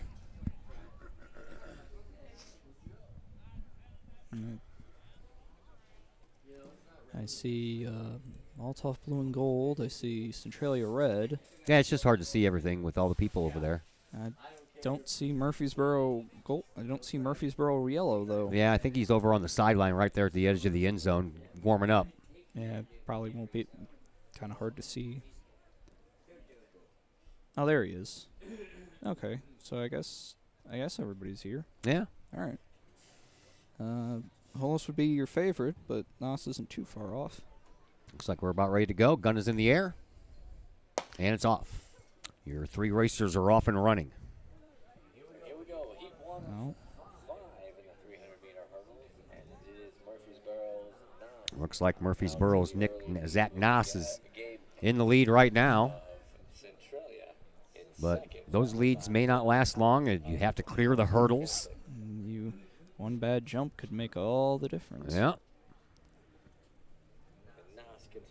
Noss coming around the final turn, heading for the final straightaway. And they'll have 3 more hurdles to clear. Well, Centralia's making a run, but Noss should hold on. Zach Noss. And a sprint toward the last hurdle. And Noss will clear it, and he'll cross the finish line first, right around the 50-second mark. Call it 49.72. 49.72 is the time to beat as we head to heat number 2 of 5 here in the boys 300 meter. You'll find Eric Brown, a senior from Waterloo in lane 1. Evan McIntyre from Civic Memorial, another senior in lane 2. Andrew Capelli, a junior from Highland in lane 3. Michael Schomacher, a junior from Belleville East in lane 4. Cole Reed, a senior from Highland in lane 5.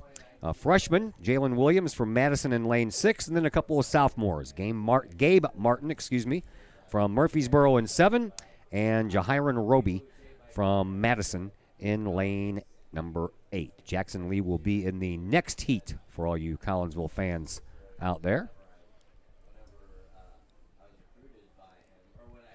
See what happens. We'll see if I have anything on the field event front. Nope, not yet. Guns And sounds. we're off. Heat number 2 of 5. Here we go, heat number 2, Brown. And looks like, right off the bat, Gabe Martin from Murfreesboro out in front. And he'll continue to be out front as he rounds the corner with a number of hurdles to clear before they head to this back straightaway for the final 3 hurdles. And looks like somebody's taking the lead. Looks like lane number 4 there. That's Schomacher from Belleville East in the lead now. And he'll clear that second to last hurdle, head for the final one. And it looks like Belleville East and Michael Schomacher will finish first in this race right around the 47-second mark. 47.38. Gabe Martin of Murfreesboro in second. 47.38 from Shoemaker. 47.38. Shoemaker now has the time to beat as we head into heat number 5. And here are your participants. Chris Green-William, a sophomore from Edwardsville in lane 1. Braden Christian in lane 2, a sophomore from Mascoutah. Teammate of his, a junior, Jalen Barnes, is in lane number 3. Jeremy Watson, a junior from Lamphere, in lane 4. Austin Robinson, teammate, sophomore, Lamphere High School, in lane 6. Jordan Holmes, a senior from O'Fallon, in lane 6. Jackson Lee, the Collinsville Kahawks participant, he's a senior in lane 7. And Simon McLean, a sophomore from Alton, in lane number 8.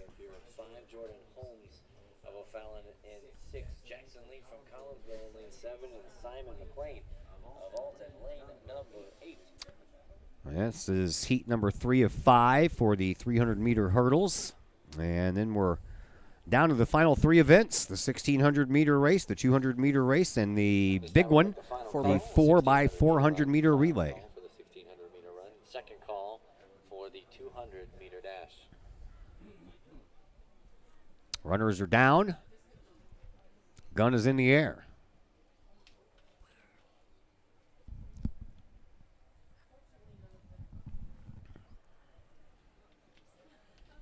Jackson Lee right underneath the big light post out there. And the runners are set, and they're off. Race number 3 underway. Jackson Lee trying to make his move. He has Simon McLean in front of him to his right-hand shoulder, and Lee will take over as they head around that second turn over there. And another couple of set of hurdles on the turn before they get to the straightaway. Lee right now in second, but he's about to drop back into third as O'Fallon's Jordan Holmes overtakes him. And then somebody falls down as they missed the hurdle, but Alton's Simon McLean in first. O'Fallon's Jordan Holmes in third. Jackson Lee is in third, trying to finish that way, but he's going to have some competition from Mascoutah on the inside, and it looks like Jackson Lee's going to end up in 4th place. Yep. It's kind of... Well, so Simon McLean for Alton wins that heat with a time of 45.76. 45.76. They keep on improving with every heat here. So now Simon McLean becomes the number to beat, and he is 45.76. As we head into heat number 5, Owen Sheriff, a junior from Jabot Catholic High School in lane number 1. Jameek Harvey, a junior from Cahokia in lane number 2. Ethan Mueller, a senior from Jersey in lane 3. Kayshawn Lyons, a sophomore from Cahokia in lane number 4. Bryce Davis, a sophomore from Civic Memorial in lane 5. Chase West, a senior from Edwardsville in lane 6. Jacob Bates from Belleville West, he's a sophomore in lane 7. And in lane 8, a junior from Triad, Chase Harmon. Cahokia, they have had big-time success in track and field over the years, as Cahokia was state champs in 11, 12, 13, 14, 15, and 16. 6 times in a row they were 3A track and field champs, or 2A, excuse me. Edwardsville, they had the championship in 2015 and 2017. And your 2019 state champs included East St. Louis in Class 2A. So you have some good pedigree here running in these races, that's for sure. Here is the 4th of 5 heats here in the 300-meter hurdle. And on the outside lanes, looks like Belleville West has a lead. Jacob Bates maybe is in the lead in this one as they come around this first turn. We'll see exactly when they get up here. Not Cahokia. See somebody in blue. On the inside, too. Jabot Catholic. Owen Scherf. Owen Scherf, yeah, making a move there, too. It's the 2 guys with maroon colors on that are battling it out for 1 and 2. Coming up here on the outside is Jacob Bates. And it's going to be, looks like that's going to be too close to call for me. Might have been the Belleville East kid that ends up in the middle of that on the first one. No, Jerseyville. Jerseyville. Ethan Mueller with a 43-31. Wow. But Owen Scherf finished second. Jabot Catholic Hawk. Yeah, for a while there it was Scherf and Bates that were neck and neck, and then Mueller came out of nowhere at the last second and took over that race at the end. And he's posted the best time thus far, 43-31. One final heat to go in the 300-meter hurdle. You will have Matt Bowie on in lane number 1 from Alton. Samuelton Dancer, a senior from East St. Louis, in lane 2. Adepoju Arugonda. Okay, a senior from Glenwood in lane 3. Devontae Ford, a senior from East St. Louis, in lane 4. Taylor Lehman, a senior from O'Fallon, in lane 5. Alec Sledge, a junior from Mount Vernon, in lane 6. And his teammate, another junior, Michael Pittman, in lane 7. And then Grant Toady, a sophomore from Glenwood, in lane number 8. And that'll round out the boys' 300-meter hurdle race. That should come down to Ford and Lehman. If anybody else wins, I will be rather surprised. Time to beat, 43-31. Well, Devontae Ford's run 38.5, so he should be able to beat that at any rate. Yeah, he's the best of this final heat, that's for sure, as far as times are concerned.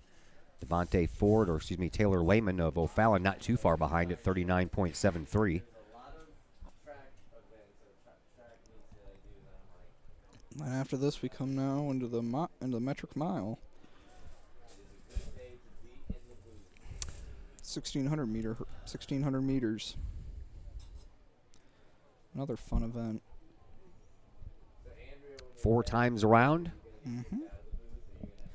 4 times around, and then, well, false start. So we'll try this all over again.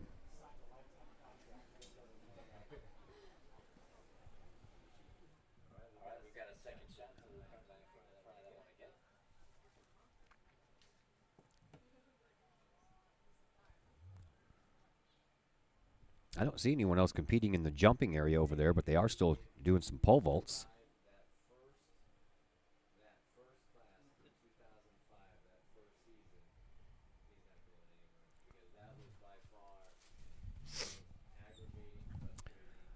All right, about ready to get this 5th and final heat underway. 300-meter hurdles after a false start on the first attempt.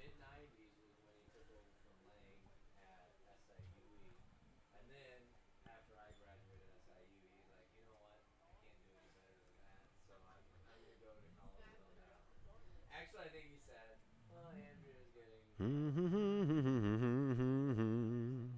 don't think it'd take him that long to get started after a false start. Softball tomorrow, kids. 10 a.m. Belleville East over at the Collinsville Sports Complex. We're supposed to see the sun tomorrow, so that's a plus, although it's might make it to 70 degrees. The hottest part of this day was probably 1 minute after midnight. They're off, and we got a clean start as they approach the first set of hurdles. And it's going to be a close-knit group coming around that first turn. Looks like O'Fallon is in the lead here. That would be Taylor Lehman. We told you that he was right behind Devontae Ford in time, and it looks like Ford and Lehman are going to come neck and neck here as they come down the straightaway, but it looks like Ford is going to get himself a little bit of a cushion there as he clears the second-to-last hurdle and heads toward the finish line, and Ford will win it in under 40 seconds, so he'll be the champion of the boys' 300-meter hurdles. 39.08, and that will win the 300-meter hurdles for Devontae Ford and East St. Louis. 39.08 is the best time. That takes us to the 1,600 meters. Long race.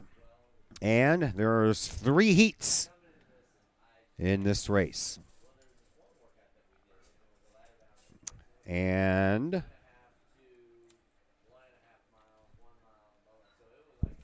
I can turn the page here, Collinsville does not have a participant in the sixth. Yes, they do. Axel Munoz will race in the second race.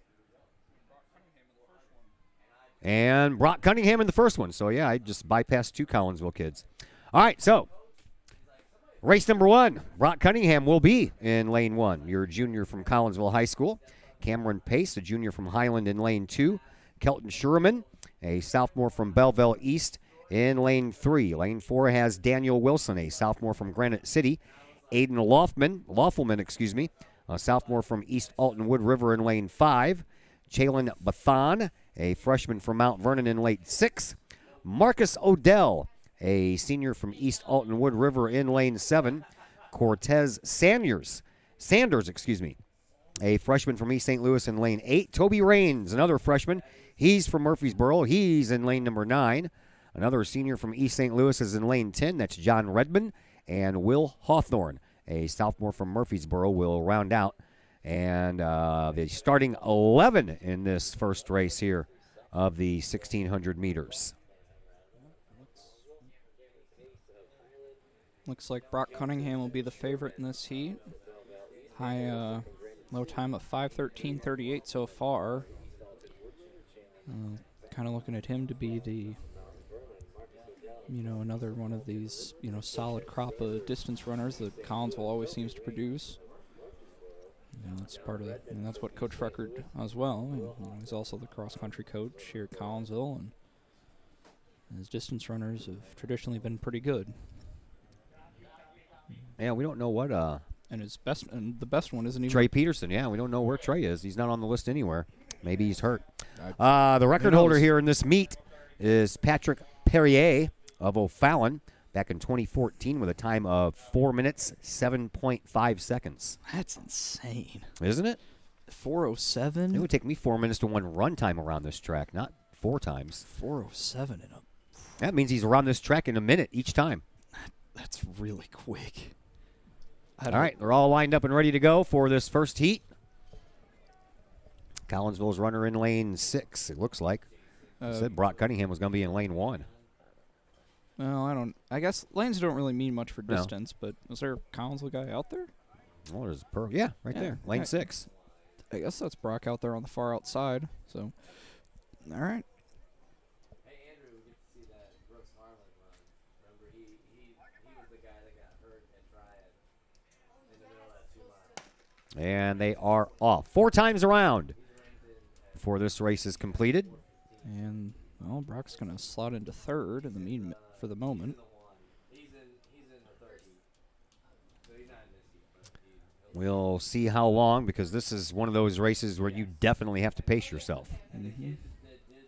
4 laps, and, well, so even that kid from Murfreesboro who's back there at the back could make a run at the end of things. The kid up front has some long legs, man. His stride alone will get him a little bit more distance. Looks like Brock's almost like he's hopping and skipping. Out to your early lead. That's Highlands Cameron Pace. Let's see, Cunningham, part of that lead group. Still hanging out in third right now. Well, right now that's fine.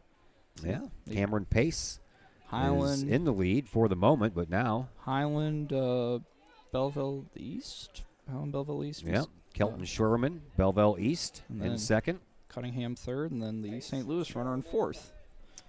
They're all bunched up after 1 lap complete. 3 more laps to go. Sanders in that first initial pack. Great record has been set by the O'Fallon Panther and Stanford Cardinal, Tanner Perrier. Oh.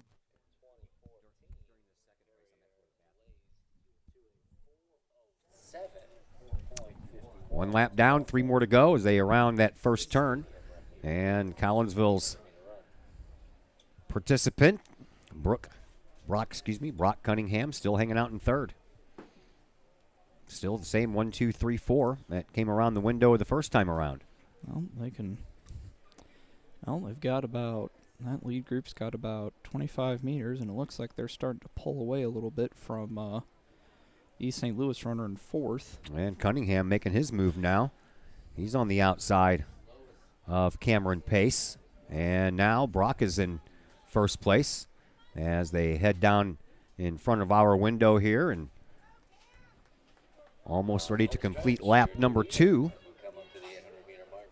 Brock Cunningham of Collinsville, followed by Schurman and Pace. East St. Louis. Still all bunched up, 1, 2, 3. The young man for the East St. Louis Flyers has dropped off a little bit since the initial pace. Well, he's kind of on an island at this point. Murfreesboro runner isn't too close to him, and his teammates back a ways from there, so I guess he wouldn't want to. Yeah, we'll see what Cunningham and that lead group can do. Still a long way to go, just halfway through this race. With a lap and a half to go, so about 600 meters or so, and looks like Cunningham's dropping into second. Just past 3 minutes here, so doesn't look like a bad time. One of the East St. Louis runners is dropping off.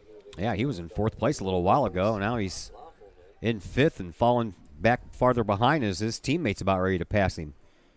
Looks like first and second are putting some distance between third, that's for sure. So Schurman and Cunningham are going to come down now into the final, 500 meters or so, and we'll see if Brock's able to make a kick. Kelton Schurman from Belleville East in the lead.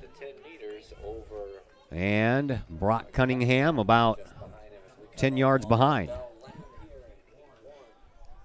See, I'm going to throw some yards at you. Yard and meter about the same. I know, they're close. Close enough to the same thing anyway. At least for our purposes. So unless somebody has a push down that Let's see if final turn over there on... We'll see if it looks like Brock's closing a little bit. I don't know if he can catch him, though. Looks like he closed a little bit in the turn. We'll see how much more he's got in him. He's getting some encouragement over there from a teammate, though. One of his friends in purple following him up that back stretch, trying to cheer him on, see if he can find another gear, if he's got any left. I don't know. As they head down the final turn here in this first heat of the boys' 1,600 meters. Looks like he's trying, but I don't know if he's got. I don't know if he's got another. I don't think he's got enough in him not to make up that kind of a gap. No, that's a pretty big gap, and so sure you can't turn on a sprint when you've just been running about 1,000 meters. Ouch. So Sherman will finish in first, and Brock Cunningham will finish in second. And he'll come in about a time of about 5:09. So I'll call it. No, I may wait a little minute. Oh, come on.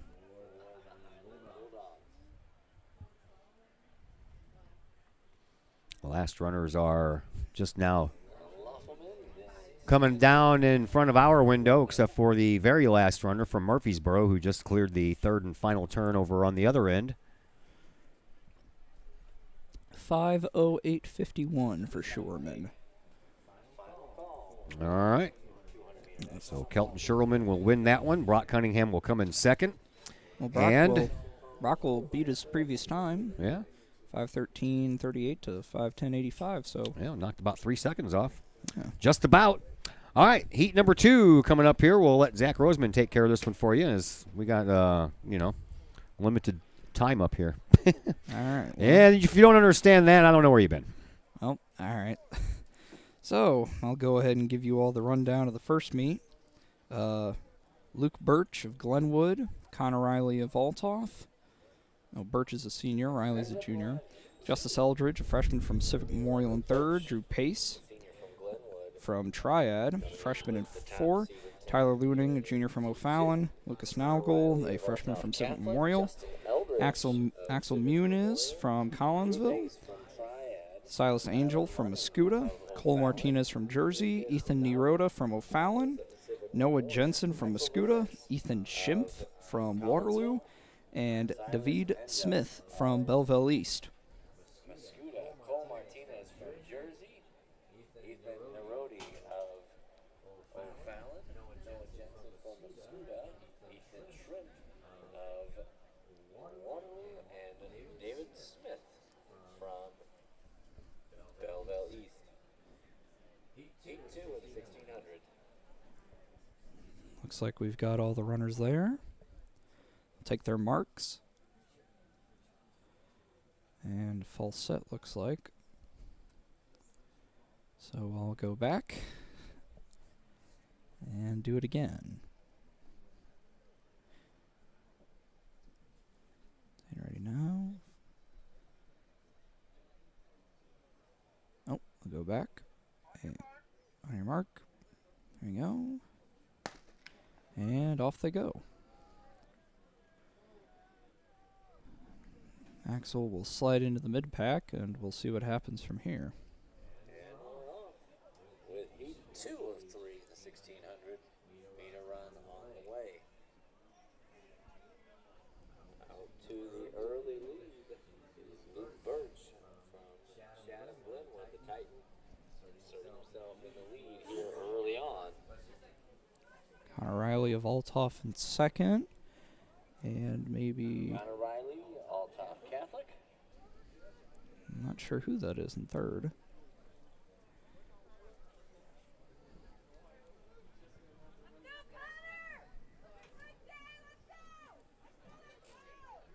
As leaders come on to the home stretch, Birch leading, followed by Riley.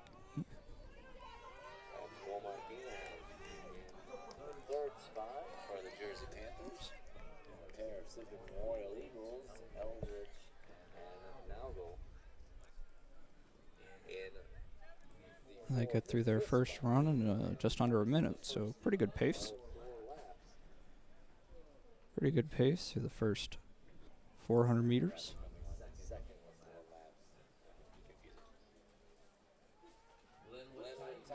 Luke Birch continues to lead, and Altoff Catholic's Connor Riley in second, followed by Martinez in Jersey. Mascuda looks like on the inside, followed by the pair of CM Eagles, Eldridge and Naugel. So it is still Luke Birch of Glenwood making the long, having built a pretty significant lead for himself at this point. Axel still solidly in the mid-pack, currently sitting in about 8th place or so. Oh, about where he's expected to be as they get through there in about 2:20. About 2:20. Birch continuing with a relatively sizable lead, probably about 8-9 meters or so on Riley of Althoff. To the backstretch.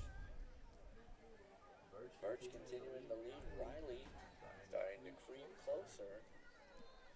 Those seem to be the two that are inserting themselves here in heat number 2. We come up 600 meters to go for the leaders. Where do we get the medals from? That's our athletic director in the hat. Go talk to him. Yeah, go talk to him. So we will make. So Birch will come in, but Riley is definitely closed.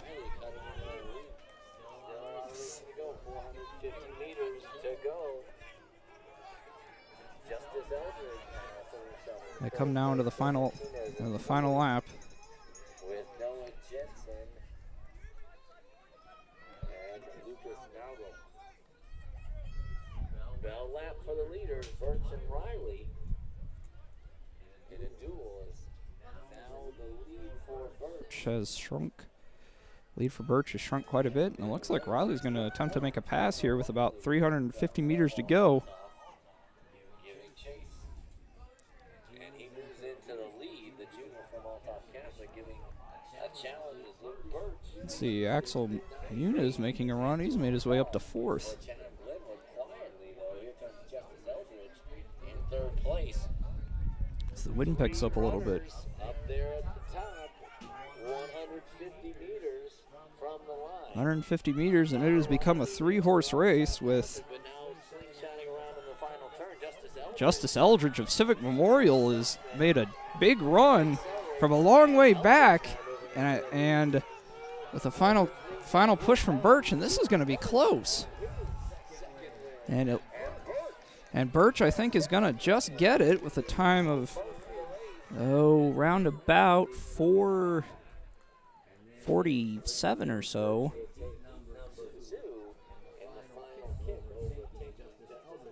A solid run from Axel Muniz to get up to 4th.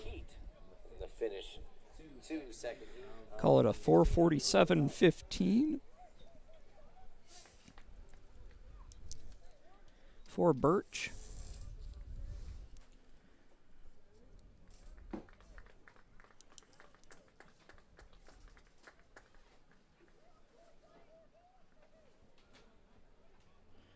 All right. We'll be back for the 3rd and final heat here. All right, next up we get ready for one of the highlight races of the day, at least in my opinion. See Brooks Harlan and Alex Partlow. 15 runners are seated in 440 or under in the 1600-meter run, so this should be exciting. Should be highlighted by Centralia's Brooks Harlan. He will be wearing hip number 1. Alex Partlow from Carbondale. Brooks Harlan of Centralia and and Partlow and Pashar, the Carbondale pairing, who dominated the 3200. Ty Barbary of Carmi White County, having made the long journey away. From Father McGivney. Here you go. We welcome Todd Duke back to the booth. From Edwardsville, Easton Rosen of Highland, Kevin Perkins from Mount Vernon, Joe Schwartz from Waterloo, and Corey Fleeman from Centralia, Aiden Peterson from Glenia, Tommy Merritt of Modern Day, Jack Hiller of Althoff Catholic, and Drake Blyer, senior from Triad. A note on Joe Schwartz, his older sister, whose first name is escaping me, which is really frustrating. But his older sister was a very good runner for Waterloo a couple years ago, and I believe now attends the University of Missouri. MIZ. I'm not going to say ZOU. Come on, man. Why not? Because you know full well that I'm – oh, false start. Yeah. You know full well I'm not a Mizzou fan. I'm a fan of all, man.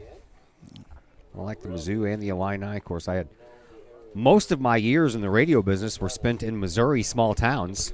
And most of those small town radio stations, you have a lot of jobs to do. I sold advertising. I was on the air in news, sports, weather. Did a DJ shift for 4 hours every day. And various other things. And most of that would involve just operating the board for Mizzou games. So I would be sitting in the studio just playing commercials when it was time for a commercial break and then turn up the game, and I'd sit there and listen to the game until another commercial break. And over the years doing that, I became a Mizzou fan. I grew up an Illinois fan, but I became a Mizzou fan later. And I like both schools. Hard when they are playing against each other. Man, they are booking it for a mile race. Yeah, this is probably going to be the premiere of this 1,600 meters. They saved all the best till last. Mm-hmm. See what Harlan, and there's a lot of really good runners in this field. I just got one. You can ask him. Want a soda? Soda from hospitality or water or anything? All right, coming around the first or the last turns, if you will, as they come down the front straightaway here for the first time. That is Carbon. Still close, man. Oh, yeah. See, number 3, that is Tucker Pochard from Carbondale. 3-2, and then an Edwardsville person. These are the two kids that won that, or were in first and second place for a lot of that 3,200 meter race. Mm-hmm. Yeah, we'll see what. Which was Alex Partlow. Yeah, Partlow and Pichard are both there, and yeah. And right now they're 1-2. They were 1-2 in the 3,200 for a while until Partlow ran away with it. Yeah, still very, very, very. Through 500 meters after only a minute and a half, they're moving. And this is the final heat of 3 for the 1,600 meters. And then we're down to the final 2 events, the 200-meter race and the 4x4 relay. Mm-hmm. I figured we'd probably be done close to 3. It'll be close. Still all bunched up as they come around here, heading down this straightaway again, just about halfway through this race. And see Louis Johan and Patrolac of Edwardsville, and see one of the Carbondale runners as we come now into the final 800 meters. And well, Pochard is now ahead of 2:11. His teammate Partlow. And 2:11, which is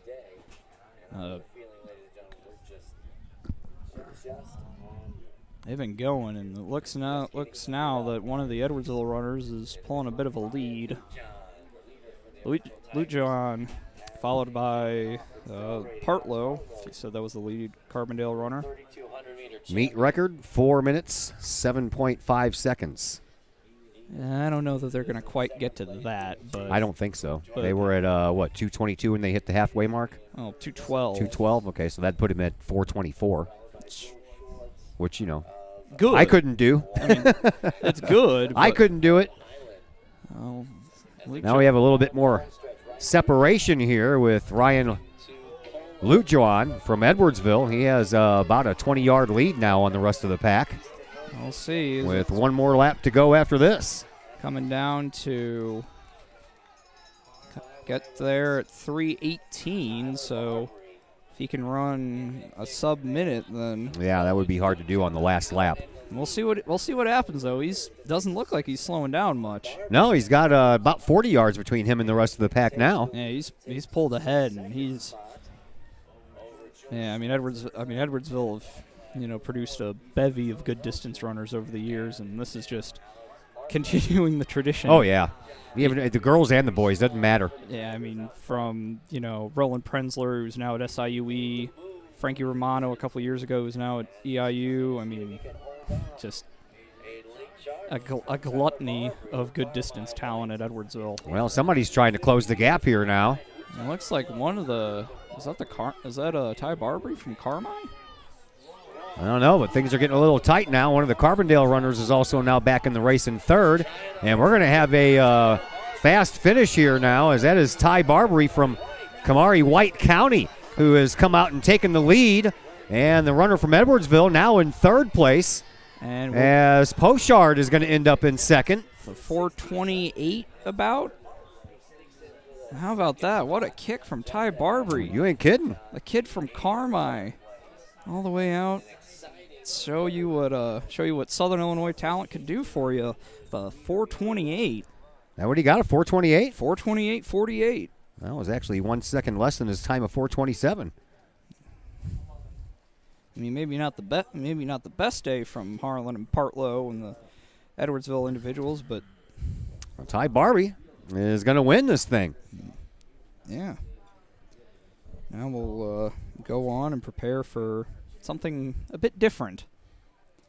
The 200 meters. Yeah.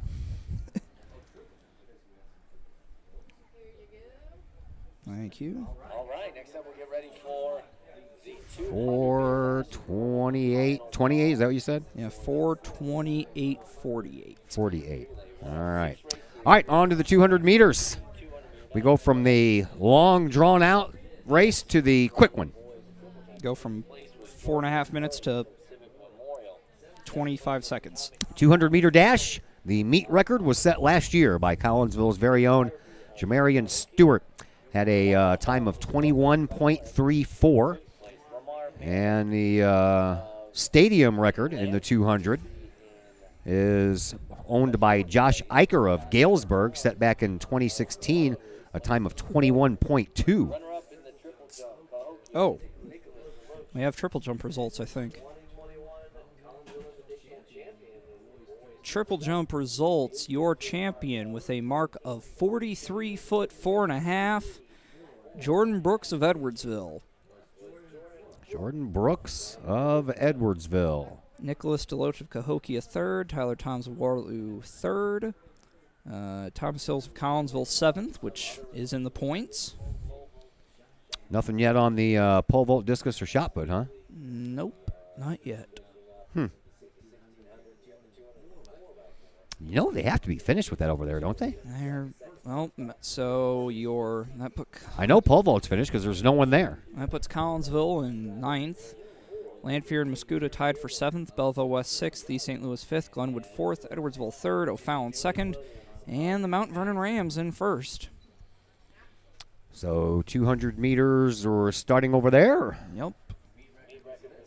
And in this first heat of the 200 meters, you will find, or do we have, is that a continuation of that one? Oh, okay. JT Neerman of Centralia. And JT Neerman and Jalen Williams of Madison. All right. Two freshmen. Yeah. Battle of the freshmen. There are 6 heats in this 200-meter event. We'll see what Collinsville has. Ryan McIntyre in the next section. And then Jerry Richardson in section 6. Yeah. So second and sixth races will feature Collinsville kids. See if Collinsville can get any points out of this. Some updated team report. Again, still waiting on results for the pole vault, the shot resist, 1600. Yeah, those events are all done. I don't know why we're still waiting so long for the results. I know the pole vault just wrapped up, but you would figure the shot put and the discus would be wrapped up a long time ago. Well, we'll see what happens. So, after this, I believe the schedule, this is basically the last regular season event of the year. You got this, and then conference, and then sectionals. And yeah, there are no regionals, unlike the other sports. No regionals in track. Just have one big sectional meet up in Bloomington this year, I believe, and then you have state, which is up at my home away from home, O'Brien Field at Eastern Illinois University up in Charleston. How was that first year for you, by the way? Went pretty well. Yeah. You know, first not much to do first semester but yeah, I think Charleston's treated me well so far. How do you like the area? Quiet, but not a bad thing. Yeah? Not a bad thing. Not too much to do. Didn't but get to enjoy much out there when everything closed down during the pandemic, though, I guess, huh? Yeah. Rough freshman year. Yeah, first semester there wasn't much, but second semester things opened up a bit more. So I've been following Jamarian Stewart. I think he was. I don't know how well he did. I know he won his heat at his conference championships. I don't know how he did, but yeah, see him now down at UT Rio Grande. UT Rio Grande Valley. Yeah. I've been I follow them on Facebook, so I get to see whenever they post something. And he's had an okay freshman year. That's a rough start for the kid, man. He got his whole senior season taken away from him here at Collinsville due to the pandemic, and then his freshman season, his first year of college, also kind of ruined by the pandemic. So I'll be happy to see him come back as a sophomore next year in college and see what he can do when he has a regular off season under his belt. Yeah, regular off season. All the conditioning and such that goes along with that. Because I don't know much, but from what I do know of college strength and conditioning programs, it's entirely beyond anything that you'll see anywhere at the high school level. Oh, yeah. Which is probably the way it should be. It's just the way it goes.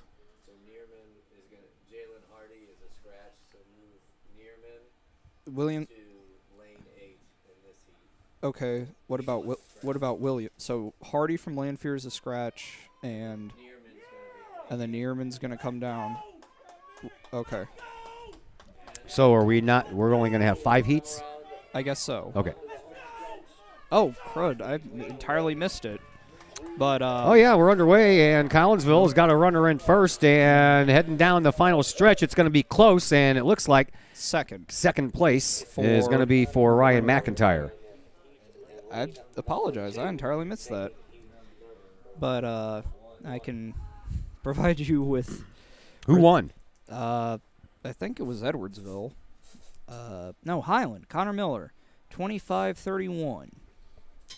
And Ryan McIntyre finished in second. With a 25-49, so... All right, so... Heat 2. All right, and where did the kid get scratched from? Heat number 2? Hardy got... Okay, he got scratched out of heat number... which ended up being heat number 1. Yeah. So now we should be... Good. Good. All right. So... Ian Hubner will be in lane number 1, a sophomore from Waterloo. Hunter Jones, a senior from Triad, in lane 2. Jalen Ward, a senior from Belleville West, in lane 3. Kellen Burnfree, a freshman from Edwardsville, in lane 4. Kane Butler, a junior from Alton, in lane 5. Samuel Elliott Barn, a freshman from Alton, in lane 6. Devon Powell, a senior from Lamphere, in lane 7. And Joseph France, he's not from France, he's from Mascoutah, and he is a sophomore in lane 8. Yeah, I don't understand lane 4. Kellen, and the last name is Brnfre. They spell that right, or is that just a kind of a shortened it? Burnfree. Well, I guess Burnfree would be how you pronounce it. Yeah. Maybe that's his name. I don't Could know. be. I don't know. I don't know. Kind of weird to see the only vowels at the very end. Yeah, all consonants. Yeah. All right. Nonetheless, maybe this time we'll pay attention. That one kind of snuck up on us. Yeah, it slipped my mind. I guess they were trying to figure out the scratches and the fill-ins, and then just while we were trying to do that on our sheets, they started the race. Yep. They didn't check with us. Well, they don't care. Of course they do. All right, so we will have 5 heats instead of 6 in this 200-meter race. And after that, the boys' 4x400-meter relay will end our day. We are off, and those boys are cooking around that first turn. All right, we'll see what happens. Looks like in lane number 8, France from Mascoutah, but Edwardsville in the middle of that as well in lane number 4. It's going to be a tight race all the way down to the finish line between lane 4 and lane 8, Mascoutah and Edwardsville. And it may be Joseph France from Mascoutah who might have inched that one out. 24-25. They're going to give it to him. Yep. 24-25. From Joseph France. And Kellen Burnfree was right there. Just six 100ths off. Wow. Hardly anything. Yeah. Even in the world of track, which small gaps like that make a big difference. But all right, heat number 3 of the 5 will feature Timothy Cross, a sophomore from East St. Louis in lane 1. Javon Serafani, a sophomore from Civic Memorial in lane 2. Brandon Rogers in lane 3, another sophomore. He is from Granite City. Jordan McMurray, a junior from Civic Memorial in lane 4. Lane 5 and 6 features East Altonwood River runners. Lane 5 is Pacey Meyer, a senior, and in lane 6, Devin Green, a freshman. Murfreesboro in lane 7, that is Calvin Clemens, a junior, and Arian Jackson, a junior from Edwardsville, rounds out the 8 runners here in the 3rd of 5 heats.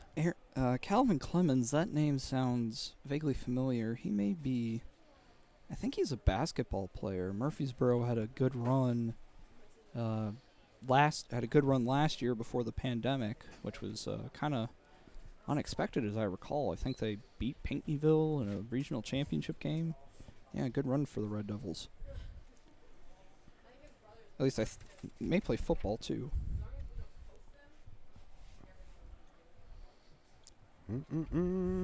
Looks like we're about ready.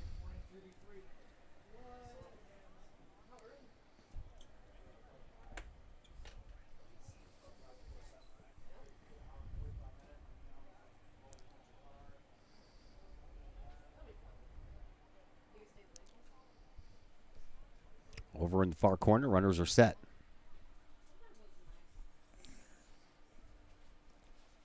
Or they're not set, they're down. Now they're set. And they're off.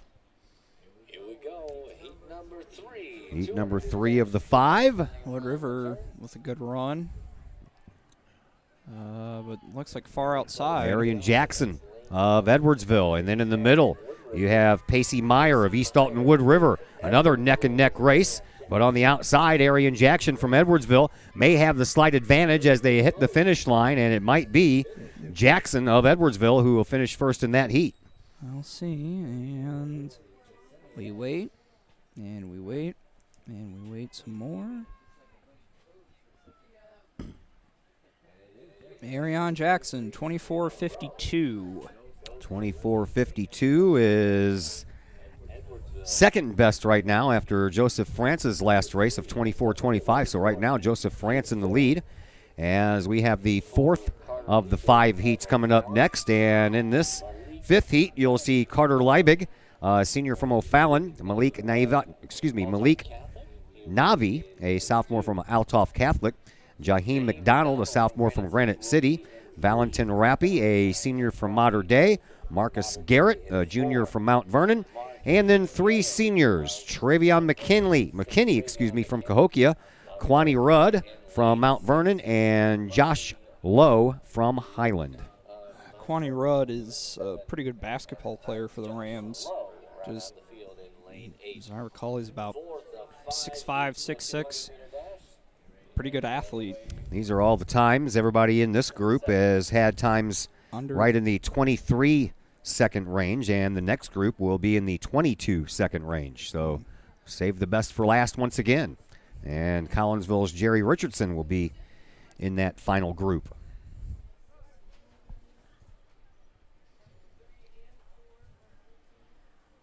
One more heat left after this one in the 200 meters, and then we're off to the final event of the day.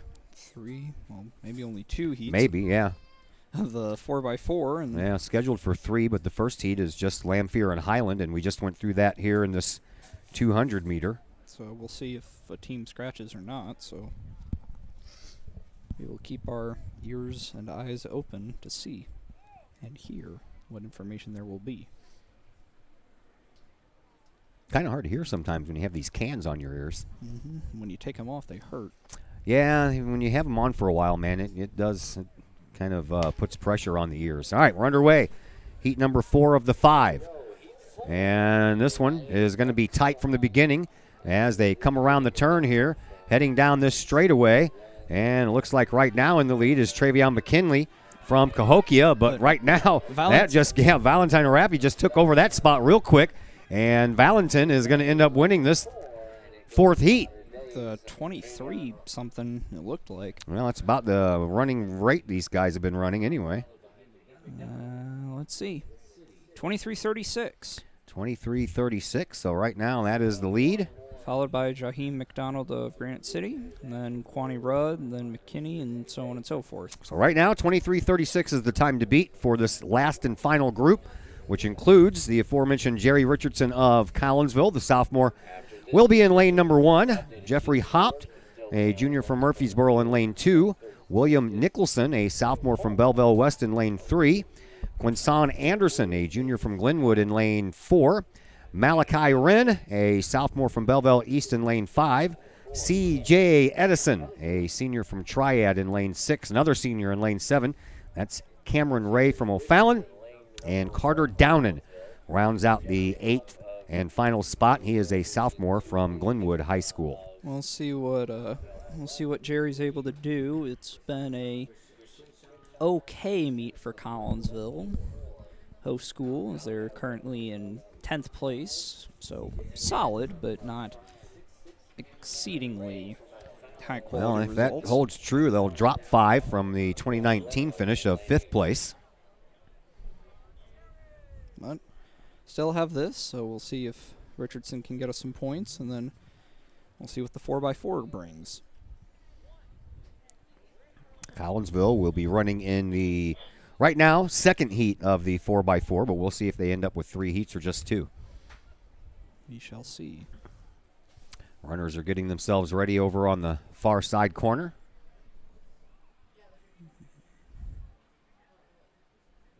Nothing from the field events as of yet. With our luck, it'll be right at the end of proceedings that we'll get those pole vault and shot put and discus results. Excuse me. Well, we can see that pole vault's finished because they are done over there. Up, false start.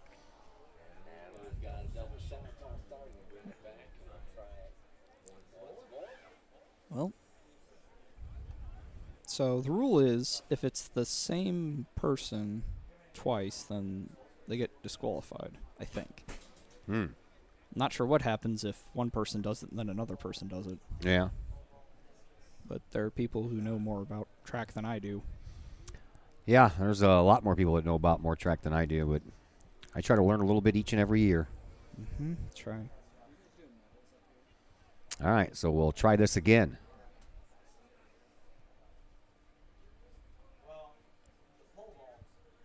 Runners are down. And see what Jerry's able to do. And well, We'll be on the inside lane, lane 1. And they're set, and they're off. Jerry with a pretty good start. Richardson on the inside, trying to keep that pressure on as the inside man on lane number 1 as they make the turn. It's a tight race, and it looks like Jerry's going to get 4. Anderson will finish in first. Jerry might. No, looks like 4th for Jerry. Looks like Quinshon Anderson finished in first from Glenwood. 23:44. 23:44 is not good enough to beat the 23:36 by the young man from Mater Dei, Valentin Rapp. And it looks like Mr. Rapp will win this event. Yeah, good run. Yeah, good run for the Mater Dei. What grade is he? Senior. Yeah, Valentin Rappy. Not say it's a little unusual to see see a guy from Mater Dei win a sprint, but all credit to him. All right. So, with all that, we'll move now into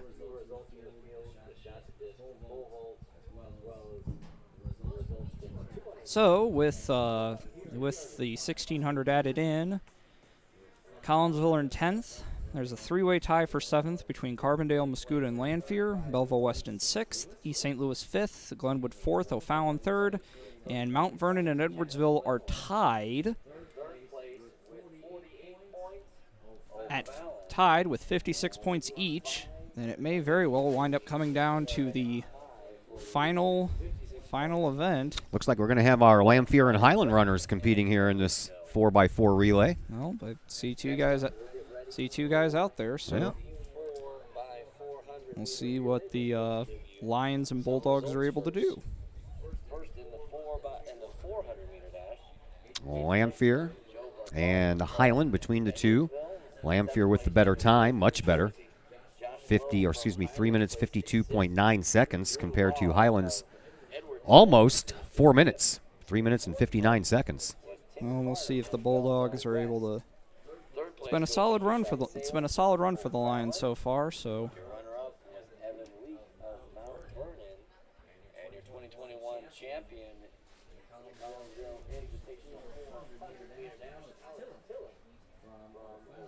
East St. Louis holds the meet record here back in 2006, 3 minutes, 16.8 seconds. I don't think anybody will. That's really good. It is. I don't think anybody's going to be approaching that. Even that's the meet record and the track record here at Kahok Stadium. Even Edwardsville are only running in the high 23s. So Lanphier and Highland with this first race, just the two schools. Is that them down there? Yep. Okay.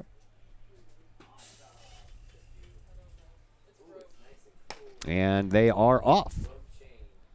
So, well, looks like the Lanphier runners got a pretty significant advantage early on. So they go one time around, hand off the baton. And then another time around and hand off the baton. Yep. And another time around and hand off the baton. They do that 4 times. Yep. And that's why it's called the 4x400. And that's the race. And let's see, the Lanphier runner, Big lead. Big lead. Probably 15, 20 yards already. I'd think so, yeah. Maybe even more than that. We'll see if they around the corner here and even up with the back of the end zone. And that's about a 50-yard lead. Yeah. So the handoff coming up. Does not have to be great. And no, you can probably stop and walk next to each other and say, hey, buddy, what's up? Well, not much, man. How you doing? Well, Okay. that wasn't all right, take off. Well, it wasn't the best handoff in the world, but with that big of a lead, all you needed to do was not drop it. Yeah, just don't. Heck, you probably even could drop it at this point, in all honesty. Yeah, maybe.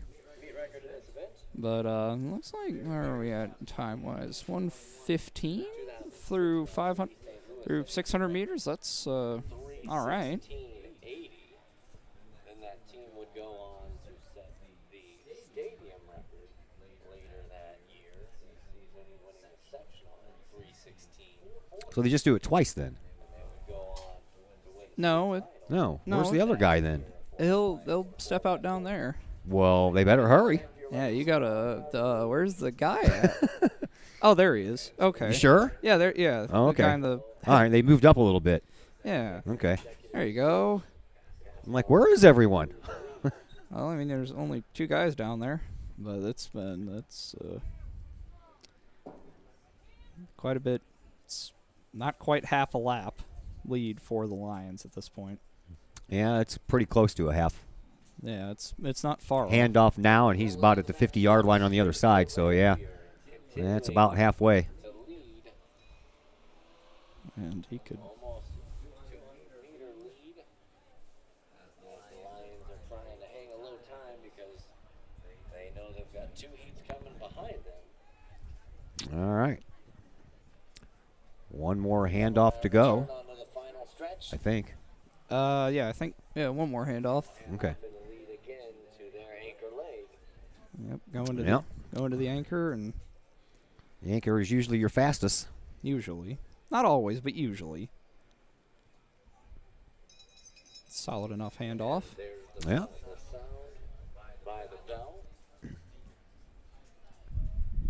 And the Highland runner just now coming below our location. You got to like aim that down there, dude. Oh, you're looking at that guy? Okay. Yeah. I got you.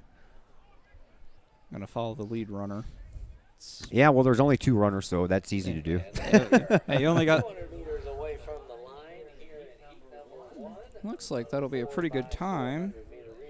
3:52 is their best time so far, and right now they're at 3:30. Coming through the turn. That you can get down that straight in 20 seconds or so, then that'll be their fast time of the year. And it 3:44. I don't know if it'll quite be a fast time, but it'll be close. Come down. Yeah, it'll be close. It'll be close to their fast time of the year. Let's see the Highland runner coming into the stretch now. Make his way down, and that'll be pretty much everything. All in all, a time of, well, I haven't put it in yet. Well, I probably have to wait for the Highland runner to get across the line, I'm guessing. Probably. Let's see what it says.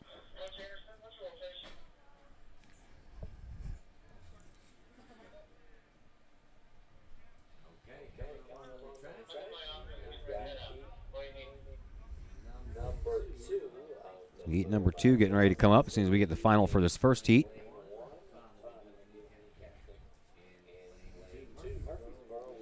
Well, Madison, Father McGivney, Murfreesboro, Granite City, Collinsville, Cahokia, Centralia, and Jerseyville.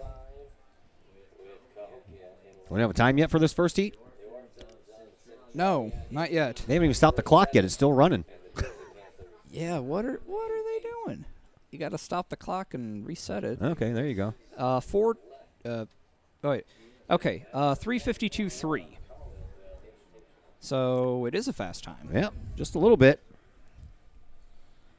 And then a 4:20.38 for Highland. That should be. All right. Heat number 2 of the 3. Collinsville right in the middle. Lane number 5 is where you'll find the K-Hawks during this 4x4 relay. We'll see we'll see how the K-Hawks are able to do. They've got one of the faster times in this field, so I think it'll be them in Granite City. 3:42.71, which is about 10 seconds faster than what Lanphier just finished with.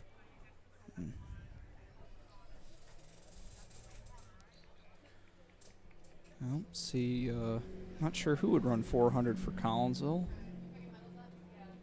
4x4 could be a few different people.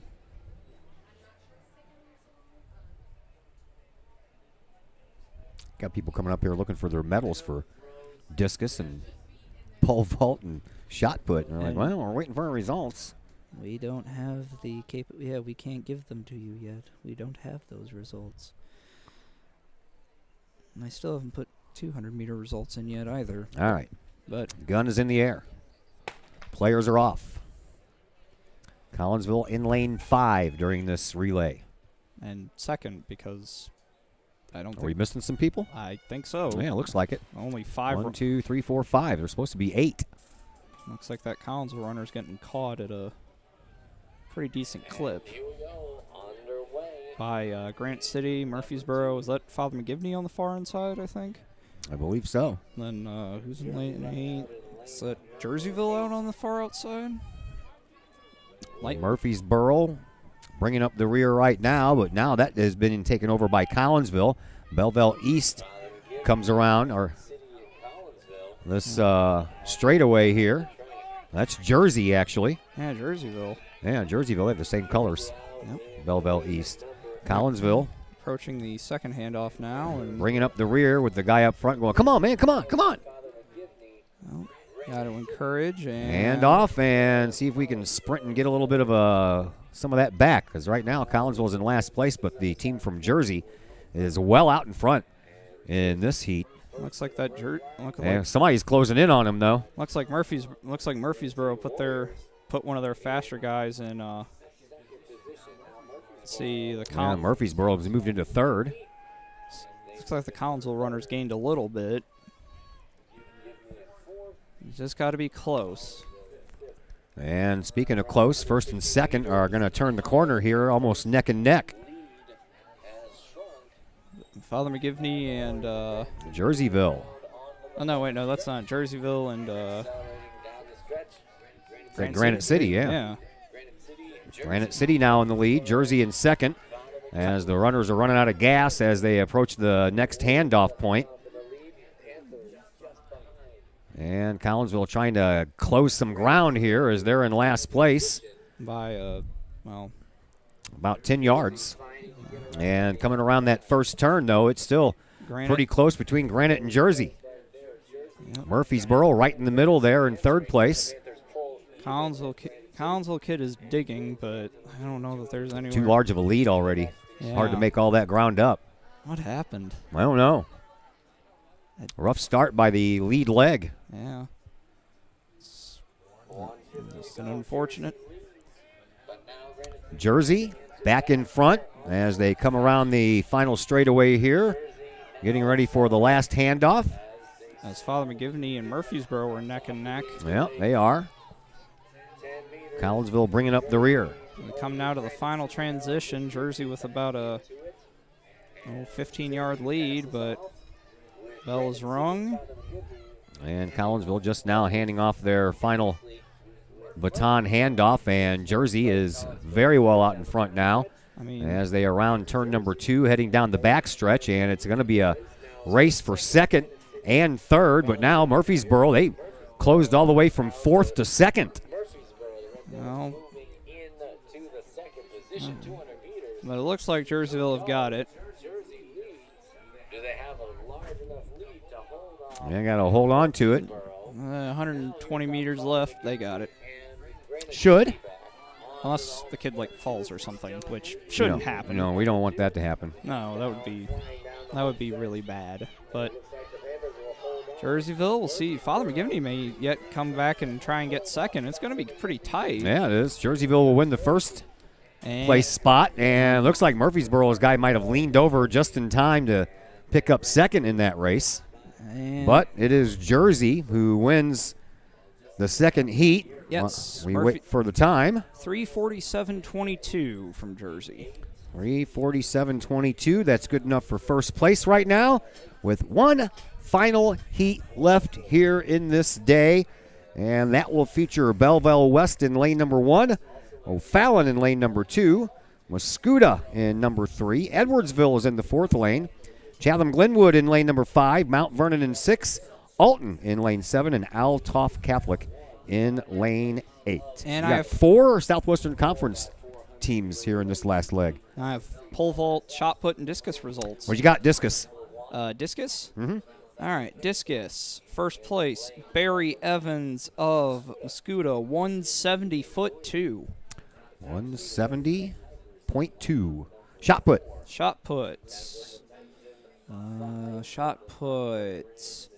Jackson Grant of Carbondale, 56'9.5". Carbondale.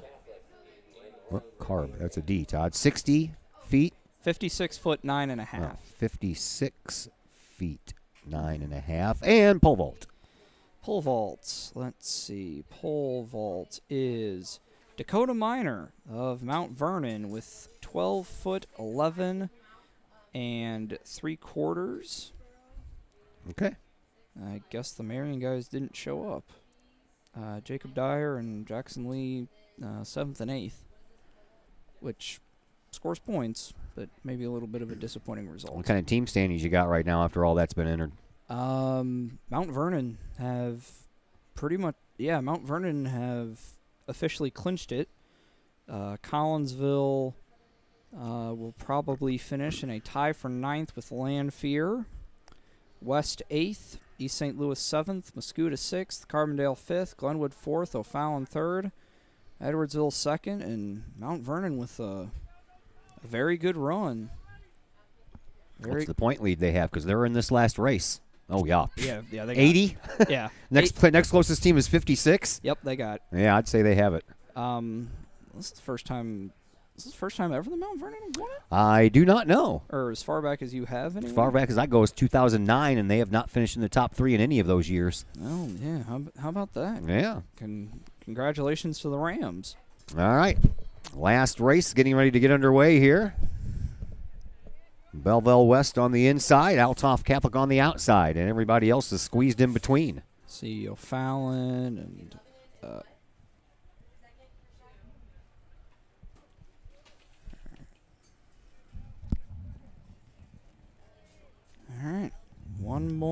event. And then that will be the end to pretty good day of track. Yeah. Glad we got this underway after not getting any of it last year, and we're about a month behind schedule. This is usually held the first Saturday in May, right when the Kentucky Derby Day is held, and because of the pandemic, we had to push it back to the last Friday in May. Last race of this meet is underway. This is it? This is it. As they come around this first turn heading into the front straightaway here. Is that a... Looks like Glenwood is in first place. Glenwood, Mount Vernon, and Alton. And Edwardsville. Edwardsville now in second. Young man from Glenwood racing it up there while the young man from Edwardsville is climbing right on his tail. Mascuda. And at the handoff, they're probably going to be tied. And give a slide. Oh. Well, Edwardsville is going to pull out after that handoff. Edwardsville had the better handoff. Yeah, they did. So Edwardsville, Glenwood, Mascuda, Mount Vernon. Not sure who that is on the far. Is that Belleville West on the far inside? Might be. All right. Edwardsville is about to get taken over, though. Is that? Who is that? I don't know, but that dude's cooking. Is that Mount Vernon? We'll find out when they get around here. I think that's Mount Vernon. Yeah, all black, and then if there's orange on the front, then it will indeed be. He's got an orange headband on him. He's got on, like, Lancer shoes. Another handoff coming up. That's Mascuda. That's Mascuda. Yeah, that's Mascuda. I saw the Indian on the front. And then Glenwood and Edwardsville neck and neck. Mount Vernon in fourth. And Alton making a run, trying to make... Good handoff by Mascuda, and they extend that distance off the get-go. And now looks like that... And a young man from Glenwood's trucking. We'll see if he can... Well, we'll see what happens here in the final 300 meters. Yeah, Edwardsville's moving up. Second place, closing in. And looks like that Glenwood kid has fallen off just a little bit. Looks like it's going to be a two-team race. One more handoff to go after they round this front stretch here. It's going to be neck and neck between Mascuda and Edwardsville as they turn the corner. Two of the better relay programs in the area, and they are neck and neck. Edwardsville's going to take the slight advantage heading into the final handoff. The young man from Glenwood has closed ground quickly. It's going to be a three-team race here at the end as the final handoff takes place. They're on their way. Edwardsville out in front. Mascuda is closing. Chatham Glenwood in third place right now. It's a race for the top three right here because the fourth place finisher is a little too far behind, but he's cooking pretty fast too. Right now, neck and neck between Edwardsville and Mascuda as they enter turn number 3. Lockstep. Yeah, pretty much. This is going to be really close and at a pretty good clip too. Coming around the final turn, heading for the home stretch. Edwardsville has the lead. Mascuda right behind. It's going to come down to the wire, and Mascuda's runner is catching up to Edwardsville's runner. At the end, we're going to get down all the way to the wire, and it is going to be Edwardsville. Maybe at the very end. I don't know if the guy from Glenwood might have took second place. He definitely took second. It was, Glenwood did get second. 3:31.87 for Edwardsville. Glenwood just 4/100ths of a second behind. Titans runner with a call Mascuda third, West fourth, Alton fifth, Mount Vernon sixth, O'Fallon seventh, and Altoff will come in to finish eighth. And that's it. Edwardsville will finish first and take the 4x400 meter relay with a time of 3 minutes 31.87 seconds, and that is how this 2021 version of the Collinsville-Kahok Boys Track and Field Invite comes to a close. We head into post-game coverage now. We're going to put our heads together and put a final wrap on this as we thank our sponsor for the post-game program, Cullip Jennings Florist. A staple in the Collinsville area, Cullip Jennings Florist has been for generations. Located at 517 West Clay Street. You can check out their weekly specials. Give them a call about those at 344-0404 or check out their new website at cullipjennings.com. We'll be back to wrap things up here in just a moment on the K-Hawk Sports Network. Call Up Jennings Florist, a Collinsville original since 1939. Call Up Jennings Florist has a wide variety of green and blooming plants, specializing in all designs, from traditional to trend settings. Call Up Jennings Florist is of course your place for beautiful flowers, suitable for any occasion.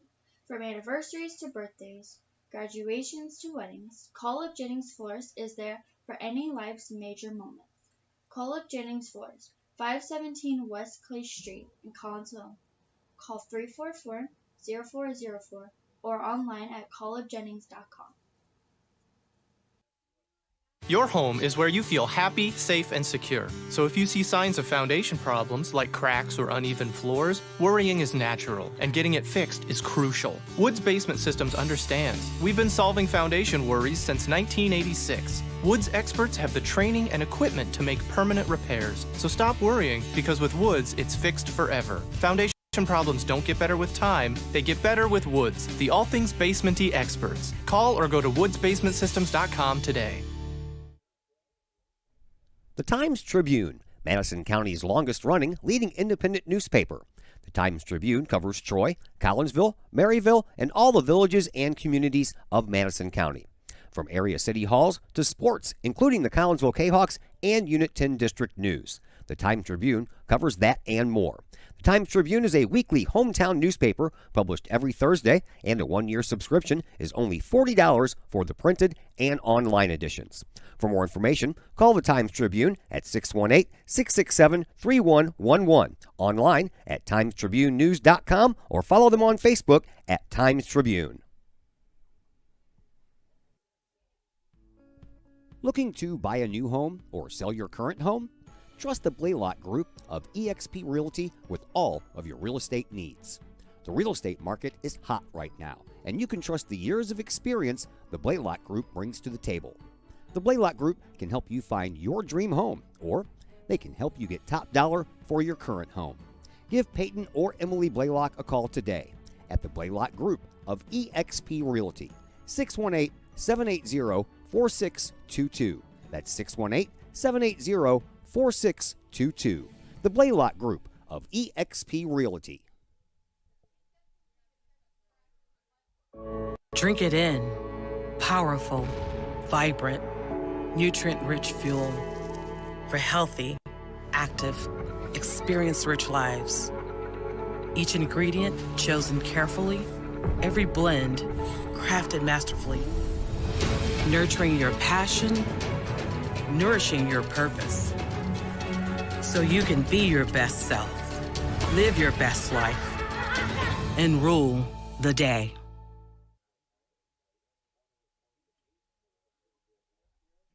Collinsville High School alumni Stacy Lauenstein, CHS class of 91, Lisa Bassetto, Sarah Sulke, and Tracy Limp, CHS class of 94, Tony Geisen, CHS class of 96, and Kevin Robinson, CHS class of 99, want to wish all of our K-Hawks a great year. We look forward to cheering you on and supporting you. Work hard on the court and the field, as well as in the classroom. Remember, once a K-Hawk, always a K-Hawk. Hashtag K-Hawk Family. Call Up Jennings Florist, a Collinsville original since 1939. Call Up Jennings Florist has a wide variety of green and blooming plants, specializing in all designs, from traditional to trend settings. Call Up Jennings Florist is of course your place for beautiful flowers, suitable for any occasion. From anniversaries to birthdays, graduations to weddings, Call Up Jennings Florist is there for any life's major moments. Call Up Jennings Florist, 517 West Clay Street in Collinsville. Call 344-0404 or online at callupjennings.com. And once again, we welcome you back to K-Hawk Stadium for the final time here during this 2021 Collinsville Invitational Boys Track and Field Meet. And the winner and champion of this year's meet, the Mount Vernon Rams. They finished with 83 points. That was well ahead of second-place finisher Edwardsville, who finished with 66 points. Collinsville ended up finishing tied for ninth with Lamphir. And that is the way that the 2021 Kahok Boys and Track and Field Invitational in. So a very good day has come to a close. Congratulations to Mount Vernon. As far as we know, it is the first time that they have won the Kahok Track and Field Invite here. So big congratulations goes out to the Rams. And a big thank you to everybody for spending a long day with us here at Kahok Stadium. We're next in action tomorrow morning from the Collinsville Sports Complex. It's softball, the final Southwestern Conference game of the regular season for your Lady Kahok softball team as they take on Belleville East tomorrow. We'll be on the air about 9:45 with pregame coverage for first pitch. That is set to fly at 10 o'clock. For Zach Roseman, thank you very much, sir, for all you did today, and I'm pretty sure we'll see you Saturday at the softball game, I'm guessing anyway. So for Zach Roseman, my name is Todd Duke. Everyone, have yourselves a fantastic Memorial Day weekend.